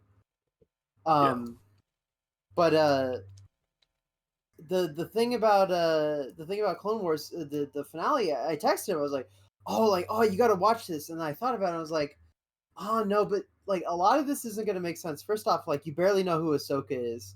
He's the one who took me to the original Clone Wars movie, and I remember that he fucking hated it. I loved it because I was like 8 years old or whatever. That movie is terrible though. Like yeah, no, it's I rewatched. And apparently now we got the dude who plays the bear is gonna play the baby from Clone Wars now. Yeah, I rewatched it, and when they collect Rada, I remember my dad saying like to a family friend, like in the theater, he was like, "Oh, finally they got the fucking baby. Like the movie can end." And there's another 30 minutes after that, and I felt the exact feeling he felt. And I went, "Oh God." Mm-hmm. And the animation's a lot worse too, and everything. It's just. I haven't watched that. I went back and watched the Clone Wars movie when I did like a big chronological, like during the pandemic, watching every Star Wars thing in order of when it happens in real sequence, and Clone Wars was. Clone Wars was like, oh man, dude. Yeah, it was rough. But yeah, I was like, oh, you gotta, oh fuck, you don't know who Ahsoka is except for that one movie you watched like a long time ago. You probably don't remember who she is. And I was like, oh, you don't know why Maul's back. And then I was like, okay, cool. So I'll curate a list of episodes that you have to watch because I know, Clone Wars, you're not gonna watch everything, but it's like if I can get you to watch like. The beginning of the Maul stuff and like some of the better Ahsoka episodes like later on, like you'll have more appreciation of what's going on. Maybe like the Mandalore Crisis 2 with Satine and all that, because there's all that too, and there's Death Watch and there's Maul taking over Death Watch, and I was like, okay, you gotta watch these. And then I remember looking through some of those shows, and it's like Maul is a 5-minute segment of a 40 or how long are they, like 25 or like 30 minutes? Well, it's typical Filoni storytelling though. All the good stuff is packed into something and then everything else. So they're like, oh, R4, we gotta go get you a new processing chip, and we gotta go meet the diplomat of Gorobos. And then at the very end it's like Maul is a spider and it's scary, and it's just like, oh, like I can't force my dad to do this. I can't be like, oh hey dad, skip to episode 45 of season 3 and watch the last 5 minutes, and then skip to this episode, and then you'll see. Also because in his age demographic, it's like Lucas was loving all of it, but it's because George Lucas is a fucking weirdo filmmaker. Like he's gonna like. He was I don't know if he's loving all of it autistic. because he's. I've never seen him stim. I know he's autistic from how fucking episode 1 came out. No, he definitely is a neurodivergent dude for sure, and all those big. Also, and rest in peace, David Lynch. I don't think. Well, you said you never seen a David Lynch film. They're so good, and I want to add this now too that we're talking about Star Wars because we can get back to what we're talking about. But I will say, David Lynch was supposed to direct Return of the Jedi, and he was with Lucas. Loved Lynch, and they had a meeting, and the only and he dropped out. But because he had like a panic attack because of what Lucas was telling him about like what needed to be fulfilled in the movie. It was like Lucas was like, you got to do this and this has to happen and that has to happen. And Lynch had a panic attack and was like, I cannot do this. And to call Lucas like, I'm not directing it. But that is what led to him directing Dune, which is a story in and of itself. Yeah. But Lynch was like, yeah, I want the lore is there. I want the characters to be walking along a lake, and the big moon is out, and it gives a theme of like creepiness, it's like the surreal. George Lucas was like, oh yeah, and that moon is actually solaced, and the lake, you'd have the Bolivian bog monster, and he'd It's funny you say that because Lynch had a story about like because they were still meeting about Return of the Jedi. Like Lynch actually had a little bit to do with Return of the Jedi, but anyway, like in the pre-production of it. But then, like when they were talking about it at the time, George Lucas wanted to do more stuff with the Wookiees and showed Lynch and like drawings of like what would eventually, I guess, end up in like episode 3, like big Wookiee land or whatever. Yeah. And Lynch was then like, I guess that's part of what overwhelmed his autism, I guess. And he was like, what am I? And he asked him like, what the fuck is a Wookiee? And there's like a whole story behind that. Like, like Lynch liked Star Wars, but then he was just like, you want what? I don't know. I do not care about your OCs, George Lucas. I don't know how to do this. And it's I think actually stuff, knowing that about David Lynch puts so much like more iconicness on the line of like, what about the droid attack on the Wookiees? Like George Lucas needed the Wookiees to come back, bro. He was like, they're gonna come back, I promise. But yeah, there's a clip somewhere of Lynch talking about like Lucas showing him these big drawings, like concept art of Wookiees, and like I can't do this. I watched the YouTube video. I don't know how much of this is true or how much it was padded, but it was about like George Lucas's wife during the first Star Wars and how she like basically saved the editing process. Because when the Death Star is attacking Yavin, that wasn't in the original film. It was supposed to be like, it was born. Oh, the Death Star actually fires 3 times, and they're in the middle of space, and they're not over the rebel planet. And first you have Red Squadron go in, and then they do their bombing run, but it's unsuccessful because Darth Vader is able to repel them. So then you get Blue Squadron with the Y-Wings, but then the Y-Wings actually get taken out, which means that the proton torpedoes were not unable to penetrate. But then they find it, and that's when old Ben talks to Luke and says, "Okay, you got to blow up that tiny hole." And then so they go in for another bombing run, and Red Squad actually gets shot out, and that's where Biggs Darklighter gets killed. And then so Yellow Squadron actually has to defend Luke as he comes around for another bombing run. On the third successful bombing run, they actually get it down. And his wife was like, "No, bro, they're attacking Yavin. They do one run, and they blow up the fucking thing. We don't need to talk about, the space war that's going on with fucking the Red Squad." And then Lucas was like, "All right, fine, but Porkins, you gotta get Porkins." Yeah, we gotta get Porkins in here because he's fat. It's funny. Really important. Yeah. But I think that's such a. It's such a point to hers that like, she totally fought against autism for all 3 of those movies because as soon as she was out of the picture and he made episode 1, the first 15 minutes of that movie are like, "Sir, will the trade negotiations go through? The Senate is blocking us." And he's like, "No, I'll make sure that the trade negotiations go through. Nobody can send a bill to legislative and then get it passed through the Senate, but not only the Senate, but the House of Representatives. And then it'll go to the Chancellor, who is also me. And then they will have no defense because then legally I will be able to make it go down there." And I was like, Jesus Christ, dude. Oh, sir, isn't that against the Constitution? You cannot do that, sir. Yeah, and then you get Qui-Gon cutting through everything, and it's fine. But it's like, holy shit, dude! Like, we're talking about trade negotiations for the first 15 minutes. That's insane. And yeah, I mean, but look at where we live today. Yeah, ultimately, this was our inauguration episode, and Lucas was all about. Star Wars is very political, and that's what so much of what we started this Twitch stream about has to do with the fact that like there are all these fucking grifter YouTubers out there like Nerdtronic and like Star Wars Theory, like you just saw. And look, I think Star Wars Theory is fucked up. I think Nerdtronic is the worst of them all, though. Star Wars Theory, I think, loves Star Wars and just never understood it. I believe that he just never got it.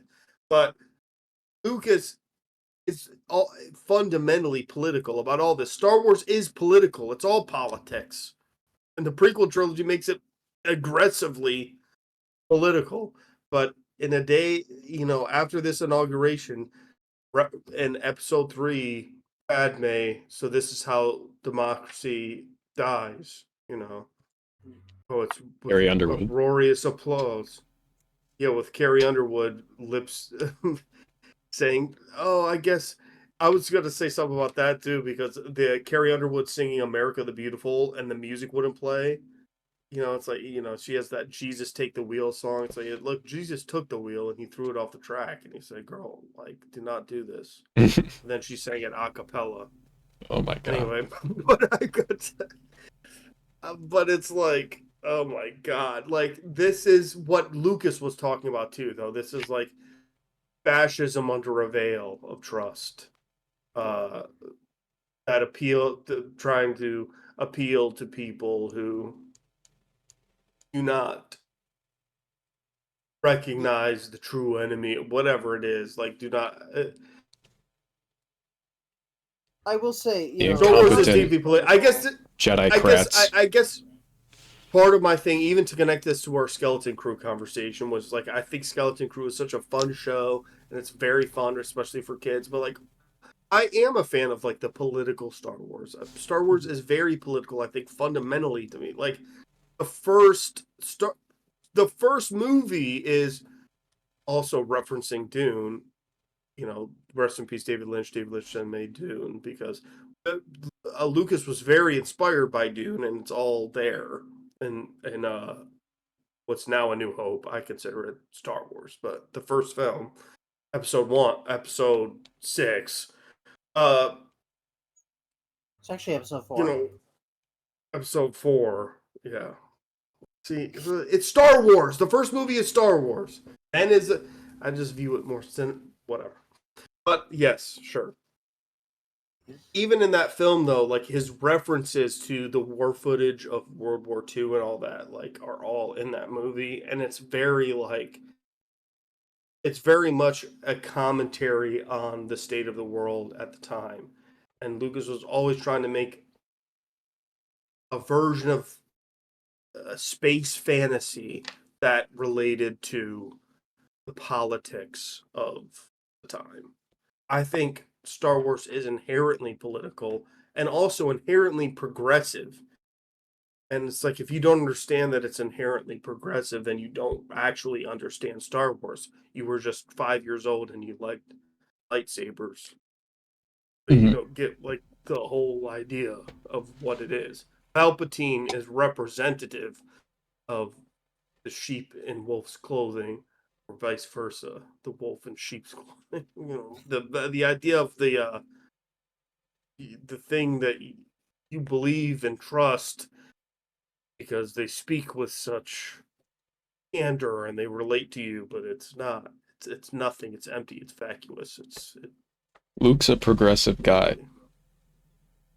but he's kind of a I mean, look, liberal. ultimately, is I gotta say, I always think though, and like in the first Star Wars, in Episode 4, as we're calling it, in A New Hope. Okay. Yes, those are all names you can use. In that movie,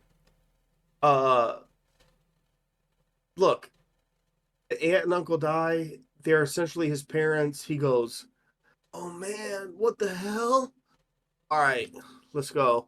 I've never thought it's just like, what the fuck? All right, Guess I was kind of hoping for this in a weird way. let's rock. Let's rock. I didn't even like them that much. You're like, okay, well, that's a little relax, Luke. I mean, When they get to the bar and they're like, "We don't serve your kind here," to the droids, and he's like, "Huh? Oh, you guys should fuck off then." Yeah. It's like, I don't really care. Well, Socially, I'm liberal, though, but I ain't trying to start shit. Is what he said. I know about the genocide versus protocol droids, bro, but like, just don't bring it up in here, all right? Just don't wear your droid head in this bar, all right, bro? Like, you just gotta respect it. 3PO, you gotta just, honestly, this shit's gonna happen. If you looked at the droid crime statistics, like, literally, like, most of the violent crime in the galaxy is done by a small percentage of the droids, and it's within his right to deny access to service to droids. Like, C-3PO, like, you know, those who speak Galactic Basic, they founded Mos Eisley 4,000 years ago, okay? And just because your droid kind came here during, you know, the Confederacy Independent Systems, doesn't mean that we have a claim to this land, bro. We have a claim to this land, you know, through the Force. But yeah, to your point before this, Baden, this will be the last thing I say. I know we're running up the time, but this was a point I've been thinking about. It's with Star Wars being overtly political. I love that Star Wars is political. I love all the themes that come with that. But in you know, I don't know who Nerdtronic is, I'm gonna be real, but like in a Star Wars theory kind of guy kind of way, I think it's totally fine if you do not care about Star Wars being political at all. I know that that's not like the, you know, that's not, you're not getting the full thing out of it, but like if you're really just like super autistic about Star Wars and you're like, dude, I love the Empire, they're so sick, and you know, you can remove them from Nazis a little bit, which you totally can. They're totally a stand-in for Nazis, but the Empire is pretty cool. You know, for a long time, I was a big Empire fan as a little kid because they got the cool armor, they got all the cool dark side powers, all their ships look interesting. They've always got the big super lasers and stuff, right? And you know, we know Star Wars Theory and all these other people are autistic Star Wars fans that then got corrupted by making money through the grind of woke politics. But it's like my one gripe with them, and I think it's so funny, is they've bitten into the sauce so much that like all Disney canon is so bad because they want to make their bag, that like things that are ultimately better in new canon are still shit on because it's part of Disney canon. And this came up during the Acolyte when I never watched the Acolyte, but there's that scene where the Jedi turns evil, right? And her lightsaber turns red by her just, like using the Force. Yeah. And there was such a big thing with that. All the autistic Star Wars fans went, no, actually, red kyber crystals are grown and they're synthetic, or they come out of the stomachs of Kinrath spiders in dark force areas, in caves and caverns. And it's like, you can't submit that a Sith being able to like bleed their own crystal and like show how evil they've become through like altering the crystal with the Force to like show their rage is not a cooler thing than the Empire creates synthetic kyber crystals that are red to show that they're evil. Like you really have to fight that point to the death and say like, oh, evil Disney's destroying my lore that I love so much that that they fucking manufactured them in like a Chinese sweatshop. Yes. Where they could just have a dime a dozen kyber crystals, and it makes me sad that you know, and I know that Star Wars Theory is totally this because when The Last Jedi wasn't out yet or whatever, Star Wars Theory was coming onto my feed on YouTube. Under your feet? And my feet. He came under your feet?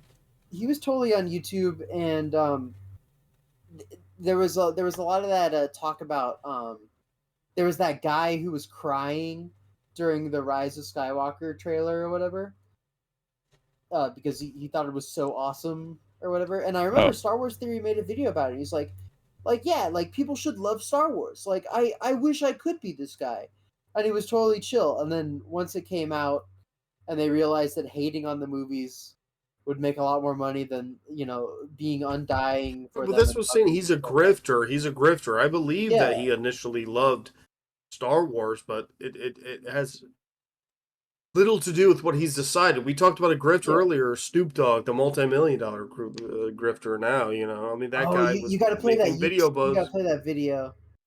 Did you see him talking to whoever's gonna be performing at the Trump thing? Snoop Dogg? Yeah, have you not seen that video? Which one?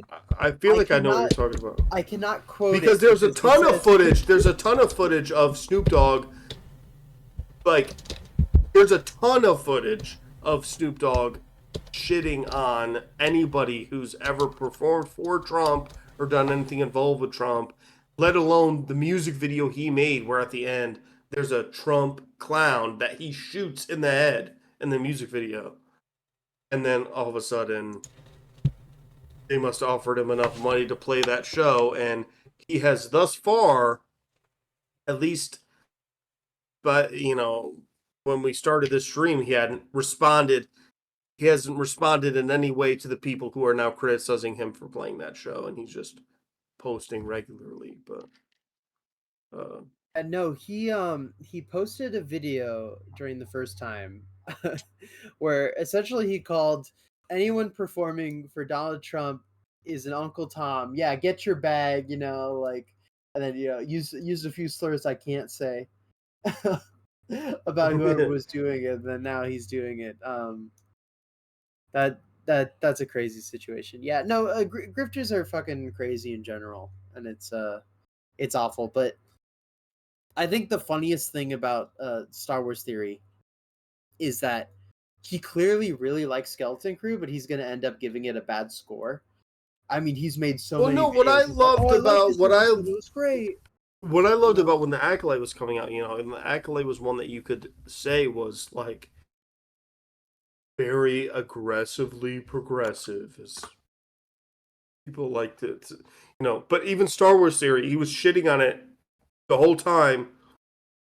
And then it was like it gets to the big episode that I referenced earlier, where there's a huge duel that I'm sure Bung you've at least somewhat heard about.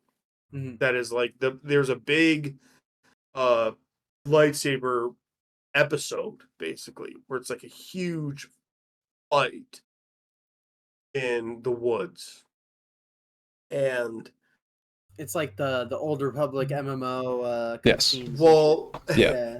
Well, Darth Bane. It's funny to watch the footage of Star Wars Theory trying his best to create the most negative narrative he can about that scene, while also acknowledging that, I guess it's good. We talked about this earlier. There's scenes no, I guess it's good. It's cool. It's good, but also it's woke. But I guess it's good, but it's good, but they're black. I don't know. It'd be good if a woman wasn't in fucking charge. Why couldn't it be fucking Dax Rendar, bro? There's got to be some fucked up Legends character. Yeah. Well, if Acolyte was good, Darth Bane would have like come out of a cave and been like, "I've been alive for 10,000 years using Force magic, using Force to just. I'm so mad at the world that I couldn't die till I." Till I got my revenge, and then he walks out there. The stars are. They almost do that because at the end of the show, Darth Plagueis walks out of a cave. Oh, awesome! So yeah. Doesn't say anything. Snoop's brain is just about at this point. Yeah. No, I don't believe that. The guy's supposed to. He's just on one. He just doesn't care. He's tapped out. I've been locked into a lot of that shit with Snoop. Like, no, man. I mean, his whole shit was he smoked his whole life. It wasn't just in these couple months it changed. No, if you look at footage, maybe Max, you should look it up. I mean, there's footage of him playing at the Trump thing, and he was DJing. The whole thing was him. He's playing the tracks. He's DJing. He's very with it. He's DJing and rapping along to all the tracks. He just sold the fuck out for a coin, for money. Well, yeah, and that's all what it is, and that's where we're at right now. Is this like becoming a more increasingly capitalistic as a society, and it's leading to shit like Snoop Dogg selling out and not giving a fuck when it's clear that he's the greatest hypocrite of all time. The history books are not going to look kindly on him, especially as a hip hop fan. If you look back on his beef with Tupac, and back in the day, Tupac thought he was a bitch, and yeah. Anyway, that's all going to connect. You think about how we think about history now. 100 years from now, 15 years aren't going to be anything. Well, 15 years will be fucking dead. Fucking the woke police will arrest all of us for our crimes against humanity for saying that Skeleton Crew was good, and we're gonna be executed in the street like dogs. No, 2016 Trump versus 2024 Trump is so different, and it's also really still very really. Very, really bad. No. I'm saying it's worse this time. But I think it's there's so much more money going through this. Like everyone else was ready for him this time. Yeah, like Epic Everybody Facebook sees the potential. The grift. Snoop Dogg switching around. You got like the Paul brothers really they've always been Trumpers, but they really hammed up the Donald Trump stuff during the Mike Tyson fight. Turned that whole thing into a political But there's so message. much influence here too. Like the Theo Vaughn shit, I think is sad, and I joked about it earlier, like with Barron, because Barron Trump had he was one of the people who encouraged his dad to go on it, and it's like the fact that so much of this election relied on the opinion of a 17-year-old is really fucking a 17-year-old nepo baby freak show is really fucked up. But Nosferatu. I want to meet Theo Vaughn. But the fact that they all fell for these people and should prove to you as an audience like how bought and paid for these people are. Like these things that come on your algorithm that are recommended to you are all none of it's genuine. Like Theo Vaughn is getting money from somebody somewhere somehow. He's full of it. He's full of shit. And Theo Vaughn was at the fucking inauguration and did a bit with the Pauls. And not only that, Mike Tyson was at the inauguration, and Jake Paul put him on his shoulders. Did you see their shit? Like, Jake Paul was running around with Mike Tyson, put him on his shoulder. They don't care about us. They are not like us. This is not real people in real life and real society. They're fucked. They're corrupted by the coin, and in some level I understand that because it's a hard world, but on another level we're living in the time of proof positive of the nightmare of capitalism, the nightmare of the coin, the nightmare of this temptation of what grand wealth can offer you.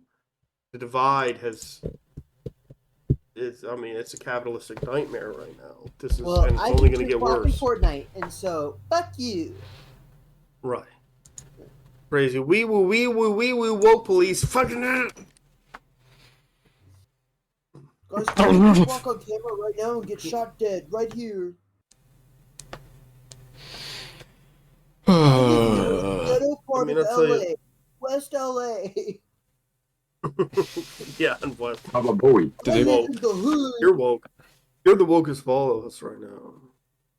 Yeah, you went full woke. You went like, I'm gonna be even more woke. I'm gonna decide to be a little trans to be woke, and I'm gonna live in California, California. I'm gonna start the Palisades fire. You're gonna start the Palisades fire as a protest for Palestine because you got the names messed up. I literally, at the moment, I live near. I was just crazy in the. Sorry, what were you saying?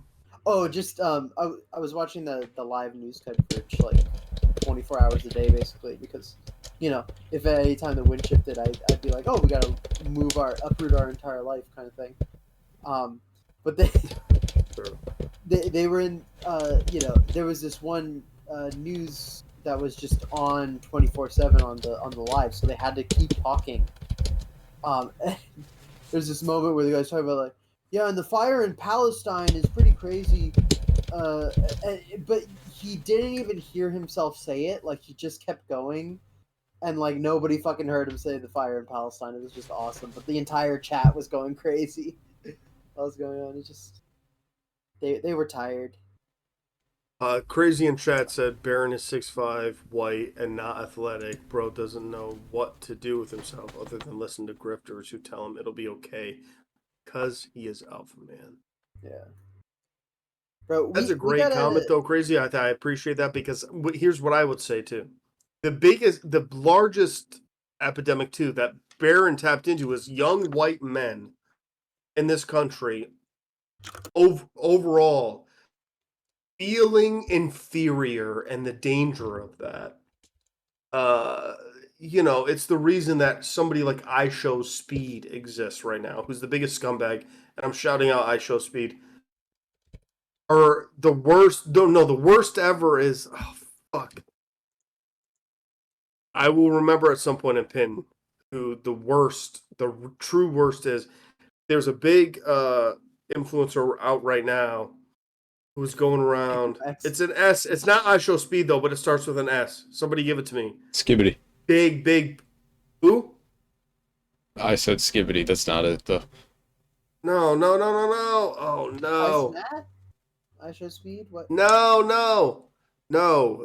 S.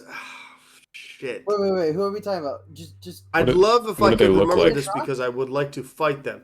They look like a mixed person, short hair, little goatee. Named is an S. Sneeko. Thank Bro, God. I'm with Gen Alpha. Like Gen Alpha and I like this. Yeah, we're tight. Well, good for you, but I will tell you that any Gen Alpha person who follows Sneeko should already cut the line. And fucking Sneeko is the worst scumbag who's ever lived. Among, at least, the worst scumbags that have ever lived. There's footage of Sneeko walking around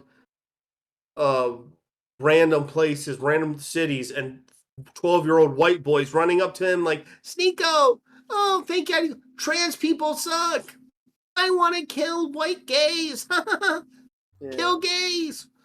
And he's like, yeah, that's funny. It's fucking true. These are the type of people, though. Sneeko wears a MAGA hat. Sneeko are these are the people who fucking have informed this election, though, too, and that connects to Baron. Baron has been tapped in to all these fucking young white boys who feel insecure by the quote-unquote woke movement. These young white kids who feel displaced, and I do think there should be a place for, like, a young man growing up to realize, like, oh, I don't have to be a monster, like... But then they're turning to, so many of these kids are turning to these horrible, horrific influences like Sneeko, who, like I said, Sneeko, it's on site. If I met Sneeko in person, I would literally have a physical fight with them and go to jail. Like, I don't give a fuck. And that is what the fuck it is. Like, and the fact that we've gotten here, though, is like Trump and the inauguration. At the inauguration, when he's mentioning, Baron told me to go on Joe Rogan, God, great Joe Rogan. Like, he's just mentioning all the fucking little mini Chad kids who are being indoctrinated by these little podcasts and these little pockets of influence and have no real understanding. But they know as a kid, they feel insecure and threatened by ideas of inclusion or what have you. And that's why I also say that the Dems failed us. Like, we need to educate children, people in the world better. Everything needs to be better. Who knows how we're going to get there? It's doom and gloom, and I don't mean to take it in that way, but Jesus. No, I Baron feel fits that bill.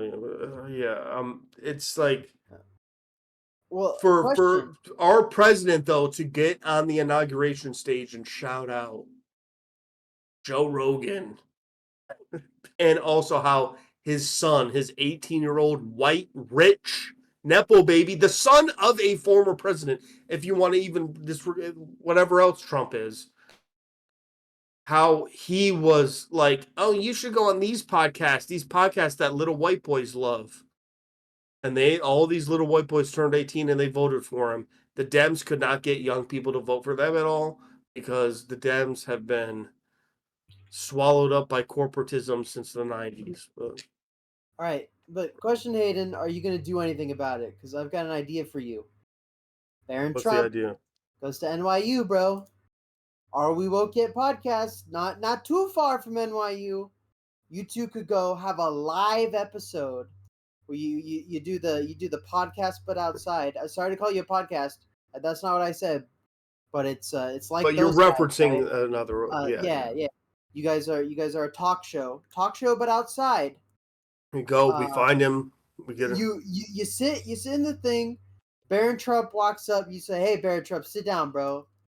Where are we woke yet? We're doing live politic here. Come in here." And then Baron Trump's just gonna be like, "Will you play League of Legends with Listen, me? I would love that. I would love. Legends with me. I would love what you're saying, but I can tell you, the kid is surrounded by so much Secret Service, obviously, but also, I am right now I go into New York City all the time. I'm going into Brooklyn like a couple weeks from now, but constantly back and forth. But this base ground is I'm outside of Miami, okay, and I am not long away, not too far away from where Barron went to like a private school, and there's a lot of talk about what happened there. Right. And, with the how he was punishing animals and shit. I won't say too much more. That's it.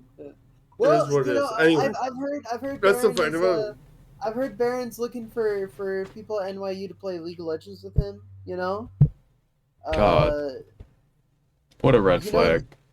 You could just I don't know if it's League of Legends or it's like Marvel. He's probably playing Marvel Rivals. We could probably get him on some Marvel Rivals.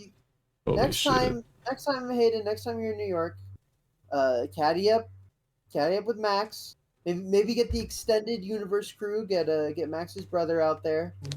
Do a Are We Woke Yet right in the quad, and just put up a bunch of signs like, free League of Legends skins that he'll come like scurrying from his apartment, and then boom, you got him on the show. And you can ask him whatever you want. Maybe he's chill. Maybe he's got ideas on Skeleton Crew. Maybe he's like, I really love that, but like, yeah, sure. If we could goad him in.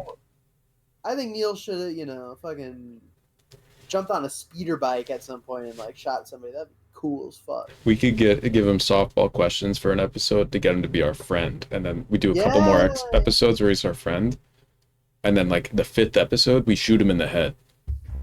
See, if you were able in to Fortnite. friend Baron Trump on Steam, got him to play Marvel Rivals with you regularly, I mean that's a big swing. You can get some big names on Are We Woke Yet, right? Imagine Connor Eats Pants hosting Fortnite Friday through Are We Woke Yet affiliated streamer Baron Trump, bro. It's we're building it up. Frozen Iron Fist main for sure. It all happened. Ah, what a fucker. What a little shitbag. Crazy in chat, I think I would generally rather try to surgically cut my leg off with a steak knife than play League with Baron. And feel similarly to that. Shoot him in. We call it eliminate him. All right, it's a Marvel Rivals in bro. Fortnite. Yeah. And, Maximum pulse. But yeah, I've said my piece. I'm done. I'm dead weight now. I'm an anchor.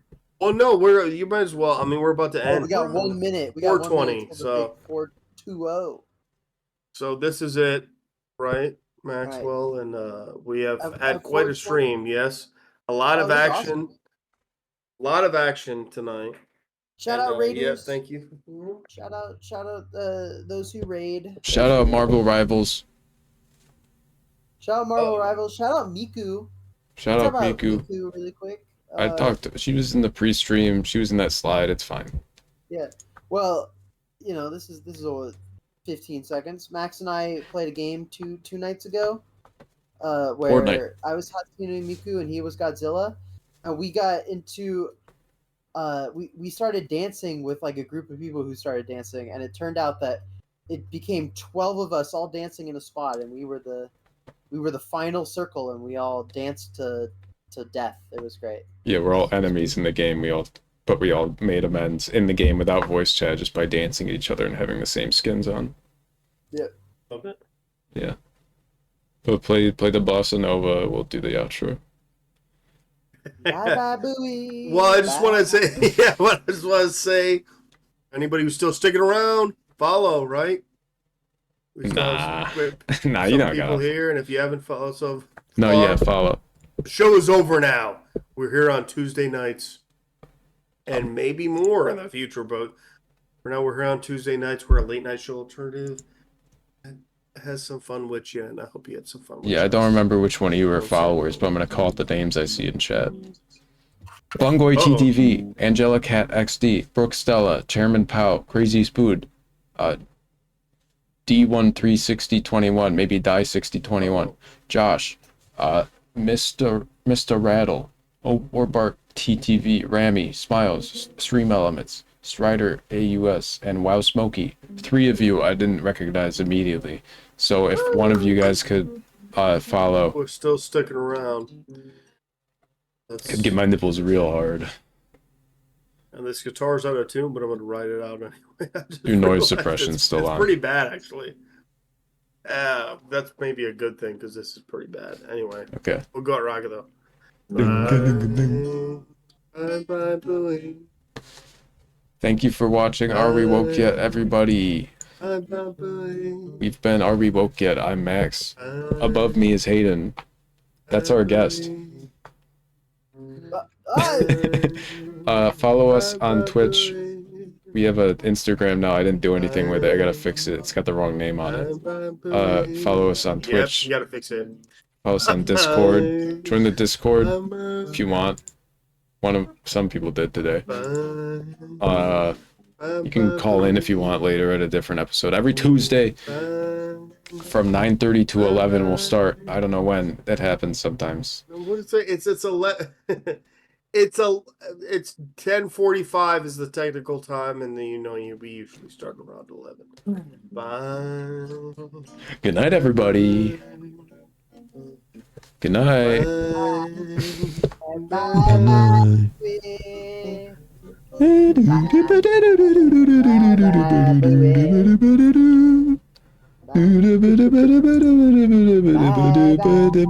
Bye bye buoys. Everybody wave goodbye. Bye. Oh wait, I have a sound I can play. Hold on. Hold on. Come on.